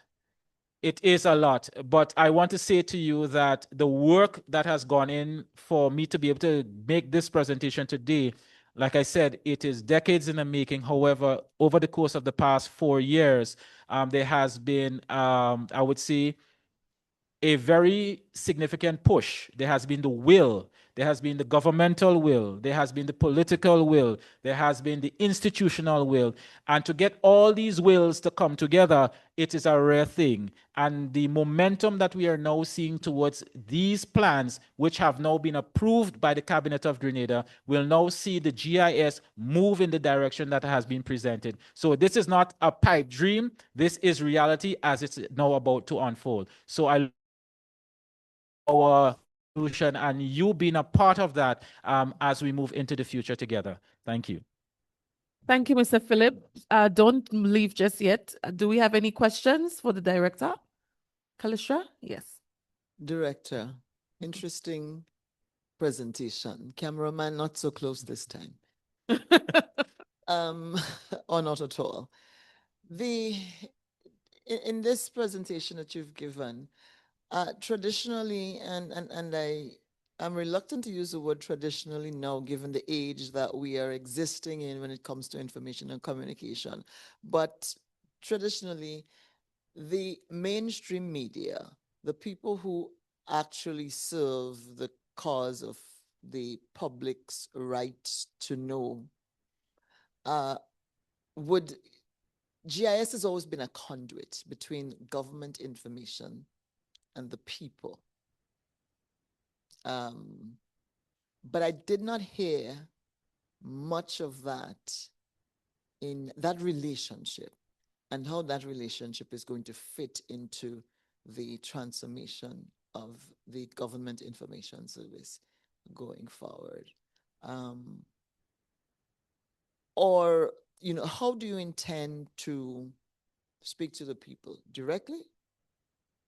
Is that what we're seeing here with the transformation? Is this the... So the intent, it's not to exclude the mass media from access to government's content. One of the major constraints that the government itself have had, as a traditional problem, has been how to manage its content and how to ensure that its content is correct for dissemination. GIS will always remain a conduit for the government and be the point at which government's information would get into the public domain through various media. So we have that one. Of course, GIS is not preventing the media from interfacing and interacting directly with government and any part of government. So the process here is government organizing itself, because we do see from the wider perspective of things that there has been a huge dysfunction for the government when it comes to how it communicates and how it strategizes its communication as a holistic entity. And so the intent is to fix itself so that when it comes for those engagements and when it comes for how the media and how the mass media is going to interface with government, to ensure that the transitions are smooth and that things can be accommodated, whereas in the current context of things, everyone seems to be operating at their own levels. And so guarantees can be given. Case in point, at GIS, we cannot give you a guarantee for what a particular ministry may decide or how a particular ministry may decide to present, or if they may decide to present. This process will now eliminate some of those uncertainties and ensure that our alignment as government, regardless to where we serve, would also fit within to what we consider to a proper narrative, and so that that access would be made a lot more seamless and smooth. Narrative, proper narrative. I think the communication landscape, the information landscape, I should say, in Grenada, it has a number of challenges. And us at the Media Workers Association of Grenada and the Public Interest Media, the lack of freedom of information legislation in the country is a big problem for us. There's always a roadblock in accessing the public's information from the government. And so that's one challenge, and that we have to deal with through our own advocacy. So that's one thing. However, the information, a lot of the information that even as helter-skelter as it may seem to you, a lot of the government departments, or all or most of the government departments, are sending the information to you, and you become the dissemination point there for us in public interest media. And so the point I'm making is, while you're talking about fixing yourself, I heard a lot of GIS evolving into this sleek new machine that manages government and packages government information but I'm not really hearing a lot about how mainstream media fits in to fits into this whole scenario. Because you said it yourself a while ago that we can go get our information ourselves however we could. You know, and that's my translation. Well, no. Well, let me if but I may just you know, clarify on your no, I mean, no, it's not an yeah. issue here. I'm not saying it to be, I didn't say that to be mean or anything. So for me, when we talk about change and we talk about information, we talk about government, it always what it evolves into and how information is managed and manipulated and massaged before it gets to the public always becomes a cause for concern. And there wasn't hearing much in there about how the information that GIS is going to disseminate So if is going to get to us. Yeah. You So know? if I may, let me address the first matter of the freedom of information. Now, the Prime Minister, very early in his tenure when he was elected into office, did indicate publicly that it was his intent to have a Freedom of Information Act published and to have it, go through the stages and so. The reality here is this for GIS, and I'm speaking about internal to government. To have legislation put in place, it's one part of the process, but the government itself has to organize itself to allow for when the requests come for that information, that the access to the information is there, that the information itself is actually stored, it is archived, it is accessible, and all of that. In the current incarnation of government, government is pulling itself together to make sure that all of the functions that will be required before it passes any legislation are formally put in place so that it can structure things and that when requests come as a function of law and now becomes legally binding, that it can deliver upon the requests that are being made. So this is part of the solution of the process before you have a legislation come in place. I cannot speak towards the timing of when that legislation will come in place or what stage that is on the executive level. However, GIS has been mandated now to help organize the all of government where the communications is concerned so that access can be made more readily available based on what the future of the government plans would be. So that is one. Secondly, GIS is not a barrier to access to the government for the media. GIS, as the government has as the government's GIS is the one to ensure that governments, of course, its brand, its image, its reputation, and so is protected. And that is the role and function of GIS from the information part of it. How the government chooses to put out the information and how it intends to ensure that the information remains credible, it remains ethically put together, and so those are the functions within which GIS is mandated to operate. The realities are here that GIS is a part of the government and will operate to secure the government's interests based on what the instructions and so what the plans for the government is. I think over the course of the years that GIS has functioned, we have clearly not seen GIS at this point being used as a stepping stone to prevent the media from being able to access government. What we're seeing is that the government is actively upgrading and evolving GIS so that it can meet a more efficient format so that your access to the government and government's information share through you or through directly to platforms or direct to the end consumers being the citizenry, that access could be seamless and it could be consistent. Including when we have national crises, whether it be hazards, natural hazards, or whether it be man-made hazards. The intent here is that government continues to function because obviously the main function of government is to serve the citizenry. So GIS is an extension of that, and the intent here is to improve where we were using the most modern tools available to us at this time. Thank you, Director. I just wanted to make the point that I do understand GIS's role, but the role of my people, of our people, of the public interest media is that what we peddle truth. And so there is done right, done properly, which we do. There is never any fear of any reputational damage or any mishandling of anyone's information. So you wouldn't have to worry about that the government's information turns into something else in our hands. Oh no, well, Actually, the safest hands for government information from the public interest standpoint would be the independent journalist. Yes, and I want to say that for GIS, from where we stand, we do welcome the independent journalists and all media practitioners.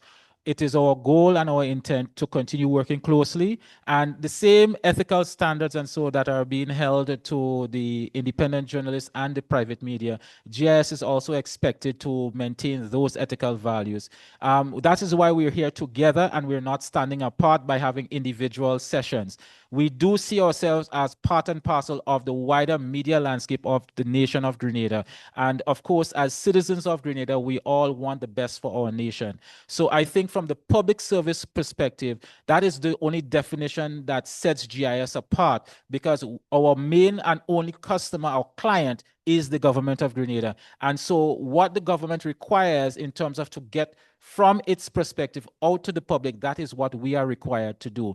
What we are also growing now is how efficiently that we can get that process done. How do we modernize the approach, and how are we able to keep you informed in a timely manner? Case in point, we now want to ensure that we have platforms that you do not wait for a press release to come via an email. We want you 24 hours a day, 7 days a week, that you can access a portal where as fast as information is being generated, you have access to it. The availability to get content such as what we are doing here today, it should be digitally available so that you can have access to it directly, so that you can use it for whatever purposes you so choose based on the nature of what you're to do. So what the idea here, and I see that for our future, there are two sides to every coin. But at this juncture, I think we are seeing that the intent here is to upgrade, to evolve, and to ensure that the content that the government is generating is accessible, it can be archived for research purposes, and so that it can keep us accountable. End result is that when you as private media need information, you should not have to be fishing for it. And so it should be made readily available. At this juncture, the government cannot guarantee most of that. But for the future GIS, we can make guarantees because we are actively working towards putting those resources in place and making sure that they are maintained securely and that access would be made available. So to that end, I do look forward to our future. I do look forward to the access. I do look forward to having greater things for us when it comes to information share. And I could only say that it is a bright future ahead. These processes have never been done in the past, and now that we have them being executed, as I said, it is not a pipe dream. These have been approved and there will be action. And the intent is that over the course of the next 3 years, the Government Information Service will be employing all of what we have discussed here today. And the intent is to engage even more with you. I do look forward to your direct communication and interaction with central government a lot more, because as we say, it's not one hand alone. One hand can't clap, it can only slap. So we want to see hands clapping, government and private media and institutional journalism, so that we can have the best future. Thank you, Mr. Philip, for that presentation and for giving us an insight into the digital transformation taking place within the Government Information Service. We now move from presentations to a more interactive segment of the workshop, our panel discussions on media and information literacy and multi-stakeholder engagement. Our first panel under this topic will explore the perspectives and experiences of youth, the elderly, civil society, and academia. I will now invite the moderator for this panel, who would introduce himself and his panelists, Mr. Raheem Smith, and he is a member of the Grenada UN Youth Advisory Group, also known as UN YAG, for Barbados and the Eastern Caribbean.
Testing. Everyone's hearing me? Right.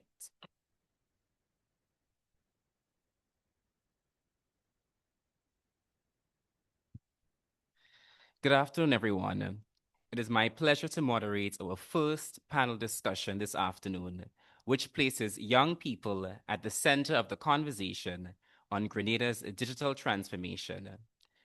My name is Raheem Smith, and I'm a member of the United Nations Barbados and Eastern Caribbean Youth Advisory Group.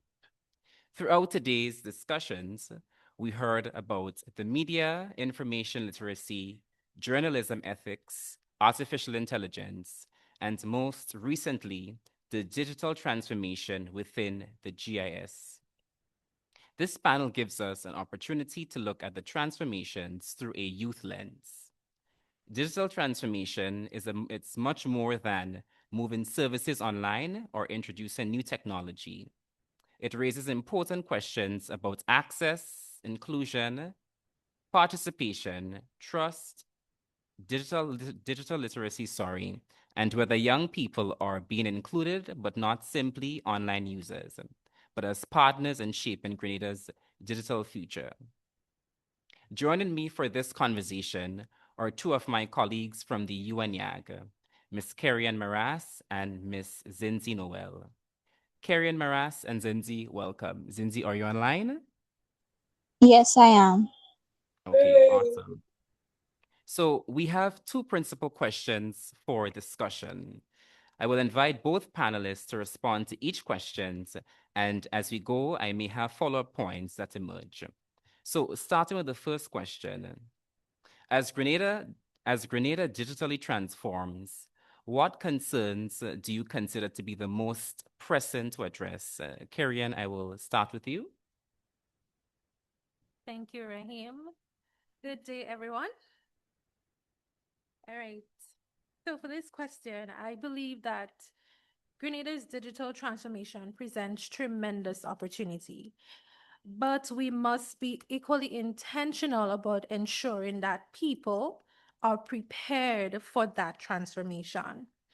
So my first concern is digital transformation advancing at a rate that is compatible with digital literacy, as well as access to technology.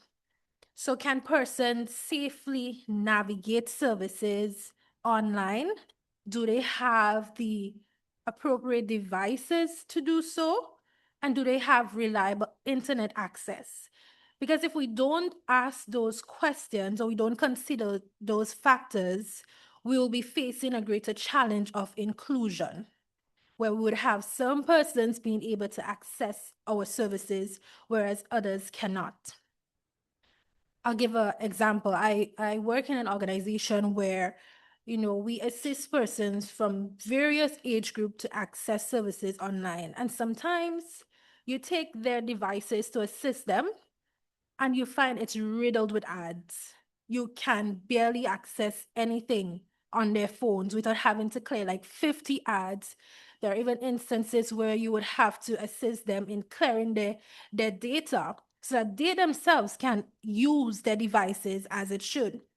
So the question is, even if we are moving to a more digital age, are our population able to access or navigate the digital space safely? Can they consume what is being provided?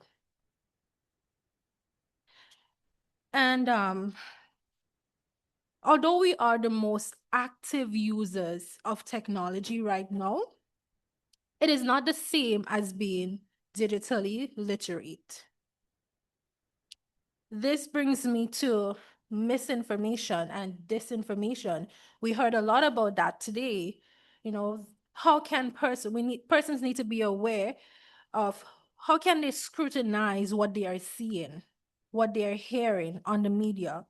Is this worth sharing? Is this link worth clicking? What evidence supports that this is factual? So digital literacy and digital transformation must advance at a rate that is compatible. Another point of concern is that we must prepare to benefit economically from digital transformation. We have to move beyond making a few extra coins from going paperless. And oftentimes, when you hear that, a company is going in a digital direction, being innovative, we only hear, okay, it's branded as, okay, we're going paperless. And while that is important, how is our population benefiting more from this? Are young people the ones developing the programs? Are they the ones doing the coding? Do they have access to the networks to maintain what we are now transforming? So I think that is a grave concern, that we don't want to just be consumers of the digital age, but we also want to be co-creators and benefactors of the digital transformation. Thank you so much, Carrie Ann. And I do note some very key terms. Inclusion, one, access. Can people navigate online services? And so I want to have a follow-up question. I want to ask a follow-up question rather.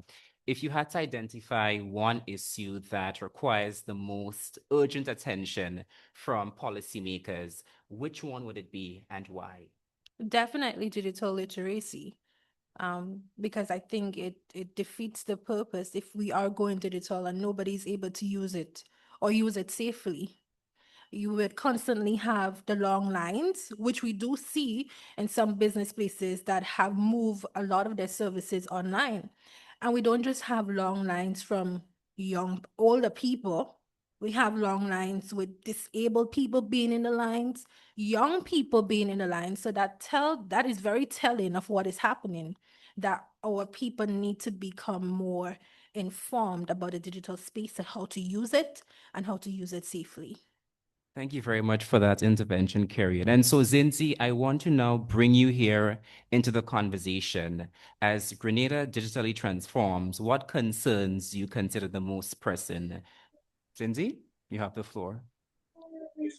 Thank you for that question. I believe as Grenada moves toward becoming a smarter, digitally enabled state, I believe the most pressing concern is mindset. Digital transformation should not start with technology. It should start with identifying the problem we are trying to solve and then asking what technology, if any, is appropriate. The problem should come first, the technology should come second. The second major concern is digital inclusion. Grenada has made progress with about 74.1% of the population using the internet at the end of 2025, but that still leaves approximately 25.9% offline. We also have to consider affordability, devices, digital literacy, accessibility, and people's ability to actually use digital services. And thirdly is education and skills development, particularly for young people. We need to expose young people to coding, AI, cybersecurity, data analysis, and digital entrepreneurship. But we also need to move from being consumers of technology to creators of technology. Why can't the next major Caribbean technology company come from Grenada? Also, I want to touch on upskilling and reskilling the existing workforce. We cannot prepare only young people for the digital future while leaving current workers behind. If we digitize a broken process without training the people who operate it, we have not fully transformed anything. I also want to touch on cybersecurity and data protection and public trust. As more services and personal information move online, protecting citizens becomes increasingly important. Legislation is necessary, but we also need enforcement, cybersecurity education, institutional capacity, and transparency about how people's information is being used. And finally, we need strong governance and coordination. Government systems should be able to communicate with each other so citizens are not forced to navigate multiple disconnected platforms or repeatedly provide the same information. Ultimately, I don't think Grenada should measure digital transformation by asking how many services have we put online. Instead, we should ask what problems have we solved? Who can access the services? Who is being left behind? Are people prepared? And do citizens trust the systems? Our goal should not simply be a digital Grenada, but an inclusive, accessible, secure, innovative, and citizen-centered digital Grenada, where we are not only users of technology, but creators of it. Thank you so much for that intervention, Zinzi. And so what I'm hearing from both panelists are key terms. We are hearing inclusion, we are hearing literacy, we are hearing accessibility, we are hearing digital services, and we are hearing how can youth be involved in the process. And so which brings me to the next question. And Zinzi, I'm going to start off here with you. How should youth and youth organizations be integrated into government's digital transformation agenda? I think we need to be integrated at every stage, not just as beneficiaries, but as partners, innovators, decision makers, and accountability partners. First, young people need a formal seat at the table. We could establish a national youth digital advisory council or even a youth digital transformation forum that includes young entrepreneurs, students, farmers, creatives, even persons with disabilities, and young people outside formal education and employment. Youth perspectives need to be included before digital solutions are designed, not after. Second, youth organizations should be implementation partners. They already have digital relationships with communities and understand many of the barriers young people face. So government can work with them on digital literacy, cybersecurity education, consultations, technology awareness, and skills training. We need to stop seeing young people only as future workers. Young people are already entrepreneurs, creators, researchers, developers, and problem solvers.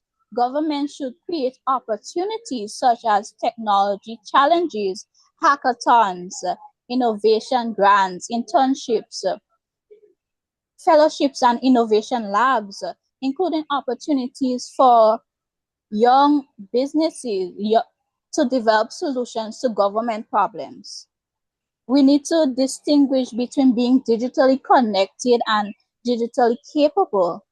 A young person may be comfortable using social media, but are they comfortable, but they still lack the skills in cybersecurity or AI or data analysis, digital entrepreneurship, or even how to use the technology responsibly. The question should not simply be, do young people have technology, but what can they actually do with it? Finally, I think young people have a role in accountability. We should be able to ask whether digital services are accessible, secure, affordable, and actually improving people's lives. Grenada is a small state, so we should also look beyond our borders and create opportunities for young Grenadians to collaborate across CARICOM in areas such as AI. Ultimately, we cannot build a digital Grenada and then invite young people to use it. We need to build it with young people. Give us the tools, give us the training, but also give us a seat at the table, an opportunity to build, and a voice in deciding where the table is going. That is how we move from digital transformation for youth to digital transformation powered by youth. Thank you. Thank you so much, Zinzi. That was very powerful. Digital transformation powered by youth. And so Over to you, Carrie-Ann. What is your take on it, on this question? I must concur with Zinzi, well said. Our youths need to be involved in the digital transformation process, not just at the end stage, but from the very beginning. Challenge our young people to find solutions to the problems that we're having digitally.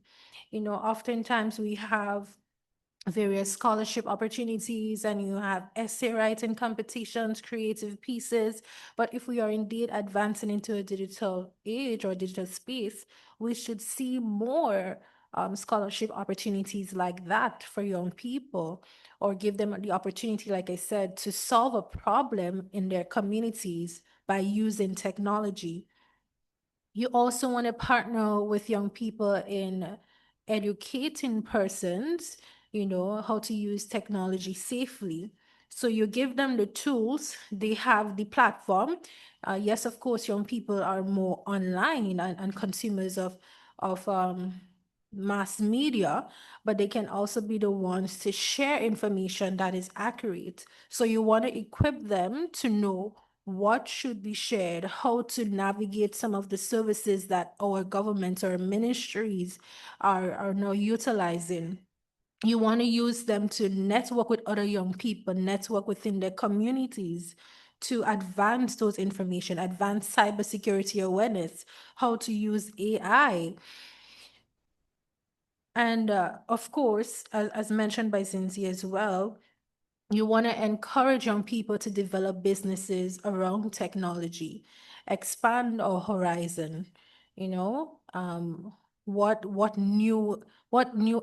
innovative ways can we use to develop businesses to earn an income? Because we don't want to just become consumers of the end product, but we want to become co-creators and we want to benefit economically from it as well.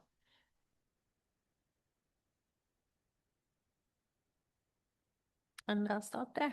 Thank you so much, Carrie. So we've heard from both panelists, given their perspectives on both topics. And so now we would like to open the floor to the audiences for questions. This is, after all, a multi-stakeholder forum. So the floor is open to ask questions to audience in person and online.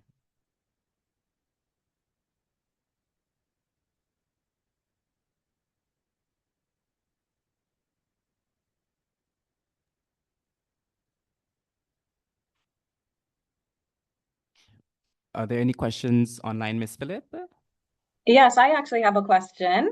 Okay. I would love if both of our speakers or panelists, if they could share a little bit about not only their recommendations, but the active work that they are doing in their role as UNYAG for Grenada, and maybe some advice for other young people in Grenada who are currently working to advance media and information literacy and digital literacy efforts on how they can partner with you and partner maybe with the government.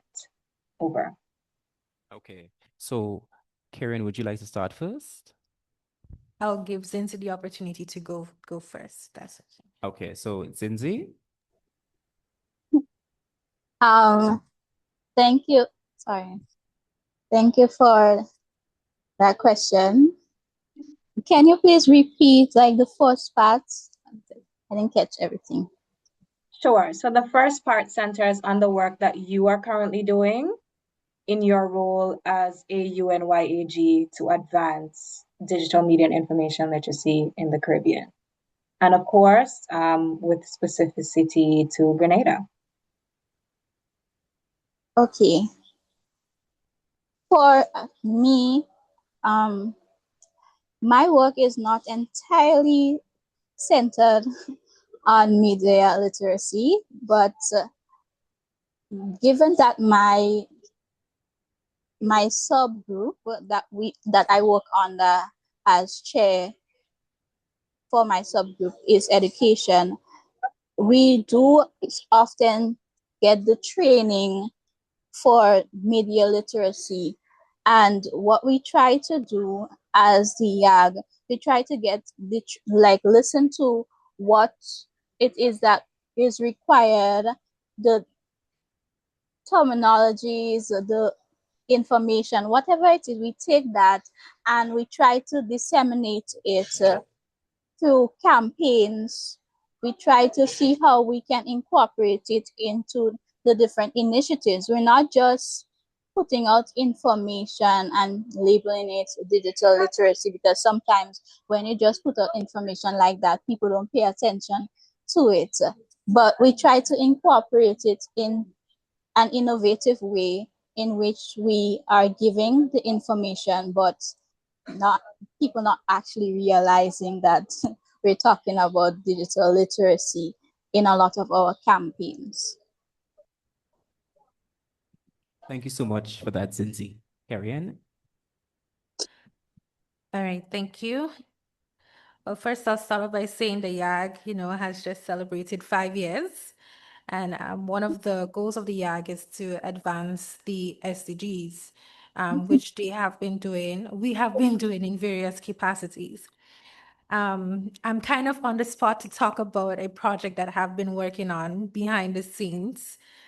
Usually I would like to, save it to myself until I am really ready to reveal it. But I think this is also the perfect room to talk about it. It's centered around the lines of governance and me, meaning it's simply knowing how to access government services within the country, the average person. So we have GIS here. If a youth needs to do some research or want some information about their country, what is the best route to speak with someone from GIS? Ministry of Youth, same thing. Ministry of Education, if I want a scholarship, what is the best route? Because sometimes we take things for granted that persons know who to go to, who to talk to, what to say, what to ask for. So this is something that I am actively building. So when you see an email from me, please respond. I would love your support in ensuring that the public knows how to access government services, how to access things like their birth certificates, and also being aware of how to use the services to advance their businesses, advance their careers, advance their lives, how to build their communities as well. So it will encompass a lot of different ministries. So that's one of the things that I'm working on behind the scenes. But now you guys are privy to knowing that. Thank you so much for sharing, Carrie Ann. Ms. Phillip, are there any other questions online before we proceed? No further questions online. Okay, and I think no questions here in the audience. So we have come to the last bit of our panel discussion, and so we will be wrapping now. So Carrie and Zinzi, final thoughts. What are your final thoughts? And Zinzi, you started with first, so I'll start with Carrie. What is your closing remark? Digital transformation indeed can make life much simpler, alleviate a lot of the problems and challenges that we face at various stages in life, from youth to adulthood, even to persons who are disabled. While we may have good intentions and move in a direction, we must ensure that the people that we are thinking about actually have the means to access the services that we are offering. We must also be patient in teaching and disseminating information responsibly. So my final thought is that digital transformation must advance at a rate that is compatible with digital literacy in order for it to be effective. Thank you.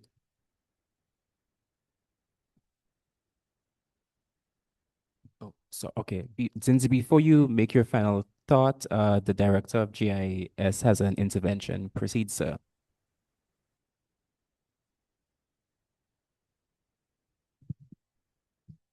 All right. Yes, thank you. Sorry for my intervention here, but first and foremost, I want to say, Zinzi, it's a pleasure seeing you.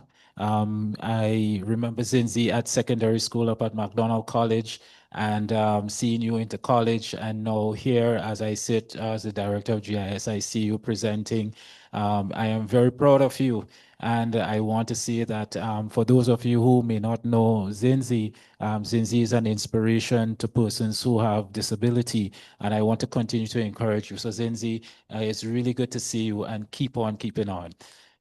Very much so.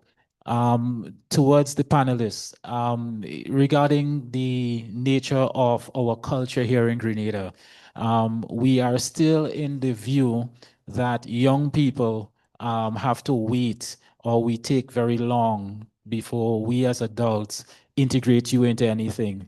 I mean, even when we look at stuff as for you to drive a car, you have to be 18 years old, where in other parts of the world, you have kids as young as 11 years old on farms driving tractors, and, you know, their parents are allowing them to operate massive machinery, you know, into their teenage years. I think as part of the barrier that we face, it's a cultural one as well for us as a people, and that we need to overcome such acts like that. And education is a very important thing. So whereas in my childhood growing up, I would have been given a bit more leeway than my parents might have had and their parents might have had. There is change that is happening on the horizon, but as we can appreciate, anything to do with culture takes a while. But we have to continue with the education, and we have to ask the youth themselves not to be shy in coming forward to be able to press those boundaries. Because if you're not pressing the boundaries with us, the adults, regarding being able to step up and take responsibility, we would forever be of the cultural mindset that wait until you reach a particular age. So I see that as a barrier. And I must say that in GIS, we have recognized that through having persons who come in on internship, how much ability youth have in today's day. And so I am in no doubt that engaging youth on a more consistent basis, and of course, giving you the opportunity to be exposed to a lot more technical areas and to have you blossom, it's something that we need to encourage. So for GIS, we do look forward to having youth more engaged with us. And of course, that is why we are improving our network and our system so that we can be more effective and efficient as to how we deliver those services and how your inquiries can be dealt with. So that I look forward to. Thank you. Thank you very much, sir, for that intervention. Zinzi, your final thoughts, you have the floor. Thank you very much. Um, my final thoughts. Grenada's digital transformation should not be about simply adapting to new technology. It should be about solving real problems, creating opportunities, and ultimately improving people's lives. We are a small country, but that does not mean we have to think small. We have the talent, we have creativity and ideas to become creators, not just consumers of technology. And young people must be part of that process. As you say, we have to push those barriers. We are not just part of the process as beneficiaries, but as innovators, decision makers, and also problem solvers. We should not simply build a digital Grenada. We should build a Grenada where technology creates opportunity and remove barriers and leaves no one behind. So thank you for having me. Thank you so much, Zinzi. And that certainly was a firebomb. Right. So there you have it, guys. So today's conversation reminds us that digital transformation is ultimately not only about technology, it's about people. It is about ensuring that innovation is inclusive, that access is equitable, and that citizens have the skills and the confidence to participate, and that young people are involved not merely as beneficiaries, but as partners in the design. On behalf of the UNESCO team, thank you very much, Carrie Ann, and thank and experiences with us. And I also want to thank you, the audience, for your wonderful engagement and contribution. On my end, it was a pleasure moderating panel one. Thank you.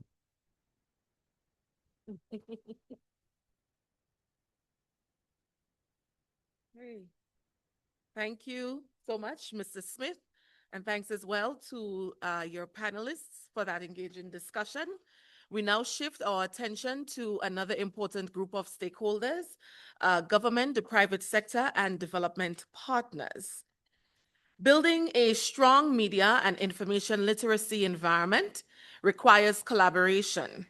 Government, the private sector, media organizations, and development partners all have roles to play in ensuring that people are equipped, all have the knowledge and skills needed to navigate today's information landscape. Our moderator for this second and final panel of the day is Mrs. Ruth Roberts, Head of Production and Programming at the Government Information Service. Ms. Ruth would come up and she would introduce her panelists.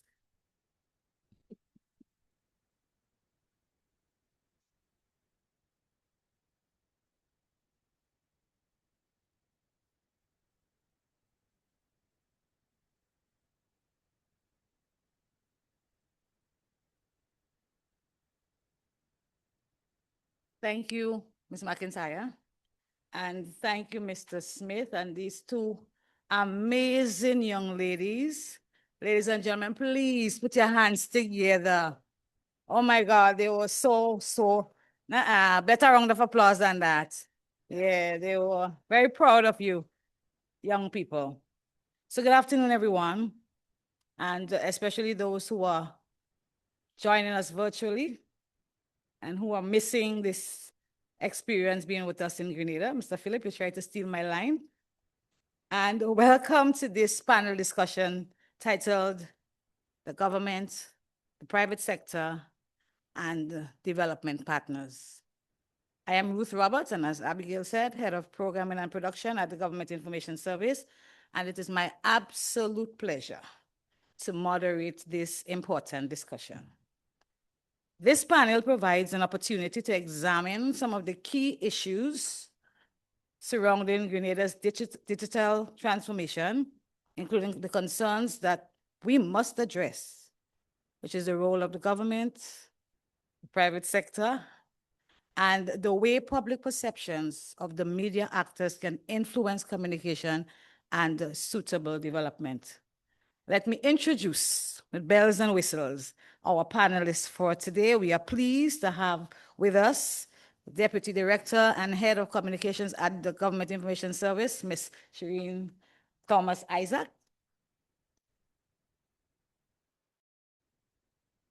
We are also absolutely grateful to have with us the President of the Media Workers Association of Grenada,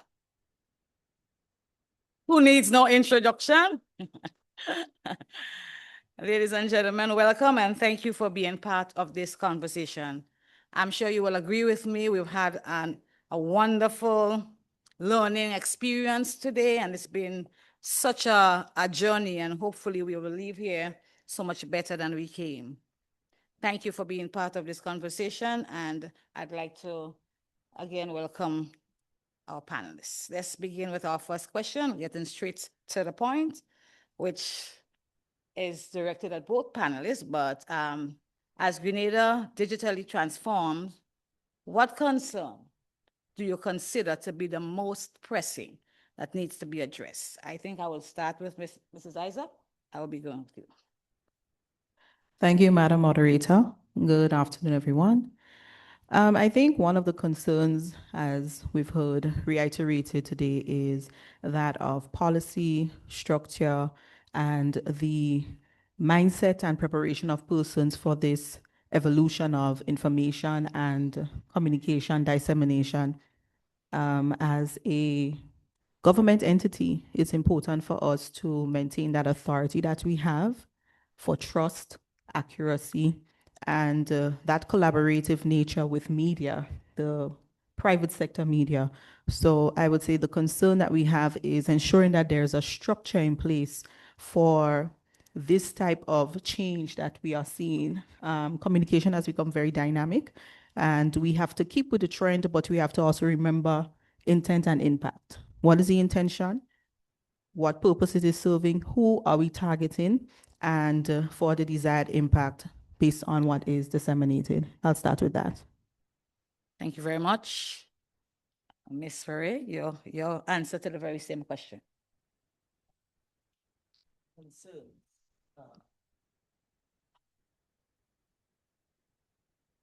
There's nothing for shouting, right? Related like. Concerns. We've talked a lot in this room and over the last year or two in Grenada about the digital transformation, and we are going places with that in terms of policies, in terms of legislation. Grenada is moving forward, government showing a good faith effort, a strong effort to move us into that direction. But as we move, I think one of the things that I have observed and concerns me is the divide, accessibility for everyone.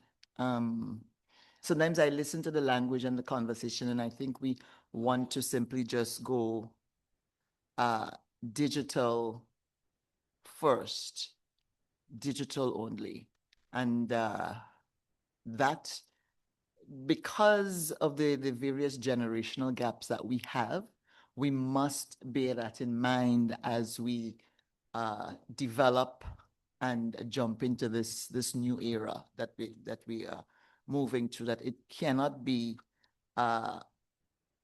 putting digital first must never be at the expense of digital only, because then we run the risk of leaving some behind.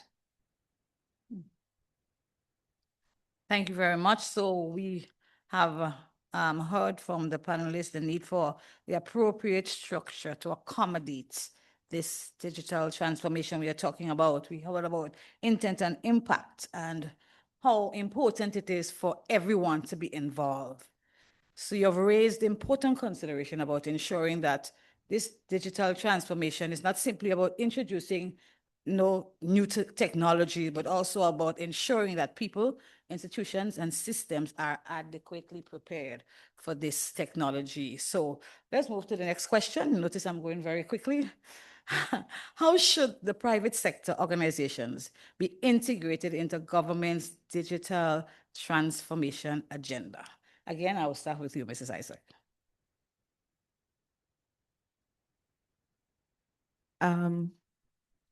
Government, I see government as the nucleus of our nation, because that's where you have all the ministries and institutions and the support for our citizens.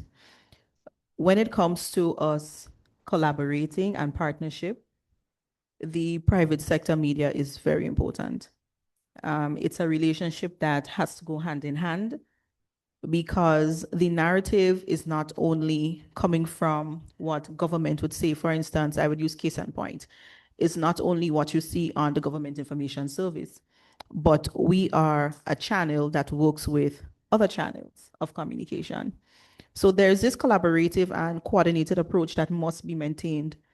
There must be no feeling of, as they say, muzzling or hiding, but private sector tends to be like a watchdog for the country too, to ensure that, what is being purported, what is being spent, invested, it is a way of continuing the impact and narrative of government projects and programs and what is expected.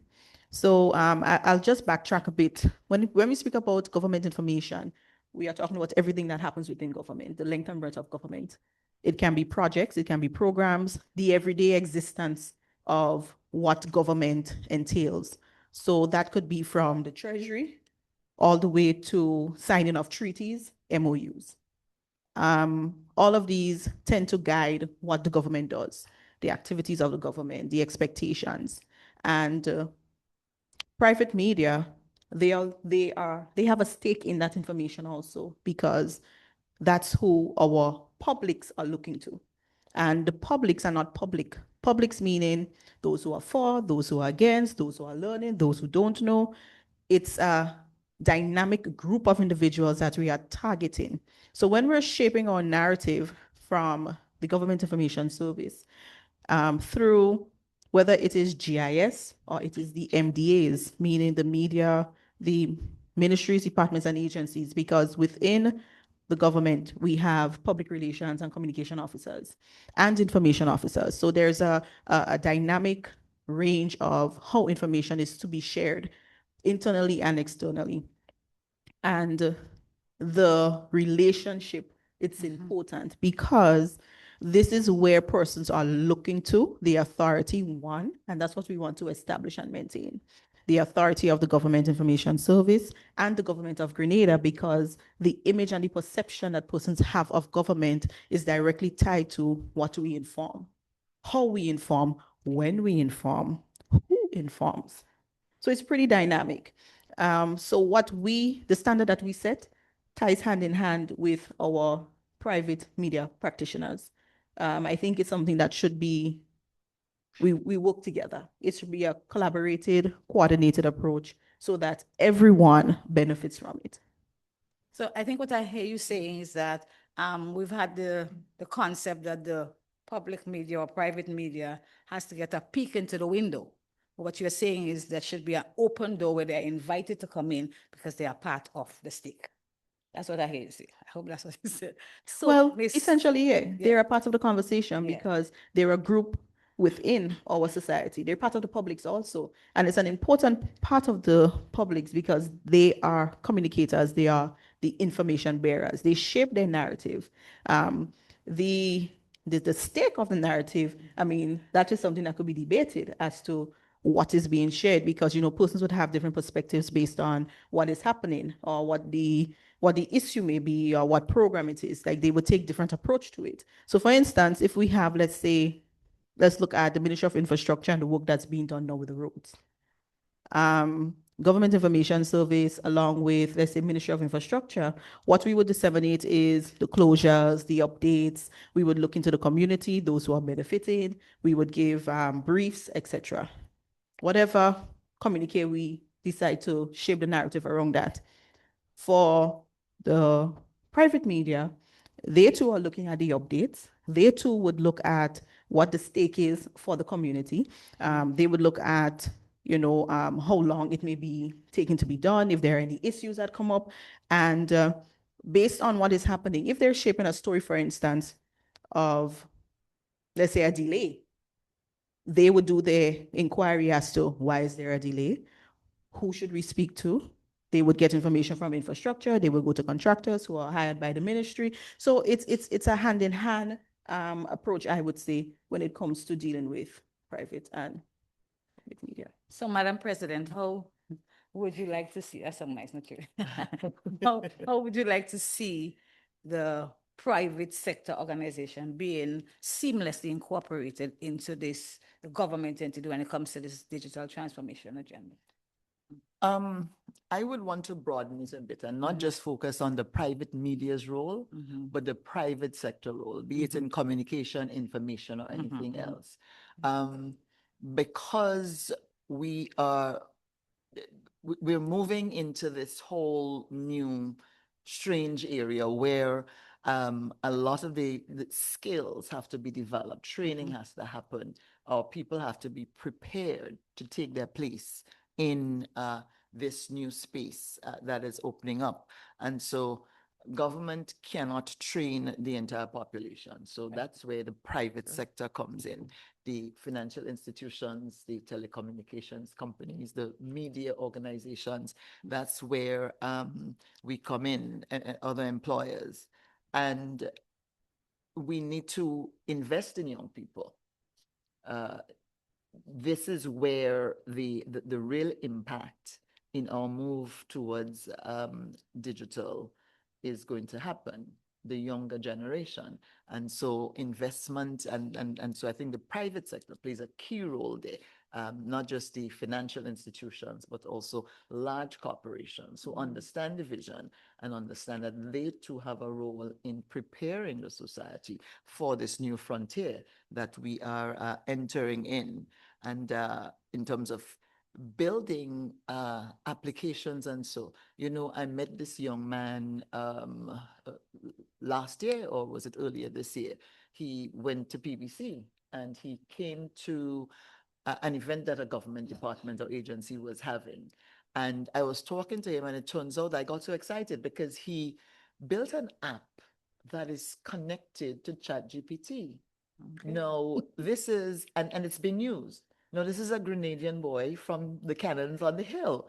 And for me, if we can have more of that, he understands the society and he's been able to build technology for the digital space with the perspective of his people in mind as well, which helps. And so if we can have more of that happening, and that's where the private sector comes in. Of course, the government is going to open up with scholarships and that kind of thing. But I believe the real role for training in digital skills is going to come from the private sector. And in terms of the economic transformation that the digital transformation can bring, the private sector needs to understand and appreciate that there is real money there as well, that they need to get involved with. And I would also think that, civil society, we call them civil society, but they're also part of the private sector. They too must also be involved in the changes that are happening. So clearly, digital transformation requires collaboration.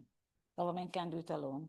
Private sector can't do it alone. It requires partnership, shared responsibility, and an understanding of the needs of the people who ultimately use the system. And I think that's the example that you're giving to us in that story that you gave us to that young man. And I know there are a number of other young people and persons within our society who's doing just that.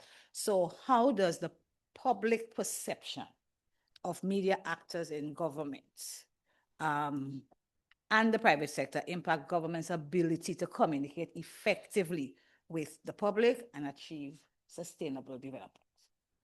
Let's start with you, Kalisha.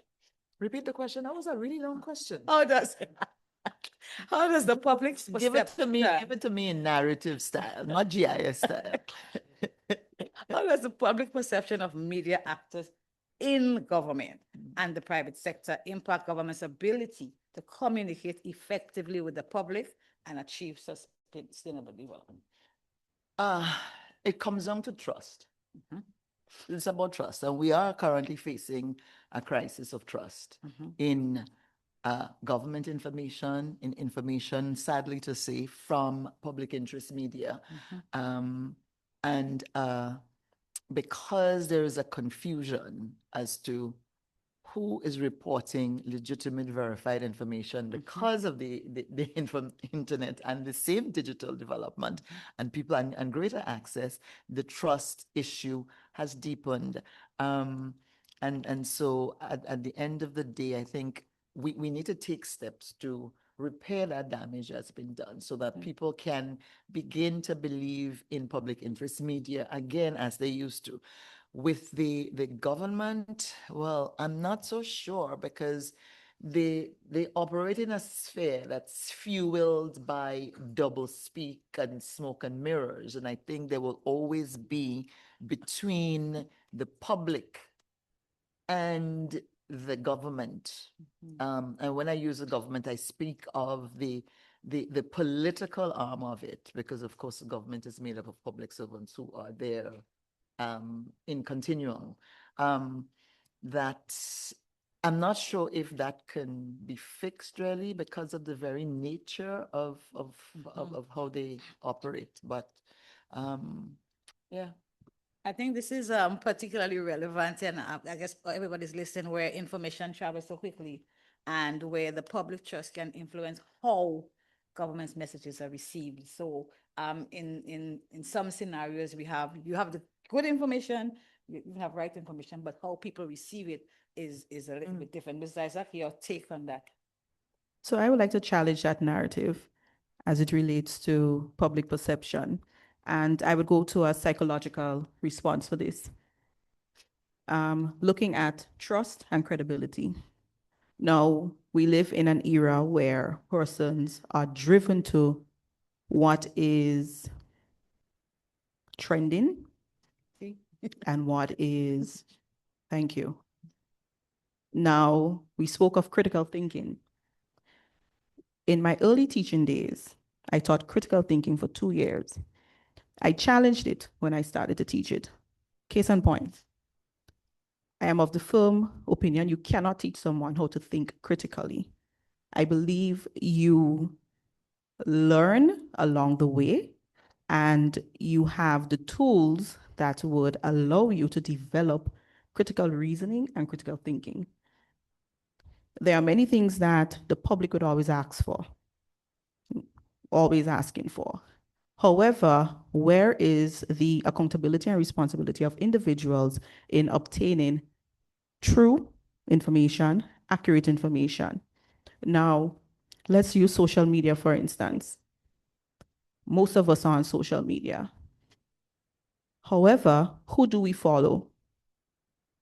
Who do we subscribe to? You cannot leave it for policymakers, nor community leaders, nor political leaders to impact what you believe or what you truly believe or gravitate to. Perception is huge. Information is readily available, whether it is Government Information Service, it is MTV, GBN, WPG10, those, no, the narrative. Yeah, it's readily available. And this is what we need to do. I follow the narrative. You know why I look at the narrative? It gives you a different perception of what you start to think. And sometimes we have to think outside of what is stated. I think media has come way past just reporting. And sometimes you have to challenge the reported. And that's what the narrative makes you do. I'm not saying to agree with the narrative, but in critical thinking and reasoning, and thinking, it allows you to understand the different phases or latitude of what is happening. And that is not something that can be told to you. No, we have another issue where what does the mass, what they're drawn to? And I think that's where the issue is. Mindset, and Zinzi said that, the change in mindset, attitudes and behavior. And that's the psychological response I would give. Attitudes and behavior must be changed so that we can have an impact of effective communication, or else persons would always run wild with whatever they see first. Run wild. I can bet you, 2 years ago, I did an inception report and I looked at all the media platforms of our MDAs. Mr. Philip could attest to that. I looked at it. And when I look at the following of the MDAs, it is alarming. Looking at our population and the amount of persons who use social media, what do we see them resharing? Not the trusted source, not the source, not the trust. Let me take out trust, because trust is something that you would gain after a while. Persons are resharing a source. Not even Miss Faria, not MTV, not an MDA. They're resharing a source. Case in point, reopening of school. Reopening of school, that's very current. And that's where we look at our actors in media. We were in a tailspin a few days ago, coming up with a strategy of how do we address it, because there was this insinuation that there was a confusion as to when school is opening. Well, some were confused, but I think if the Ministry of Education says school is open on Sunday, my child will be prepared for Sunday, whether it's Sunday, Monday, or Tuesday. Now, there was only a 24-hour difference.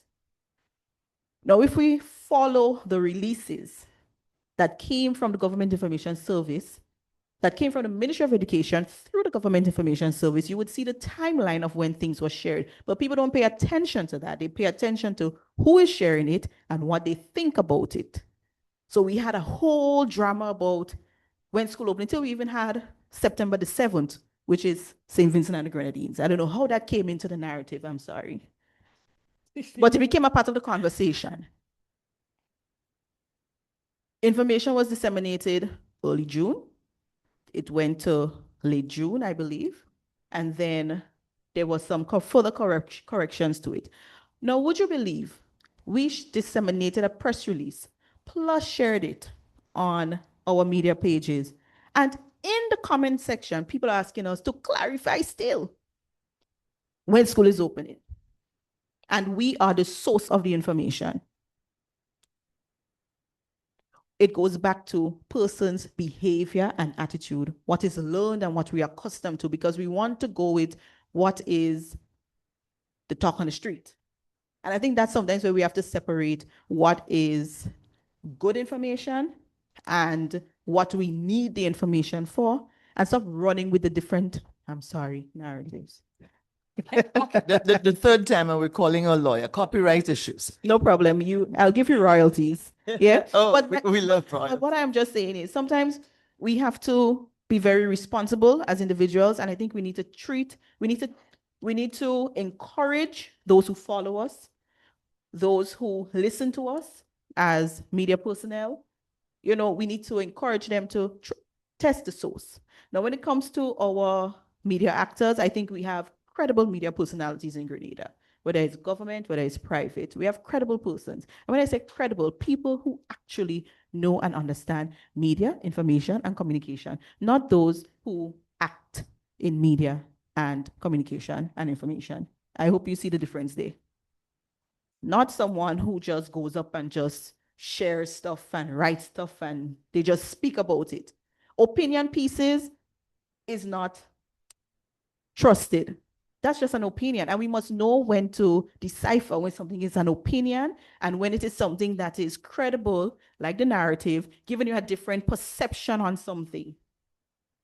You have various talk shows and persons who would give a different, you have credible people up performing and coming and be a part of the set, and you ask the questions and you get more information, you get the tough questions, the hard, the simple ones, but you're able to get a comprehensive overview of, what the situation is.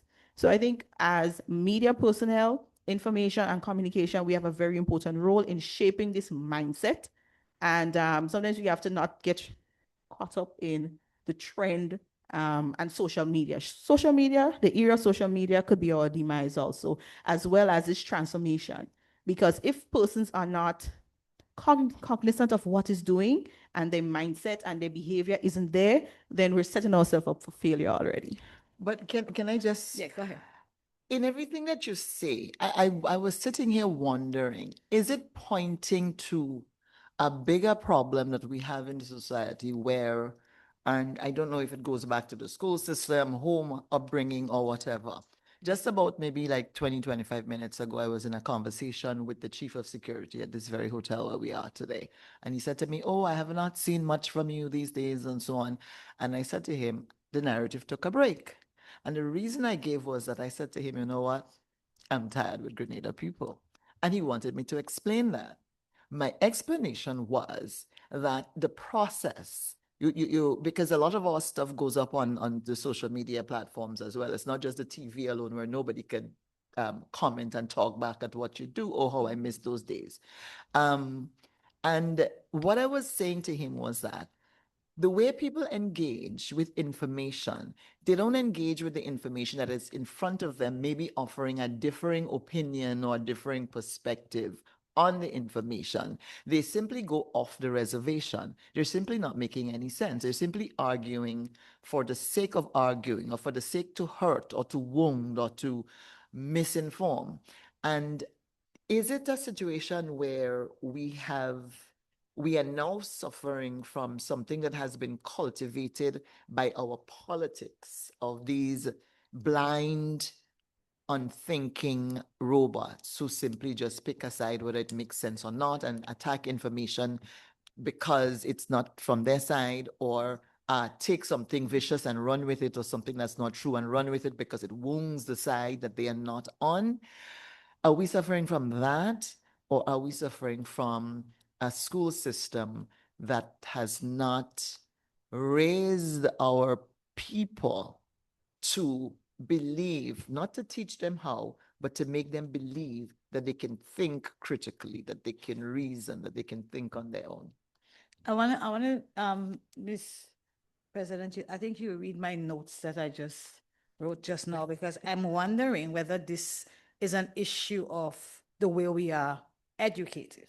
Because in the school system, we are taught to consume information. We're not taught to think and to comprehend. We are taught to, okay, they give us that information, do and do it. Most of us, except those who are learning phonics, and so we don't even know how we do the sounding. Now you see that changing a little bit. So you have a whole generation of people who are learning in a particular way, and then they grow up and you expect them to think somehow completely different. I mean, we are being, I want to say brainwashed, but we are being, we think because of how we have been taught to learn. So I guess that's a debate for another time. Can I challenge that? I'm just saying.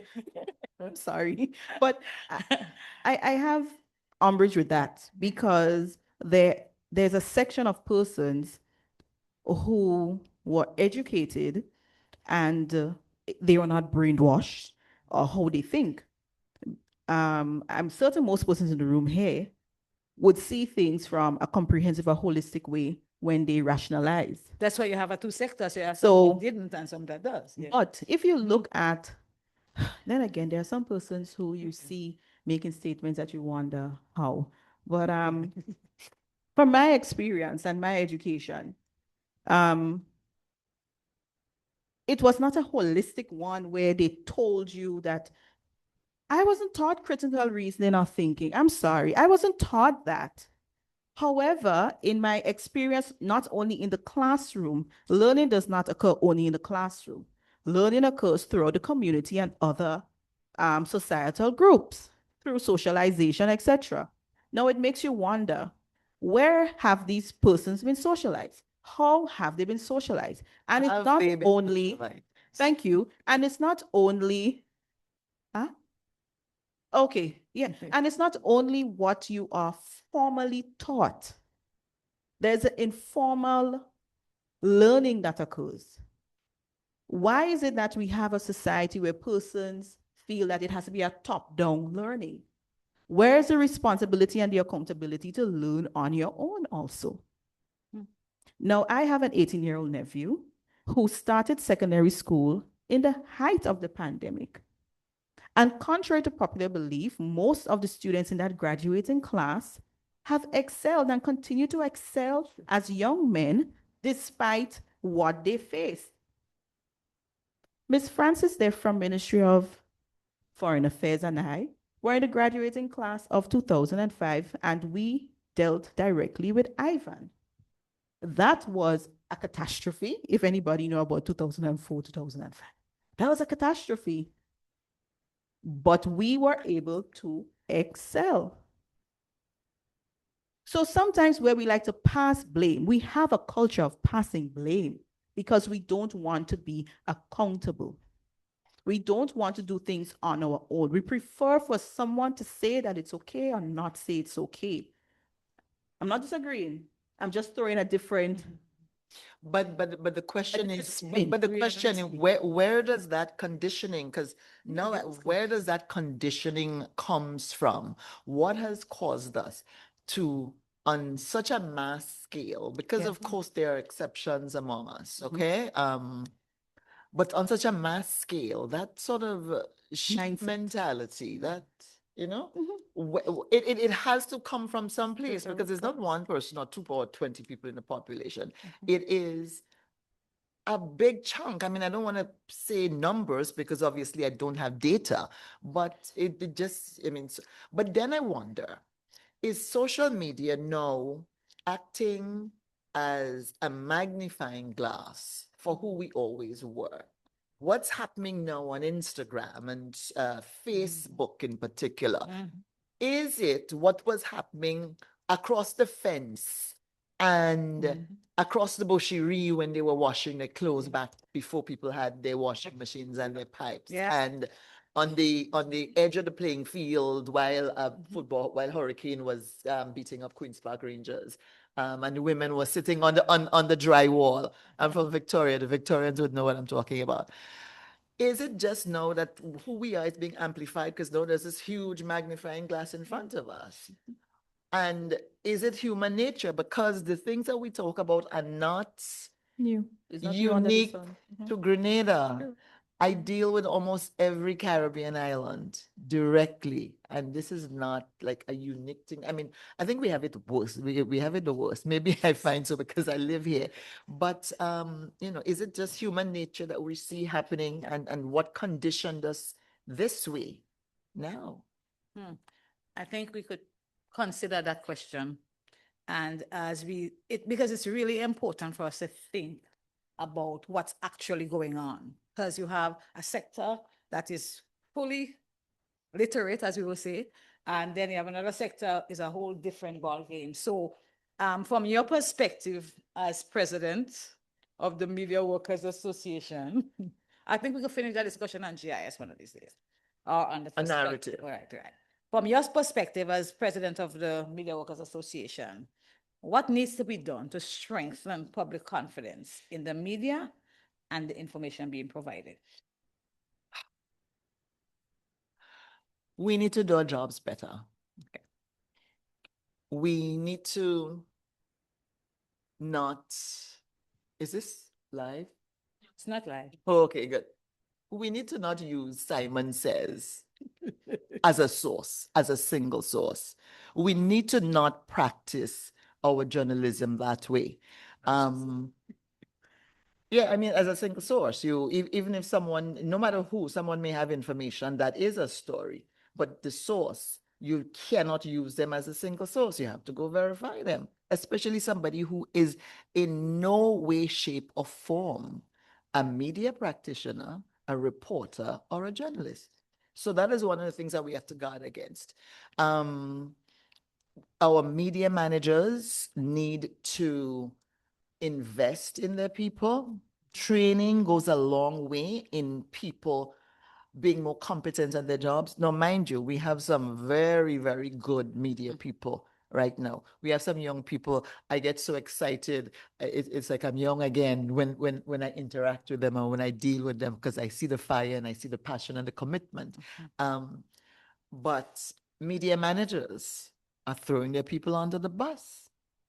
They're not putting a dollar, and I say this literally because I know they're not putting a dollar into improving the conditions or the skills of the people who are making the money for them. The newscast, that's what you're selling to your advertiser. And you're not investing in improving the product. So that's another thing. And then responsibility. Right now, our theme, because we adopted the theme for the full year from March this year onto March next year, our theme is press freedom and responsibility in a time of consequence. One of those consequences being the changes that come with this digital age. And we also have to ensure that we do our jobs properly, that we speak truth to power, that we continue to not focus on being first, because we cannot get into this game and this race with the crazy social media influencer people. We have to take our time. We have to verify.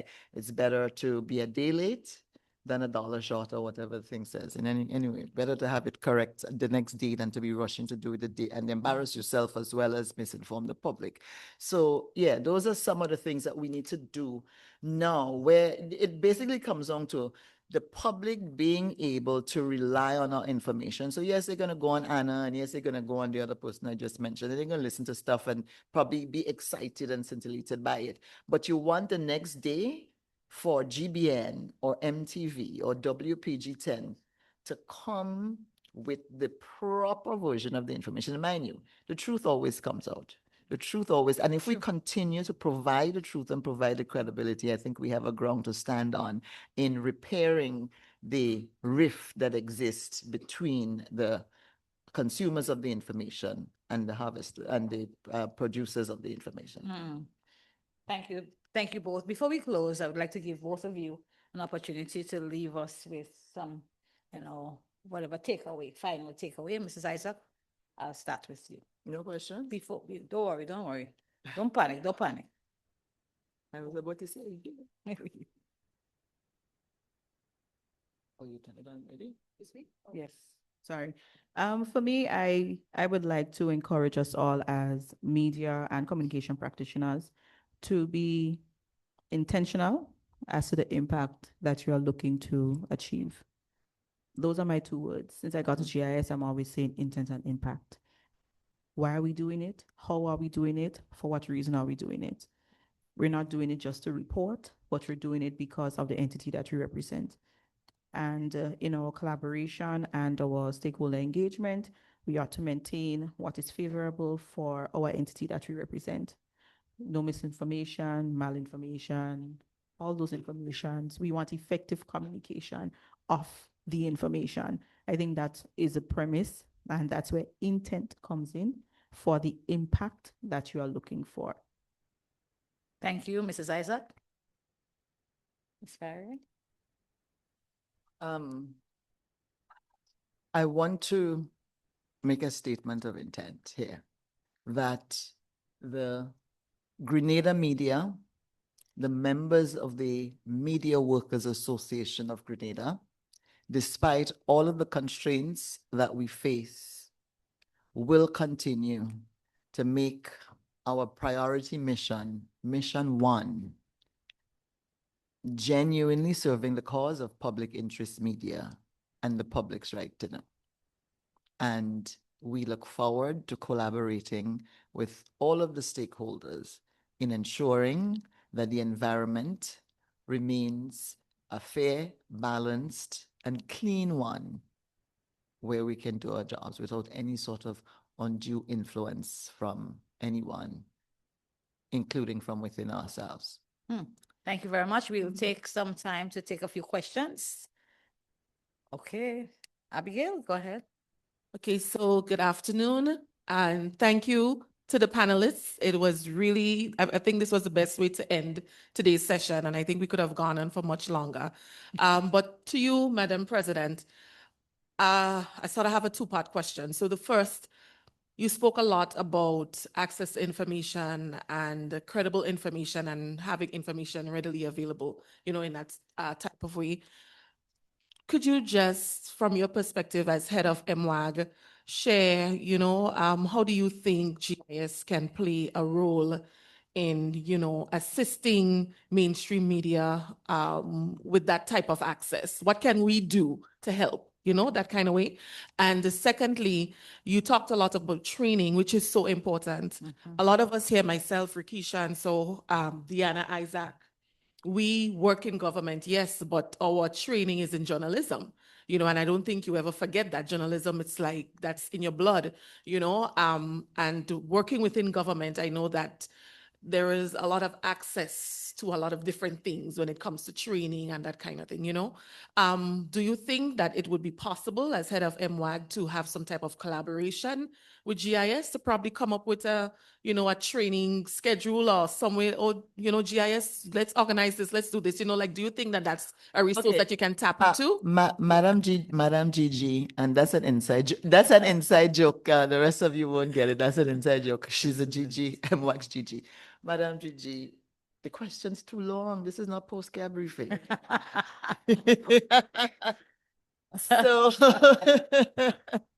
So, okay, your second question first, because the first one, you write it down so you remember to ask me again. You may have been channeling your director in that second inquiry there, because he and I had that very conversation earlier today about how we can collaborate better with GIS. Now, because of the nature of GIS, Government Information Service, you always have to look at the possibility of collaboration and how it fits in with MWAG, and whether or not our role can be compromised in any way. But that aside, I believe there are real opportunities for the Government Information Service. I mean, we have a lot of members at GIS. In fact, everyone at GIS is qualified to be a member of the Media Workers Association of Grenada. And you all probably should, who haven't joined yet, join. It's $60 a year. I'm not joking. I'm serious. So yeah, and it's a conversation that I will continue to have and build upon with your director, your assistant director, and of course our GG. We will depend on you to continue to keep the momentum going within the organization to get some things off the ground that will benefit both, that will benefit our members as well as public interest media and the public's right to know. So the first one was, how can GIS assist in access to information? I don't know, send the news releases on time. I think our biggest barrier to information is a lack of freedom of information. And it is something that Linda Straker, may her soul rest in peace, was also passionate about. It's a conversation we are currently having with the government, not going as fast as it should go because MWAG is a lot of work, a lot of other things got in the way. But it's a conversation that has to happen because the Prime Minister gave commitments. We are determined to see legislation pass and proper legislation on that. So that is the main barrier. A lot of the information we want is deeper than a sword turning or deeper than what's in the budget or something like that. It's deeper than that. It's information that goes to how our affairs and how the state is being managed. And it's information that permanent secretaries can give to us, but because there's nothing compelling them to give it to us, they don't have to, so they don't. A lot of it depends on the kind of trust and rapport you may have with an individual senior management officer within the government, meaning PS and so. But when it comes to GIS, sometimes you may have faster, greater access to government information than I would. Not all of I'm not good with all the PSs, right? There's some PSs I can pick up the phone and call them, they'll take my call, they'll talk to me. But in your space as the government information service, you can make that call. And sometimes it's just mundane information that does not put anybody in the crosshairs of the public in any way. It's just regular mundane information. But because you have greater access than we do, sometimes you can get the information. And the next thing as well too is that when there's something that the media did not have access to and we were not there, then we may know something happened, but we were not there.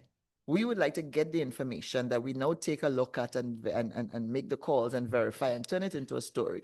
But if you take 3 days or 4 days to pass the information to us and there's no photograph with it for the newspaper or even for the TV to run as stills, then it's a problem too because we were not there to give. If we were there, we would get our own photos and our own video. So making it tighter in terms of the information that you provide is another way, I guess you can, more timely information. Yeah. Thank you. Can I ask whether there are any questions from persons online? All right, just check for me. In the meantime, we have a question at that table. No, she was up for a little bit, was there. And then Dwight, yeah. Go ahead. No. You press the little one under so it comes through. Yeah. Use your right hand. Yes. All right. Good afternoon, everyone, and thank you for the thought-provoking discussion. Madam President, I want to ask you, it's on a more lighter side than Abigail's question. You've been around for a while. We consider you a veteran, right? So I want to know, you said that it's not about getting it out first or being first. It's about doing your research and bringing the truth to light, right? How challenging would you say it is fighting with what's already out there? Because we know that people would consume and believe what they hear first. No matter the source, I would say they would gravitate to what came out first, what's breaking. So how challenging do you think it is, having been around for a while, in terms of having to correct And would you say people would now gravitate to believe that your version is the correct one over what they heard first? Can I respectfully ask the people asking the question and those answering? It was a synthesized question and answer. Thank you. Moderator says we're running out of time, in other words.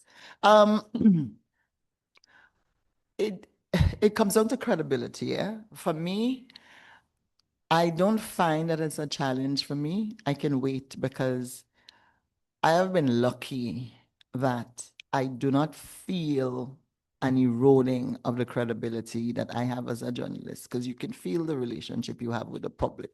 Those who those who dislike you, and especially from those who dislike you, that they still believe in what you put out, you know. You meet them in the supermarket and you meet them like, well, those who like me, those who meet me in the supermarket go the other way. And the comments, you understand that they still believe in what you have to say. And when you're not speaking, they miss that and they ask for that. And so it hasn't been difficult for me to deal with all the noise that's happening on social media. It bothers me because I see a serious decay of the society happening in real time when you look at that, and that bothers me as a citizen. But just in terms of me personally dealing with the crazy stuff that people post and stuff like that, I think it's because I also understand that the people who posting crazy stuff on Facebook don't do what I do. They're just posting stuff. I'm a journalist. Yeah. Wow, thank you. We'll take the question in the room and then the one online. Okay, so I'll be very short. Thank I must first appreciate the maturity, the journalistic maturity I'm seeing on the head table. Ms. Faria has been, as Rikisha said, a veteran in this. One of the things that I'm most concerned about, and I've raised this several times, is harmony and collaboration between the ministries and departments of government in terms of information. You would find, if I raise this, you would find that the information coming out of the ministry just takes too long. And that's a fact. It could be as a result of lack of training, as well as it could just be just be laziness, put it that way. And we must call a speed, right? If you have been around as long as I have been around, I've entered public service in 2008, so that's almost 20 years. You would have noticed that GIS has been up and has been down, has been up and has been down and has been up and has been down. And that has been the projection from since the time that I have been around, right? We have come up with all kinds of policies. Today, PROs are under GIS, tomorrow they're under the ministry, and it's been like that back and forth for as long, right? Where we are now, that's a question left to be answered. But what is definitely needed is some level of structure. Some level of structure where information sharing happens at a faster rate. Some level of structure where people are held accountable when things that ought to be are not. Some level of structure where people are answerable for their actions. There's just no way that you can be a PRO in a ministry and something important, as maybe even a Sultan or a signing ceremony is happening, and either GIS don't know, or if GIS knows, because they need their help, or no other ministry knows about it. It's just unacceptable, right? I'm sorry, can you? Thank you. I'm trying. Get to the question. Thank I'm you. trying. It's not a question. I just make it this point based on something that was said. So we need to first, and I heard a lot of talk about restructuring GIS. We cannot restructure GIS if the parts that's holding GIS up is not fixed and not dealt with, the structures are not put in place. Let us first deal with that.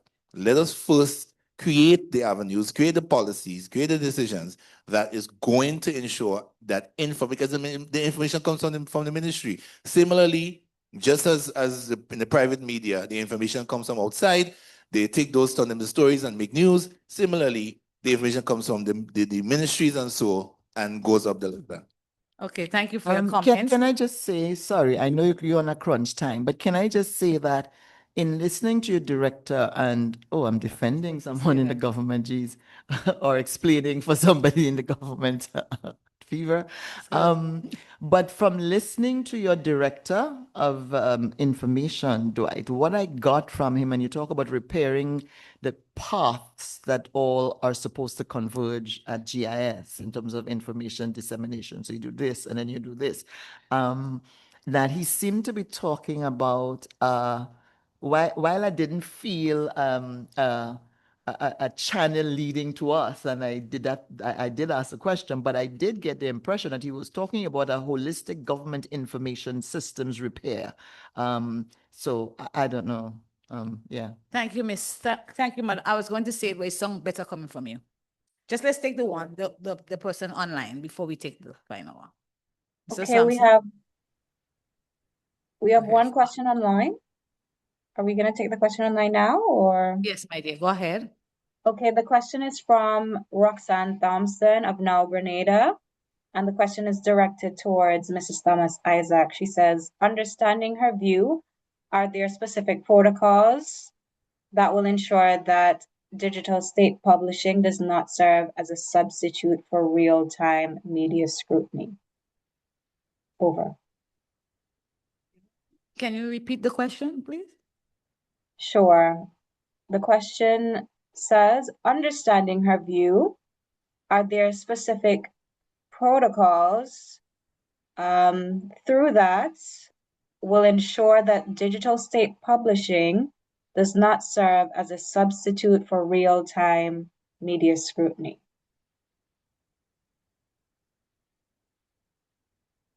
I represent the Ministry of Information, Government Information Service, and I do know that we have a new Ministry of Digital Transformation and the ICT department. I think that would lie heavily within their purview as it relates to how we transition into this digital transformation. I know there's a lot of discussions, a lot of travel that's being done by Minister Redhead and Director Book as it relates to how we move into this transition and how is it that we leverage government information service and media in this new journey. So I think there is a lot that is happening digital transformation and that ministry. So that would be within definitely their purview for answering directly the policies and so. But we would be a part of the implementation from our dissemination of the information. So I don't think I can speak directly to the policies from our standpoint at the moment because these are not structures that are definitely in place as yet because it's an ongoing process. But we can say with certainty that it is part of government's agenda with the Vision 75, that digital transformation being a significant pillar. So I think we can add that, yes.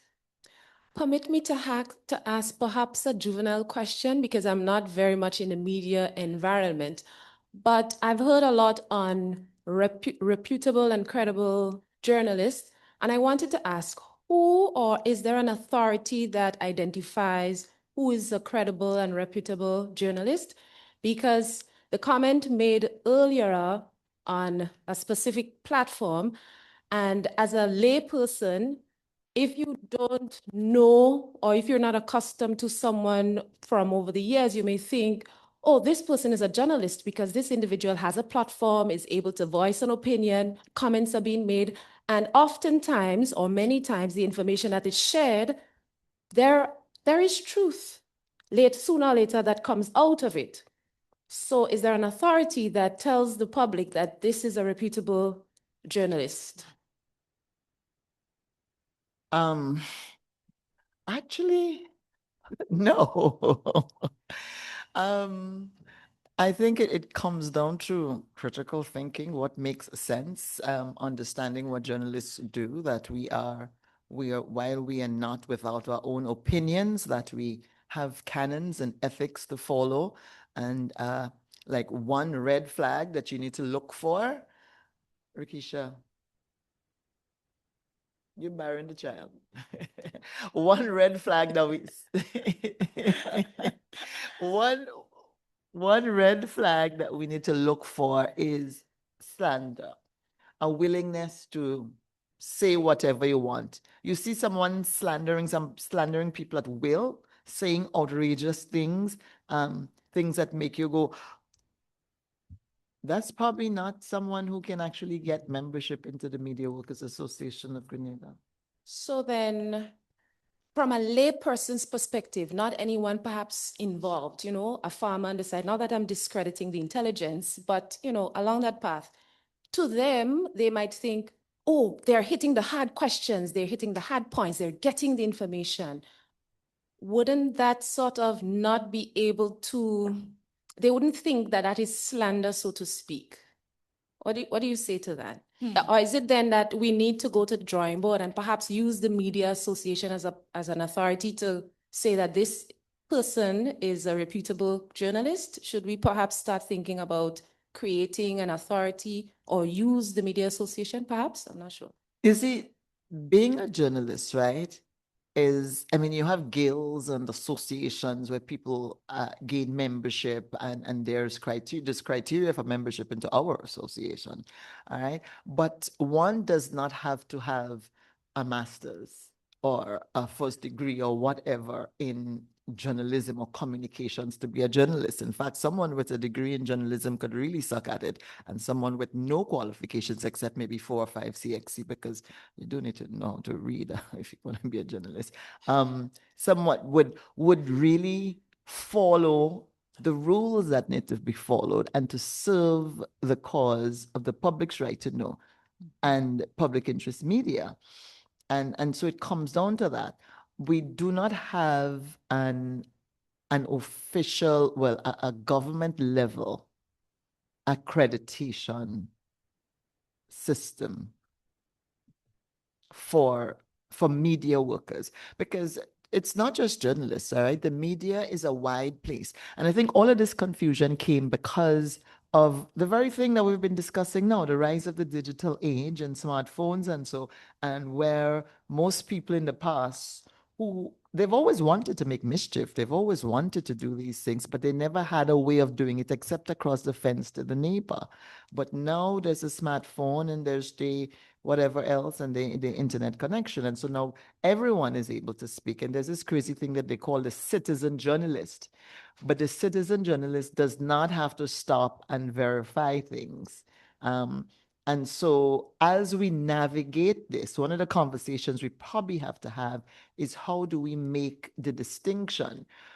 Because of our appetite for sensationalism, because of our appetite for slander and our appetite for character assassination, these people become even more dangerous. And maybe that's one of the directions that we need to take in terms of saying, who is who. But that was never an issue before, because you wrote for the Voice newspaper, you wrote for the Grenada Today at the time, you wrote for the Informer, you were on the television stations, you were on the radio stations, and so people automatically knew, because once you were within that environment, there were rules that you had to follow. And so there was no question about it. But now it's the Wild West. It's it's the frontier. We're in frontier territory right now, and the kinks have to be worked out. And it's not unique to Grenada. It's like across the world. Thank you. Thank you very much, Miss. A short comment from Mr. Phil. Yes, I just wanted to say that I am thankful for the various points that are being raised, because quite literally, all of these things are on the block for GIS. We do recognize that accreditation is a very significant thing, and GIS will be having an accreditation process in terms of for access to our systems. Now, when we speak towards the access to information in real time and to be able to be a part of the overall system for government, we cannot just be having every and anyone coming into our systems. And so we have to work out a process for accreditation for persons who would have that direct access on a continuous basis. And that process is upcoming. Now, the end result here is What persons choose to use the information that is then put out, whether they choose to post it on social media or any other form of platform that they so desire to, the end result is that the government has to have the ability to say, we have vetted this particular individual, and any information that that individual puts out, there can be consequences if it goes in contradiction to what we require. So in other words, if you have an access, meaning that if the government has a platform that you are given access to, so timely information, consistency, and all of that. And if there are breaches, the accreditation, the access to that government platform can be pulled. The reality here is that we operate in a world today where persons don't have many consequences based on their activities online. And so the only way that you can see persons falling in line or persons wanting to maintain credibility, and so it's in cases when there are consequences. So that's the purpose of accreditation.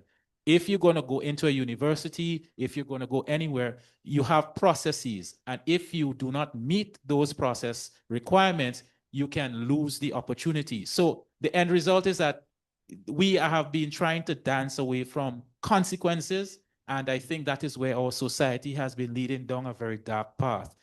So in some ways, we have to make sure that access is there, but we have to be accountable to that access. Director. Thank you very much. Director. Freedom, no matter everything I just said in this room, freedom of information, freedom of speech, freedom of access still remain fundamental rights.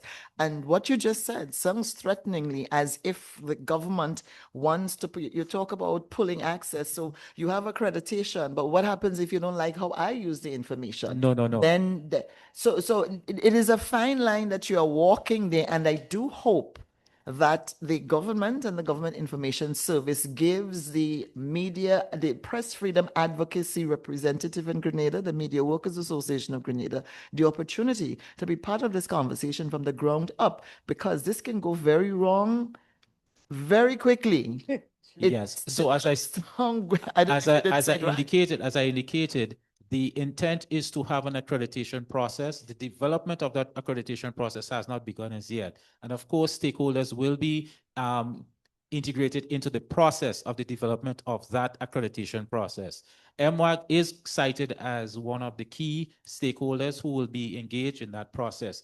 The reality here is that we cannot all eat our cake and have it. And if any entity or institution, whether it be public or private, creates a network that can facilitate ease of access, use of resources and all of that, and individuals may go to use that resource for the sake of corruption or the sake of anything that is illegal or can be deemed harmful to the state, then the state or that entity who have created that platform or that access point can so choose based on reasonable facts to pull that access. The end result here is saying, no, Director, I'm sorry. so- I apologize for interrupting. Okay, so I think we have laws. The country has laws and regulations, but particularly laws in place to deal with breaches by citizens, whether it's a journalist, a content creator, podcaster in the living room, whatever, on slander, defamation, even treason, crimes against the state, whatever. We have laws in place. The government and GIS cannot seek to put restrictions. Accreditation, you're calling it accreditation, is like calling an increase in tax, an increase in revenue. Instead of a tax increase. Ladies and gentlemen, I think we have to wrap up. We really do have to wrap up. And it's doing exactly what we intended it to do to get the conversation started. This has been a very engaging discussion. Please put your hands together. Put your hands together for our panelists. It was amazing, right? We have heard today points and important reality. Digital transformation is not simply a technological exercise. It is about people, trust, communication, collaboration, ensuring that everyone can participate and benefit from the process. Thank you to the panelists one more time. We just like to hand over to our wonderful MC. Thank you, ladies and gentlemen. Thank you. Oh my God. Okay. Thank you, Mrs. Roberts, and to your panel for the discussion that ended today. Before you leave, I would just like to invite online Miss Arita Phillip, and she would just take us through the post-workshop assessment. That's something that we must do before we leave today. So, Miss Phillip, could you can take it away. Good afternoon, everyone. Thank you so much for your strong participation and active engagement.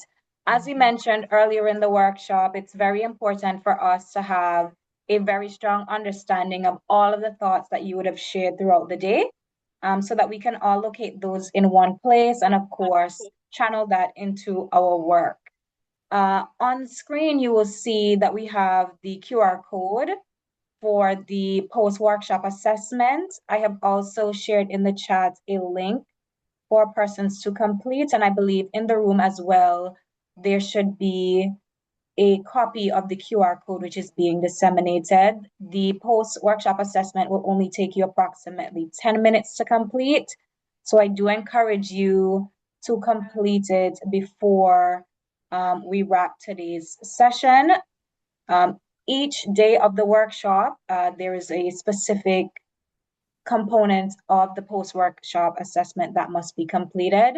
So it's very important that even though there are some of us still remaining, that we all make an effort to do so. If there are any persons who are in the room with us who may not have completed the pre-workshop assessment, you do have the opportunity to do so tomorrow morning when you arrive. There is only one pre-workshop assessment, but there are two post-workshop assessments depending on each day of the workshop.